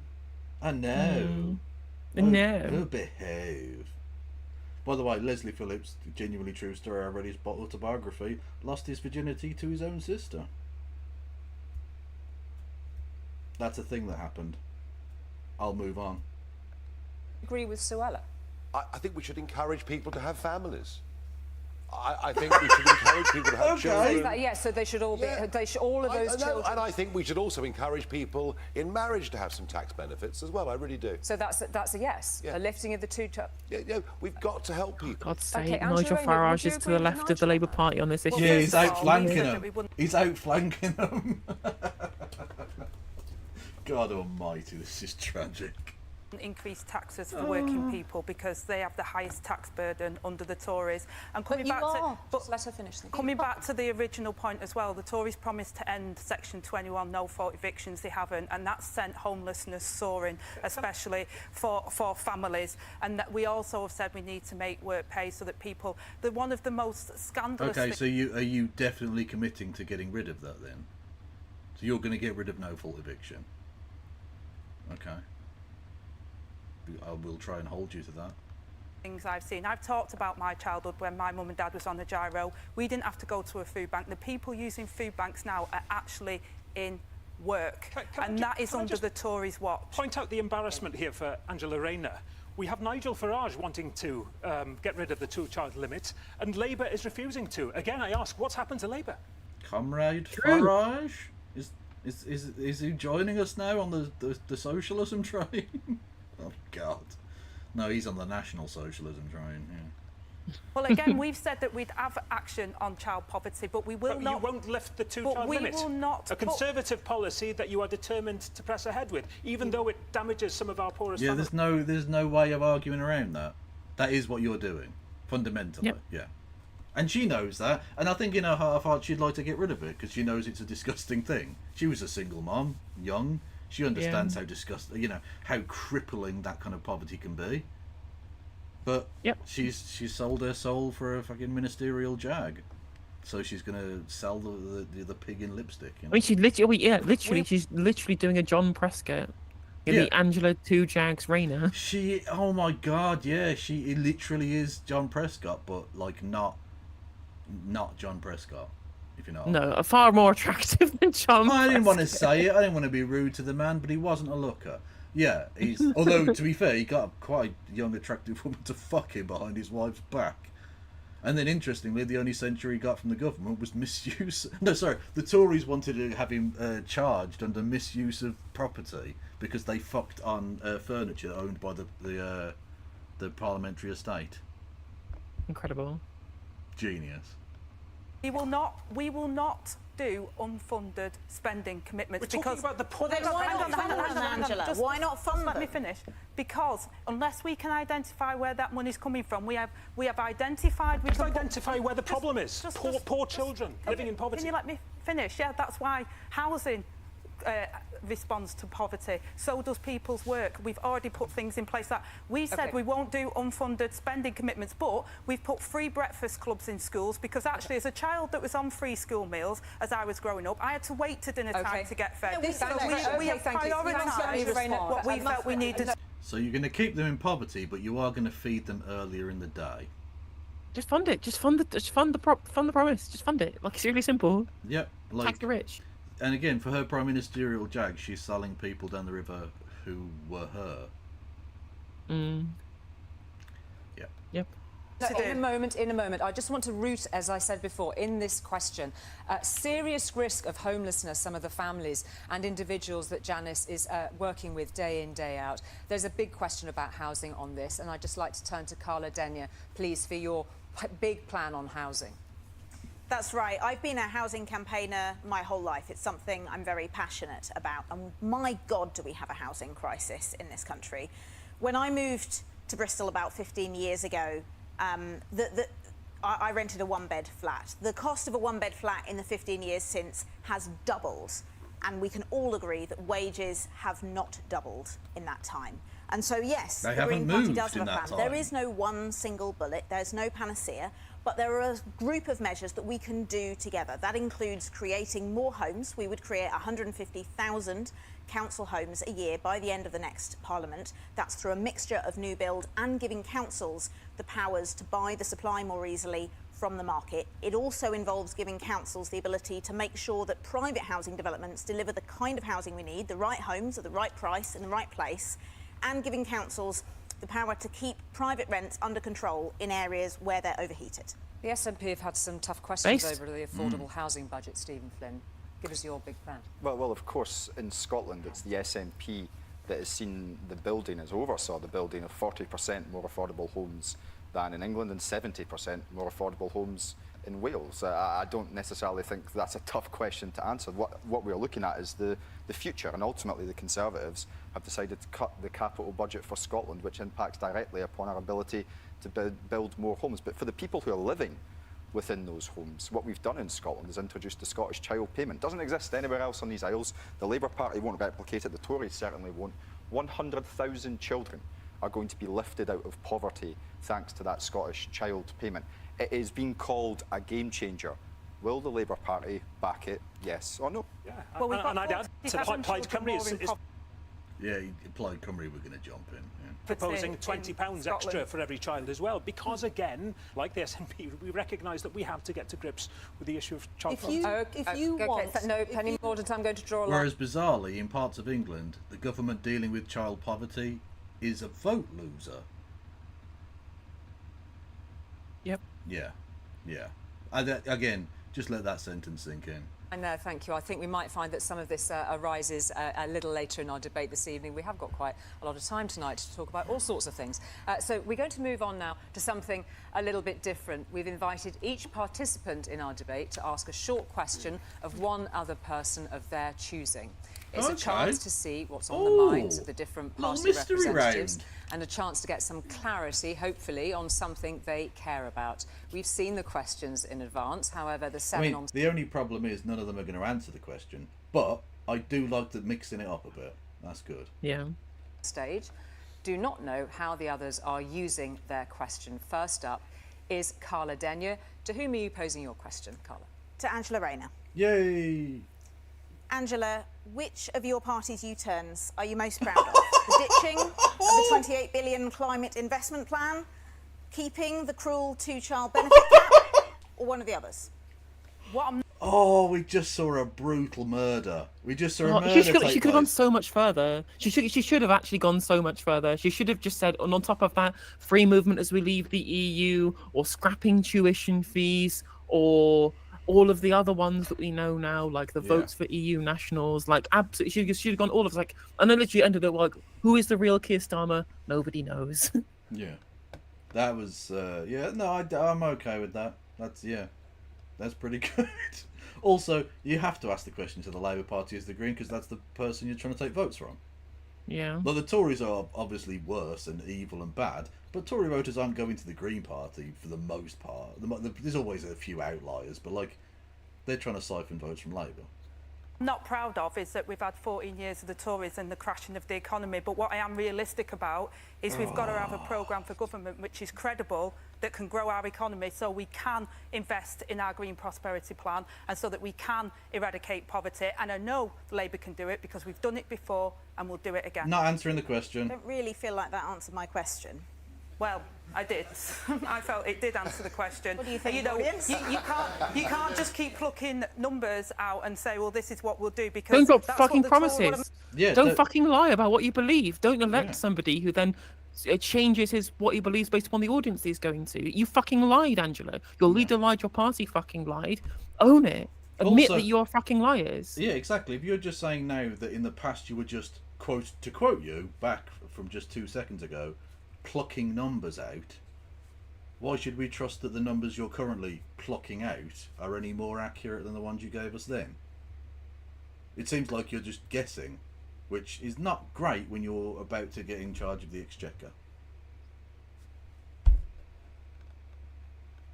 Manifesto is fully costed one. Well, yours wasn't fully costed. Yes, it was. The Conservatives unfunded tax breaks, and that's when Liz Truss crashed our economy. We have a fully funded, fully costed manifesto, which has a growth strategy. No, sorry, Penny, you don't answer somebody else's question, Penny Morden. Thank you. I'll just do that. Just gently, just stating the case there, Penny Morden. Agitated over this point. Don't get agitated, because you're up next, Penny Morden. It's your turn to ask a question. Who are you asking it of? I'm okay with what Carla Denya's thing. Yeah, and Angela Rayner gave the exact answer I thought she would give, which is bollocks. Yeah. I mean, yeah, I just wish she'd gone super fucking hard. I would have absolutely laid it in, just like a litany of broken promises would have been even funnier. But you know what? I'll take the scraps that we get. That was pretty good. True, but you've got to bear in mind, me and you, we do, shit posting on the internet and stuff. Like, these people have got to go, knock on doors in fucking Bristol or whatever. You've got to be a bit more, I don't want to be too respectability about it, but you've got to be a bit more chill. To also ask my question to Angela. And you're going to be... Well, the assumed government makes sense. Yep. Shadow Chancellor. Yes, chat, my phone has run out of battery. Obviously, my phone has run out of battery. That's why my camera is off. Please stop asking. It's clearly obvious. Well, my one doesn't run on battery, so... I know. I'm very lucky. I'm very lucky to be the one who has to deal with camera battery problems. Okay. Increasing... I noticed it didn't run out when you were on Navarra. Oh yeah, that's right. I'm saying you've got It's only an hour long. And those are correct. Yeah, my phone's been on for plugged in for 5 hours. I'm surprised it lasted this long, to be honest. No, fair play. Capital gains tax. This would mean higher costs for families when they're selling their homes. Will you commit to ruling that out now? Rachel has set out, yes, we have set out that we will not raise income tax, national insurance and VAT, and we do not need to raise taxes on working. Okay, but she asked about capital gains, which is none of the things you just mentioned. I mean, literally, we heard the same lines from Starmer last night, where it was just, we have no plans to raise capital gains tax. Nothing in our manifesto requires an increase in capital gains tax, apart from the £18 billion fiscal black hole that the IFS have talked about. People, because our manifesto is fully costed, unlike the Conservatives. So you are not going to raise capital gains tax? There is nothing in our manifesto that means we have to raise capital gains tax, no. But so you can say that you're not going to raise capital gains tax? She's answered. Penny Morden, thank you very much. I don't think she has, folks. Okay, I don't think she has. Thank you. Nigel Farage. My question is to Penny Morden. Given that your 2010 manifesto, your 2015 manifesto... Immigrants. Reduce immigration, reduce immigration, absolutely. Your 2017 manifesto said you reduced net migration to tens of thousands. Your 2019 manifesto said immigration would massively... It's no point playing Farage bingo, because it's just every square just says immigration. It's a drinking game. Every time he says immigration or population size, just down an entire can of Red Stripe. True, but the problem with that is you'd get so badly fucked that you'd have to go to hospital and they'd be treated by a migrant doctor. So true. Also, thank you, Mr. Pianander, for the £5. So also, thank you, Mr. Pianander, for the £5 super chat. If Keir Starmer had a third child, would he still support 2-child benefit cap? Unfortunately, he wouldn't. He would still support it because that man earns £125,000. Oh no, he's sorted. Well, and I don't know if you know this, but he was also the head of the department, the Crown Prosecution Service, which is a very highly paid position in of itself. He's a very rich man. He's not very rich, but he's a wealthy man. He would. It's crazy. You'd think somebody. I don't know if you know this, chat. I don't know if you know this. Is this factoid I've got about Sir Keir Starmer, Casey, right? If the man, right, when he grew up, right, his dad was a tool maker.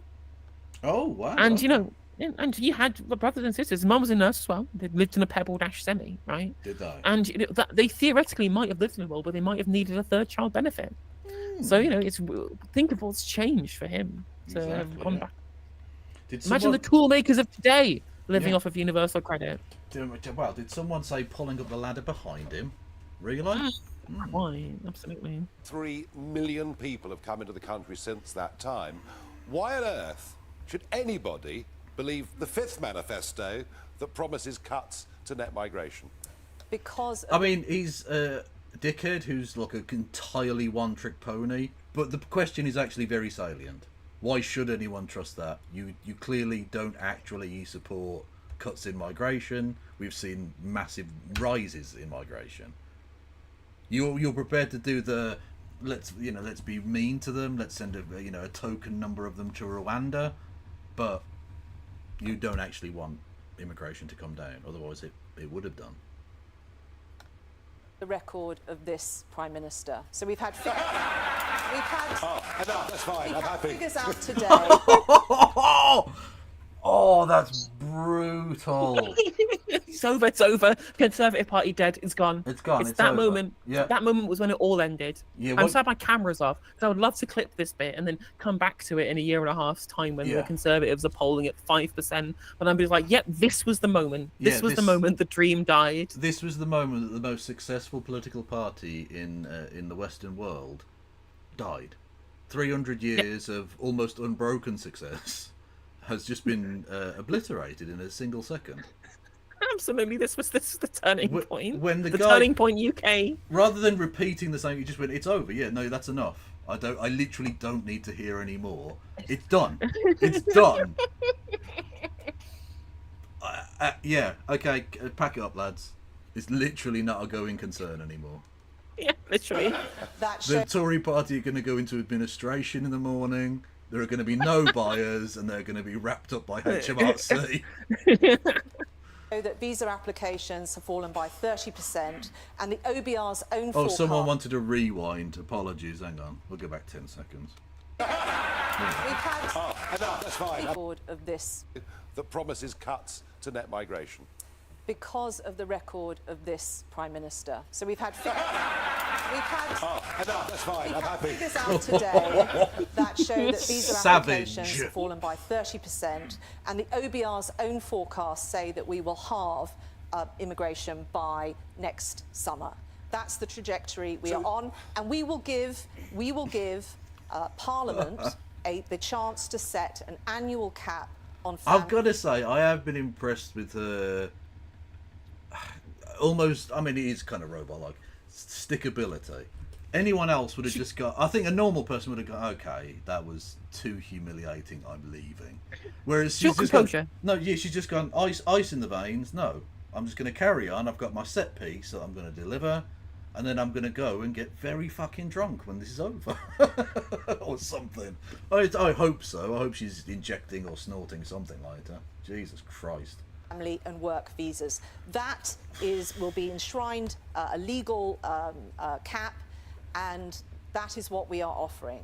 That's why you can have confidence that those numbers have come down. They're projected to come down, and the only alternative you have in this election is that, or what the Labour Party have on offer. Nigel is a Labour enabler. Nigel, and he's enabling. No, you're Labour enabler. Nigel Farage is polling higher than you, Penny. Yeah. You are enabling Labour. You're splitting the vote. You are splitters, okay? You are causing the one... Did you see the front page of the Daily Mail today? The one-party socialist state that's going to be created when the Labour Party win a massive majority because you took votes away from the rightful opposition, the Reform Party. The Reform UK, literally. And no plan. Penny, let Nigel Farage come back. I don't believe a single word that you say. You've deceived us with the last 4 manifestos. I don't believe you in the 5th. And as for being a Labour enabler... Look, she's already dead. You don't need to continue to beat the corpse. Oh my God. It's fucking savage. We are now ahead of you in the national polls. Okay, thank you. A vote for you is actually now a vote for Labour. Thank you very much, all. Fight. God, look, whatever you think of him, and I think he's fucking scum. He's not a bad shit poster. He's not a bad little shit poster when it comes down to it. Like, because we did that as a joke. We did that bit as a joke, and he's just like, "No, I'm in second place, bitch. I'm flexing on you." And what? You know what, Nigel Farage? I hope you and you enjoy a pint with the lads tonight. Up the rah. Exactly. I hope you find out who the big sus imposter Chungus is as well. Thank you for the questions so far. That's it for this point. That's it for Nigel. Thank you very much indeed. Serious. This is the only two. Thank you very much indeed for all of your questions. With us and an cap on immigration. Thank you higher very much. taxes Yeah, with the Labour. Queen's dead. The Queen's fucking dead, mate. I don't know why she's continuing to scream into the ether. Do you think this makes you look good? You look like the nutter at the bus stop screaming at the pigeons. What are you doing? You like, everyone's moved on. It's over. You're dead and gone. Your party is finished, and you're just going, no, actually, I vote for Nigel Farage. Just cut her fucking mic off. Jesus. Thank you very much, all of you, for your questions. We'll have some more of those. How terribly Shortly, we've dignified. had those from Nigel Farage, Penny Mordaunt and Carla Denyer. More of those to come from our other 4 participants who'll be asking their questions after the break. Okay. Let's skip forward through this shite. Oh, honestly, it's over. It's over, Tories. The grand old party is no more. Farage had their go. Now it's time for the other 4 candidates to ask their questions, starting this time with Angela Rayner. Angela Rayner. Thank you. I'd like to ask Penny, would you allow Nigel Farage into the Tory party? Good question. Twisting the knife. Oh no. It's not even a policy question or anything. It's just, oh, so Nigel, you're Nigel's little bitch now, yeah? Okay, cool. Let's see now. I'm a Brexiteer. I believe that if you can't reform European institutions, you should be prepared to leave them. I set up a business before getting into Parliament, so that's why I always back business. And I believe in rewarding personal responsibility. So is the answer yes then? Because doesn't this all apply to Nigel Farage? Well, apart from the business, I guess. You might think I have a lot in common with Nigel, but what I'm standing against is letting you in and letting you tax the hell out of people. Oh, Nigel is fucking Christ! What kind of answer is this now? helping you do that. So I think really flailing. This is honestly, this is some of the copiest shit. Like she had the whole advert break to like try and regain her composure, and yet the savage burn that he just gave. Look at his little froggy face. Jesus Christ. The savage burn he just laid on her. She can't deal with it, so she's just gonna have to cope her way through it. Sad. Can we get some sadges in chat, please? It's Absolutely, absolutely. than you might imagine. So that's a no then, and apart from your rubbish about us taxing people when you've taxed people the highest in 70 years, which you keep forgetting and you keep going on about 14 years. Yes. Let me respond to that. At the end of the next Parliament, yes, we have had a high tax burden, not, as I said earlier, on low and middle income earners, but overall it has been... Actually, the percentage of tax paid by lower and middle income earners is at record highs. Literally, like, the billionaires have never had it so good. Yeah. high. At the end of the next Parliament, on our plans, it will come down. Labour will take it to a record high. What they haven't told you in this campaign is what taxes and on what people. Okay. She couldn't deny capital gains tax earlier on. What? She can't deny fuel duty, council tax. Thank you, Penny Mordaunt. Not only do you not listen... Didn't mention meat tax. Outrageous. To me, 7 bins. Both Angela Rayner and Penny Mordaunt. Council tax, Stephen they trebled Flynn, it in Wales. it's They time need to tell you Stephen how Flynn. they're going to pay for their plans. Stephen Flynn, time for your question. Like being back in the Commons. Angela, it took 4.5 months and the death or injury of almost 100,000 civilians. Oh, yes. Oh, we're going to get some Palestine posting for the first time in this fucking election. Even don't do it to her. Don't do it to her. No. She's already dead.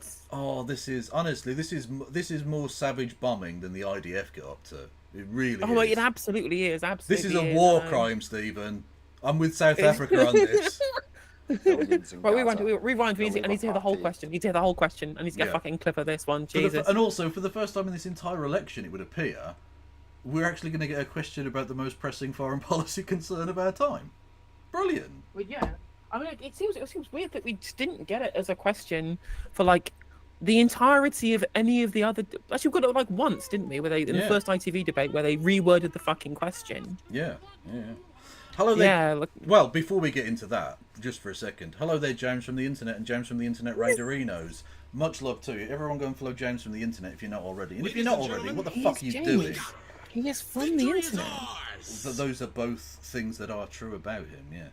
Hello there, viewerinos. I'm Kevin Logan, a socialist from the UK. Yes, we do exist. If you hate brickbongers, not as much as I do. Also, I'm with No Justice MTG. She is the rising star of the left here in the UK and will one day become our overlord queen or something. I don't know. At some point, I will be the best UK streamer in the world ever.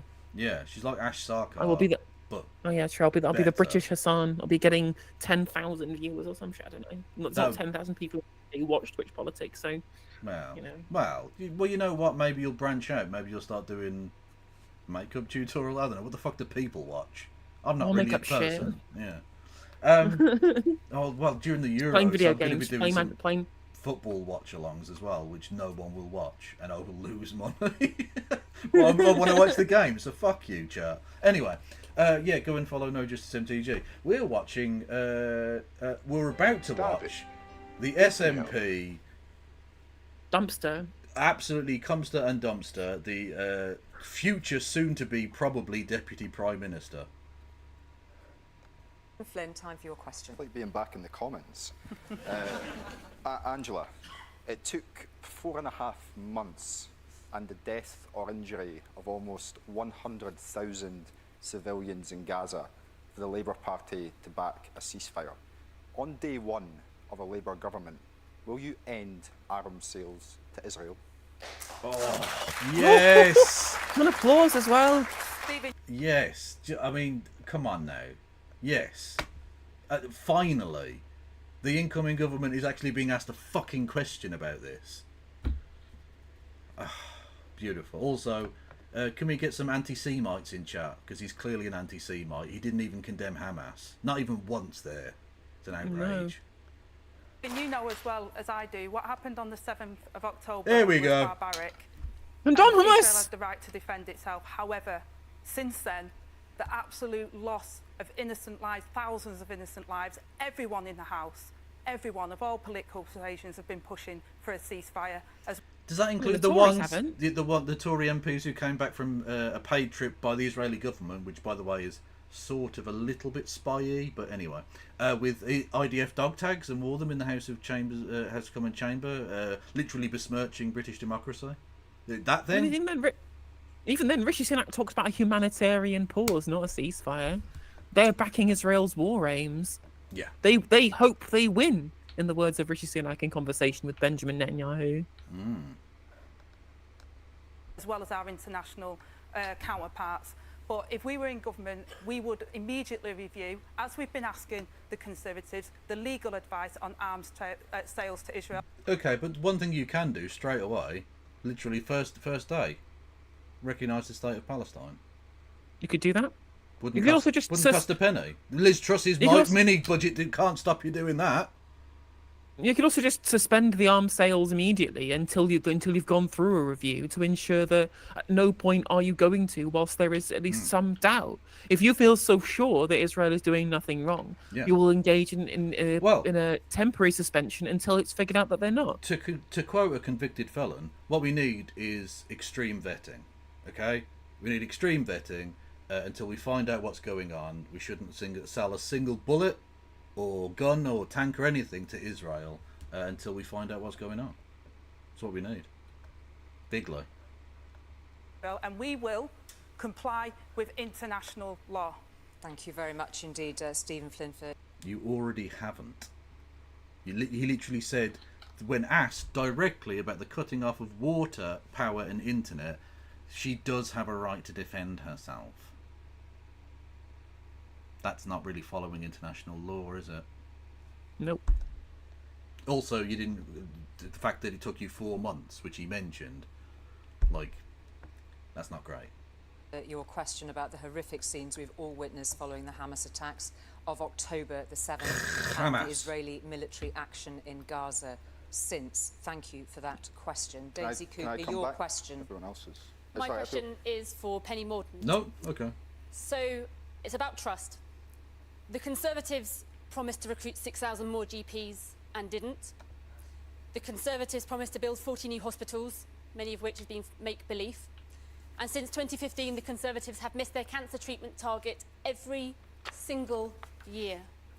Why can anybody, or how can anybody, trust a word the Conservatives say about protecting the NHS? Well, we have met many of our manifesto commitments from the last election, including recruiting. God, you slimy bitch. Fucking hell. Well, we have met some of our commitments, actually. So, I mean, the ones you mentioned, obviously we didn't, and we don't care. But we did meet some of them. We said we'd form a government, and we did that. So, checkmate. Public sector workers, and that's why you can see we're making improvements in many public services, as we spoke about earlier. We have a particular issue with the NHS, but we are increasing healthcare professionals, many more doctors, many more nurses. But integrity is vital.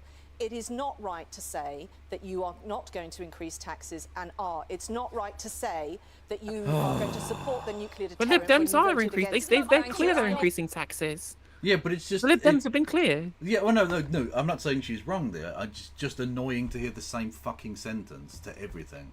It's like with Farage and immigration, everything. Tax, tax, tax, tax, tax. Motherfucker, you've taxed us more than any government since the Luftwaffe flattened us. Like, what the fuck are you talking? Like you've got a leg to stand on. Yeah. You've taxed us more than any government in the last fucking 80 years. And given us the shittest service we've had since then too. Fuck me. I apologise, James, from the internet viewers. I imagine many of you are American, and you've got your own shit to deal with. But Britain is a bad place, full of bad people doing bad things. This is the deep political analysis you get on this channel. Hit the follow button. It's not right to say thank you, Penny Mordaunt. We're going to move on to Rian Atyoa's question next. Thank you. My question is also to Angela Rayner. Given the convergence between Labour and the Conservatives on public spending, maybe I should ask if Labour would accept Penny Mordaunt into your party. But I'll ask this. Oh, mate! You didn't need to do her dirty like that. That's filth. Oh! I mean, to be fair, Penny Mordaunt is to the left of Natalie Elphicke, who's now a Labour MP. She's to the left of Christian Wakeford and Dan Poulter, or now both Labour MPs. And on trans rights, she's to the left of like half the Labour Party. She's to the left of official, well, soon-to-be government policy, yeah. Thank you, Sozzled Snake, for gifting a sub, and thank you, how the fuck do you pronounce that? Elstra. Thank you for giving me money for me to mispronounce your name. Much love. Thank you, Thomas, for even more Chilean pesos. Bloody Phoenicians indeed. What? Okay, yeah, okay. Gordon Brown said child poverty is a scar on the soul of Britain. Now, is it the likely incoming Labour government's two-child benefit cap or the £18 billion worth of cuts to public services which will make the situation worse? Well, you're absolutely right to recognise that child poverty is a scourge, and as someone who grew up in poverty, I absolutely know that we have to tackle it, and that's why we'd have a strategic number 10 unit that would look at tackling child poverty. But it's not just about one particular lever. You can tell she doesn't believe it. About housing. Absolute full of shit, yes. Yeah, you can tell that she's just party. I mean, I hope they do crucify her for this, because it clearly hurts her inside to have to defend. Oh, she's devastated. Inside, she's dead inside. Yeah. Yeah, totally fucking devastating. You just go like, I would just go like, I would honestly, I know it's probably a low blow. I would go like, you've got a 16-year-old, haven't you, Andrew? How would you look in her face if you told her that she couldn't go without food because she was a third child? Think about what it'd be like for your children. I would go right for the fucking jugular. Right. I mean, I know. I'm not. You know what? People would say that's below the bar.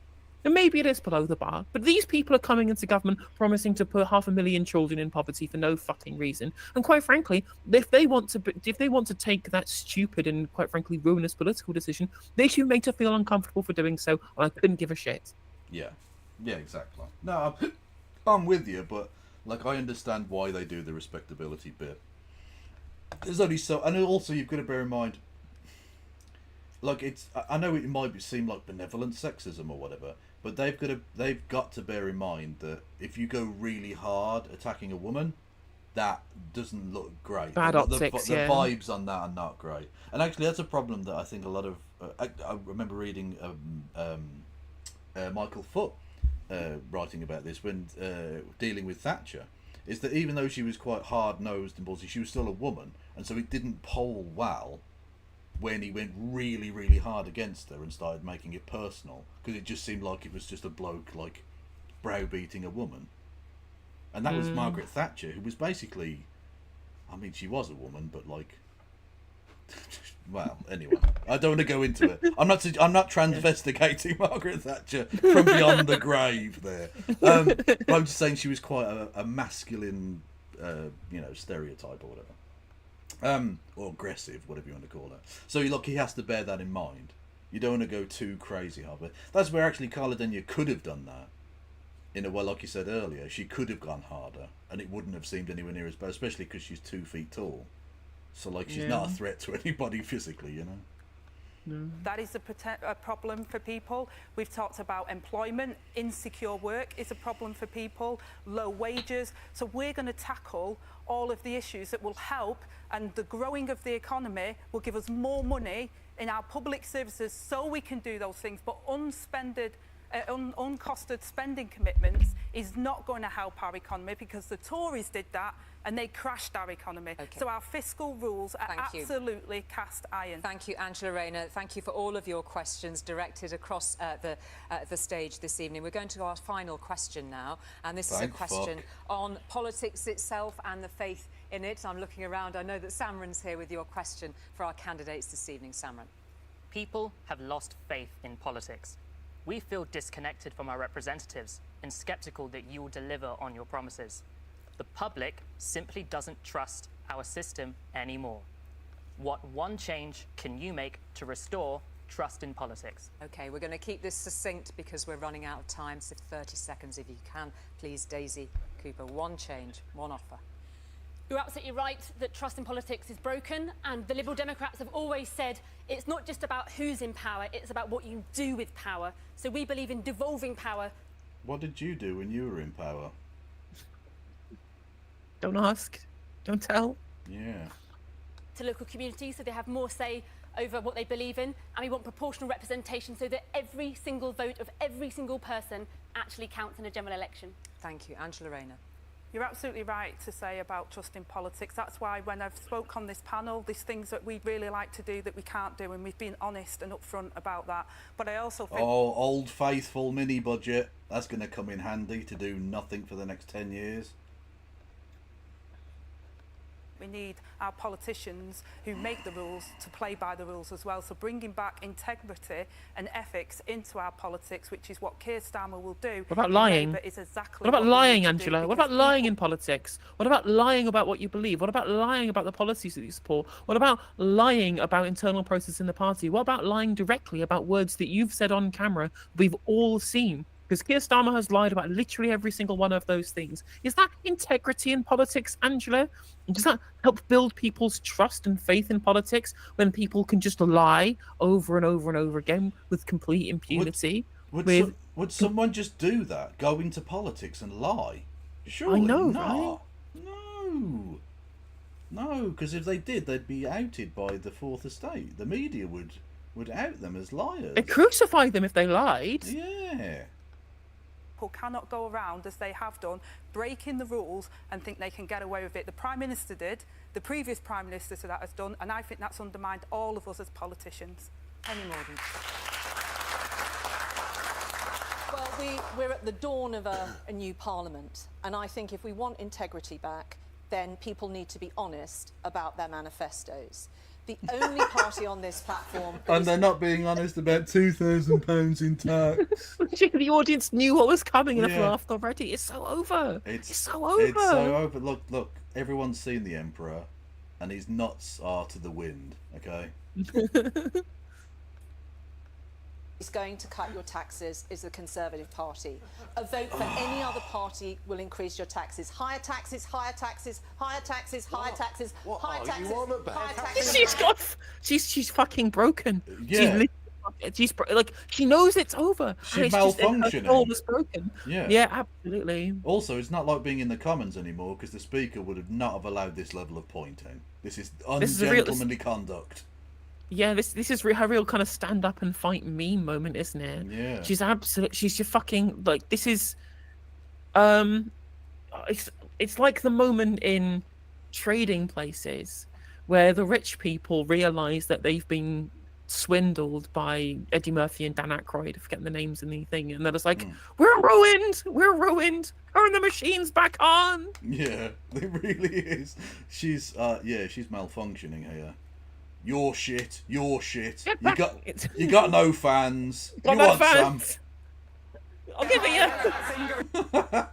Start with honesty in manifestos. Labour have 3 weeks to do that. Thank you very much indeed, Penny Mordaunt. How about some honesty about the fact that freezing thresholds has meant higher taxes under the Conservatives whilst they've been cutting public spending? It's over. No offence to Plaid Cymru. I like you. You seem nice, but you're not a big party. And if they're able to just fucking ruin you in a sentence, you're done. It's over. You cannot you can't return from that. It's done. It's over. Yeah. And this is the honesty and integrity that we're looking for. We need politicians to be truthful with people about the challenges that we face. We need good judgment. Yet we have a First Minister in Wales, a Labour First Minister, who accepted a £200,000 donation from a convicted... I was actually thinking, it's a good thing to bring up, because, again, he only has to play to Wales. The people of England don't understand what he's talking about. Doesn't matter to him. He doesn't need to. Anyway, I was thinking about this today. The only, like, they've fucked it up. Well, I'm going to watch Question Time. I don't know if you're going to stick around for it. But Absolutely. I want to see the Tories fucking flail. It's going to be very funny. It's Douglas Ross as well. Exactly. He's terrible. That's what I mean. Right, Douglas Ross. We'll get into his amazing week he's had. So they're fucking up in Westminster. They're bollocksing it up at Holyrood. The only place where they've had a relative amount of success recently is in Cardiff. At the Senate, right? They called a no confidence vote in Vaughan Gething. People didn't think it would actually pass. People thought, well, they'll probably prop him up or whatever, or they'll abstain and Labour will win or whatever. And they didn't, and he lost. And he just went, oh, fuck you. I'm staying anyway. Bollocks to you. So even when they post a W, it doesn't matter. The Tories are over. It's done. Yeah. Even when you actually manage to achieve something, it makes no difference. Convicted environmental polluter. That's poor judgment, and I wonder if Angela Rayner would have accepted it. Thank you very much indeed. Carla Dania. I think one of the reasons that people have lost faith and trust in their politicians is that most elections there are hundreds of MPs who are totally safe in their seats because we have an unfair voting system where the number of votes cast does not match with the number. Honestly, there are no safe Tory seats for this election. Honestly, Rishi Sunak could lose his seat, and that would be fucking brilliant. Right, so you know that poll that I mentioned before, which had yes. Reform UK a point ahead of the Conservatives, and it was like 25 or something Conservative seats. They were like in third place. If the poll, under Stats for Lefties model specifically, if that poll shifted by 0.5% from Conservative to Reform, the Conservatives would have 6 seats. Single digits. That's how close they are to complete oblivion. Honestly, like it's super odd. It's like when I said the death of the Conservative Party, I didn't just mean like out of government or having a merger with Reform. No, if that 0.5 percentage point swing happens, Reform have more seats than the Conservative Party. The Conservative Party dies and Reform UK become the right wing opposition. Honestly, my pussy could not get wetter. This is amazing. Let's fucking go. I mean, the Labour is shit, but I do enjoy the Tories getting wiped out. There's something genuinely poetic and justice about that, you know? Oh yeah, and that's true. All 6 of those seats are in Scotland. So really? They'd be wiped out in England. They wouldn't win a single seat in England. Yep. How? England. How? What the fuck does that mean? I mean, I've seen them be wiped out in Scotland in my lifetime. They didn't have a single seat at one point. And that made sense. For them to not get a single seat in fucking England. is Well, yeah, they keep honestly basically- yeah. impossible. That I can't see that. I genuinely can't. No, I mean see I can't that. see that either. But the thing is that the Reform UK vote isn't as high in Scotland, so they don't get enough too much of a vote split. And of course, there's unionist tactical voting as well. That's also true. Yeah, UKIP never did anything in Scotland either, did they? Seats elected. That's why the Green Party would change our voting system in general elections to a proportional system, the fair system that almost every other country in Europe has. Do you know there's only one other country in Europe that still uses first past the post? It's Belarus. And why do we not have a fair voting system? Because Conservatives and the Labour Party block it. Thank you, Stephen Flynn. In my view, you should always vote if you are doing True, but can I just point out what Belarus do better than anyone else is naming their national anthem. I don't know if you know what it's called. No. This is genuinely true. My Belarusi is not a joke. That is not a thing I've been paid to say that isn't true. I swear to God, that is the name of the, translated obviously, into a Roman script of their national anthem. And Wetas Belarusi. Amazing. Bring a bucket and a mop for this Belarusi. Okay? Well in life for the politician who will make sure that others can get on in life. And if you're not doing so well in life, you should always vote for the politician who's going to make things better for you. I think that's a nice and good starting point in politics. The Westminster system, the way it operates, is broken. It's been built on failure, Brexit being the most obvious one of recent times. Hold your politicians to high standards and vote for what you believe in. Thank you very much indeed. Nigel Farage. I do agree that the first past the post system has led to the two big parties. Well, one was big, not after today's polls, but there we are. Oh man! Oh! Absolute. Nigel, she's already dead. Oh, this needs Stop, this needs an 18+ rating. Honestly, this needs to be age gated. This is no X-rated filth right now. Is what you're saying. Oh my god! Literally. Like, Unbelievable. je téléphone la police. True. Oh mate, that's ridiculous. He hasn't even made his fucking point, and he's killed her. Jeez. It's before the. It was this broadcast before the watershed. I know. I'm mad. They're both mushy sort of SDP parties in the middle. I would change the voting system. I think the House of Lords is an abomination. True. Yeah. Not a Nige. Welcome aboard, mate. The fact that it's filled up with party donors is a complete disgrace. There must be an elected element.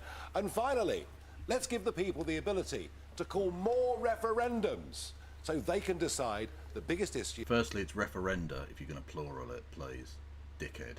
And secondly, I'm against that, really, in the sense that we either go with representative democracy or we go for a much more direct democracy. Having referenda in a representative system is just messy, really, as we saw with Brexit. Because it's then incumbent upon a parliament to enact a policy they don't fucking want to. Which is just unbelievably scruffy and shit and leads to chaos. Which we still haven't really recovered from. So either we stick with the system we have, roughly speaking, with some nice tweaks, or we go for a direct democracy on some level. Because the mixture of the two is just silly. Also, thank you, Andrew Carter, for the 5 gifted. Really appreciate that support. Remember, as always, you can subscribe on Twitch for $4.99 for free with Twitch Prime by linking Amazon Prime to your Twitch account for a free sub every month. Dropping bits, 100 bits gets you text to speech on my end, 200 on Kev's end. You can do it on either channel, both bits and subs. On YouTube on my end, you can become a member for 99p to support the stream and get access to my emotes and chat. And you can also, as Andrew Carter has just done, you can gift memberships to your fellow viewers. That's the best way to support the stream. And you can also super chat if you want me to read out a message as well. Yep. Their lives. Thank you very much indeed for that, Nigel Farage. I'll just bring Stephen Flynn in then as in response to some of the things you've heard on improving trust in politics and mending our broken politics. Well, and I'm just surprised that Nigel Farage wants another referendum on Scottish independence. I'm sure there's a lot of folk back in Scotland who'd be... Oh, come on, you don't want to lose again, do you? Who'd be very keen to see that happen. Well, if you're so confident, if everyone else is so confident about that... I don't think he'd mind, really, because he's not I don't think he's that big of a unionist, really. I think he's got other He's an English nationalist, isn't he? Basically, yeah. And he knows that as long as the SNP and leftoid-ish Labour MPs sit in Parliament, his plan is much less actionable. It's only if they can have embattled Little England, with Wales, I guess, that he can do what he wants to do. So I don't think he'd mind those leftist MPs fucking off from Westminster, to be honest. But then again, he probably won't get elected to Westminster either, so I don't know. Let's put it to the test. Let's put power back in the hands of the Scottish people and take it out of politicians at Westminster. I'm sure the Labour Party Yeah, I don't mind that. premise. You had your pop. Well, I'll put that to Angela Rayner and then come to Daisy. Okay, but like literally before the Brexit referendum, you said if it was like 55-45 one way or the other, then there was, quote, unfinished business. Yeah, but then 52% said it was this gigantic mandate. Yeah, the with biggest mandate. With no compromise at all. No compromise on anything. Exactly, any policy. Exactly. If you don't want my hardest of hard Brexit ever, then you are betraying 17.4 million people. Okay? Cooper. But I think over the last few years, trust in politics has just been blown to pieces. The Conservatives have taken a wrecking ball to standards in public life. People are sick to the back teeth of the lying and law-breaking from Boris Johnson, the mini-budget from Liz Truss, and the failures from Rishi Sunak. It is time for change. Penny Mordaunt, if you'd like to respond directly to that. Well, look, I think we have an opportunity now. We're going into a new parliament. I know that my colleagues up and down the country are doing a good job in their constituencies. They care about the people that they represent. We have to hold individuals to account. But if we can't be honest about what is in our manifestos, then that doesn't bode well for that parliament. I say it again to Angela. Dying gasp for the That's failing where your government. tax rises are coming from. Okay, Angela Rayner quickly, and then Rhian Apiorath. I mean, we've Paula said they're not Denyer. going to be taxing working people. The Tories, judging by their record, they have done that. And Stephen, I think that record has been well played a little this evening I want on our tax. nations to work together. I think we're better together. And the one thing we have got in common is we need to get rid of the Tory government in Westminster, and that's why people need to vote Labour. The Tory government's forever by backing Scotland's independence. That's what we should do. And just briefly, no wonder people are fed up. It's the PPE corruption, it's the Downing Street parties during COVID. We need to hold politicians to higher standards than we've seen in recent years. Thank you very much indeed. Well, the reason I focused on a fair voting system, I mean, there's so much that could be better in politics, but the reason I focused on that is that when MPs have safe seats, they're not held to account. Short of a serious breach of the law and being found to be a criminal, you can do pretty much anything if you're an MP in a safe seat and you'll be re-elected. Holding MPs to account, a big part of that is making sure that they are properly answerable to the electorate. But have you considered that Jess Phillips likes it just as it is? I mean, to be fair, like, you also don't hold politicians to account in that same way. If they're on a party list, right? They just stay at the top of the party list forever. Yeah, I guess. I don't know. Maybe you could have a mixed system. There are alternative, complicated ones out there. Although some people fail with just putting an X in one box, so I don't know how much more complicated we can make it, to be honest. What's this? I've got to put a number 1 and a 2 and a 3. Oh, for fuck's sake. Thank you. So a little variety of ideas in answer to that question. Thank you very much indeed for that, and thank you for all of your responses. So some big ideas on... Yeah, I don't care what you have to say. No offence, but, you know. Time is pressing, and we've got Scots to listen to in question time. We do indeed. YouTube viewers. Unfortunately, what I cannot do is stream question time at you. True. I'm unable to do so because we will get copyright cucked if we do. Very much so. So I'm going to post a link to my Twitch stream in the YouTube chat. If you're watching on YouTube and want to come join us, please do. Of course, I understand if you'd rather go to bed. But there's the link for you to come and watch me in the YouTube chat. If you're watching on YouTube, on Twitch, if you'd like to be able to go and view that there. And you can watch Question Time with myself and Kev. But I will be ending the YouTube stream there. Remember to get your bits, maybe get your memberships in before that does end. If you're going to stick around and not want to go to Twitch, I will send you over to somebody else. Is there a closing statements they're going to do? I don't think that... Hang on. Did I get rid of the thing? I think I might have gotten fucking rid of it. Hang on. No, hang on. I still got it. Hang on.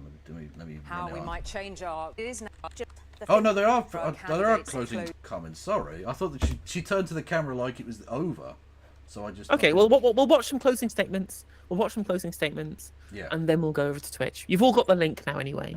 Yes. Hang on. There's my link. Everyone, go and follow. Go over to the Twitch soon, quickly, now.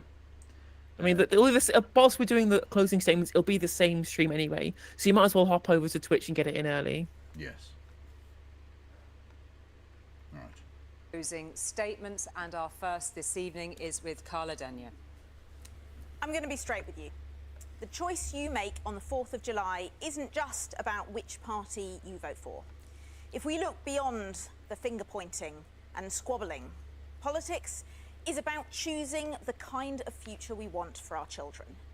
We all know the Tories are toast. Yes. And Labour will form the next government. But are they offering real change? No. Or is it the same broken politics dressed up with a red rosette?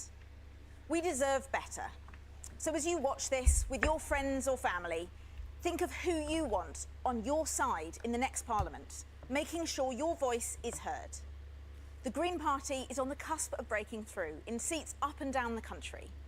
And Green MPs will never stop defending our future, protecting our NHS from privatisation and pushing the next Labour government to think bigger and act bolder.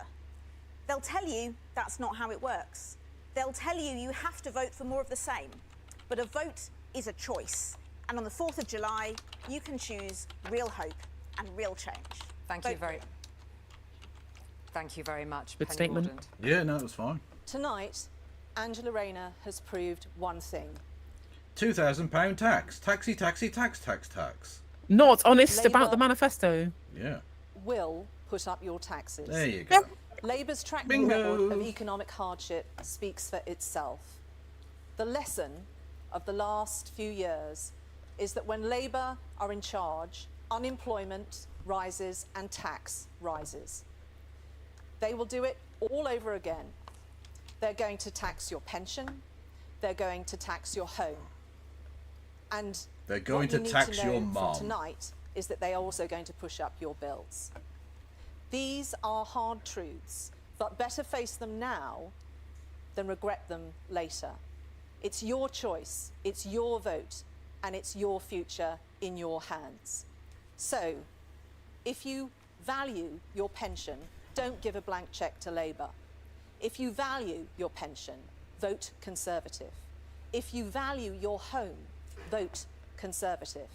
Does she think this is coming across like as we will fight them on the beaches? It's We will do desperation, isn't it? Absolutely. Like, Absolutely. again, you got to say it's admirable the way she stood up to, I mean, sickening burns tonight. Really. And also on top of that, like savage. it says, if you worry about your pension, like you, the Conservative government, have done the worst for people's pensions. Like that's the one thing that Liz Truss did was fuck over pensions because of the mini budget. Yep. If you value your future, vote It's Conservative. desperate. Thank you, Penny. Very Mordaunt. desperate. Daisy Cooper. Our country is crying out for change, and it's not hard to see why. Day in, day out, From the movement, I'm getting Theatre Kid vibes. Own True. the space. all over the country, people are striving just to get on in life. But under this Conservative government, too often, it feels like we're fighting a broken system. Nothing works. Under Ed Davey's leadership, the Liberal Democrats are promising a fair deal for the British people. We will fix the NHS and social care, tackle the cost of living crisis, and stop filthy raw sewage being dumped into our rivers and seas. A vote for the Liberal Democrats Yeah, that hasn't been is a vote mentioned for a as well, has strong it? local champion, a vote for a fair deal, and a vote to help deliver the change that we all so desperately Like need. literally, the water authorities are having to say boil your water because apparently it's 1851 again. Like it's ridiculous. Don't catch cholera or dropsy or whatever, right? Nonsense. And it's like not even an issue. People, it just hasn't been raised at all. And in so many parts of the UK, a vote for the Liberal Democrats is the best chance of finally voting this disastrous Conservative government out of office. Remember, only the Lib Dems can win here, meaning everywhere.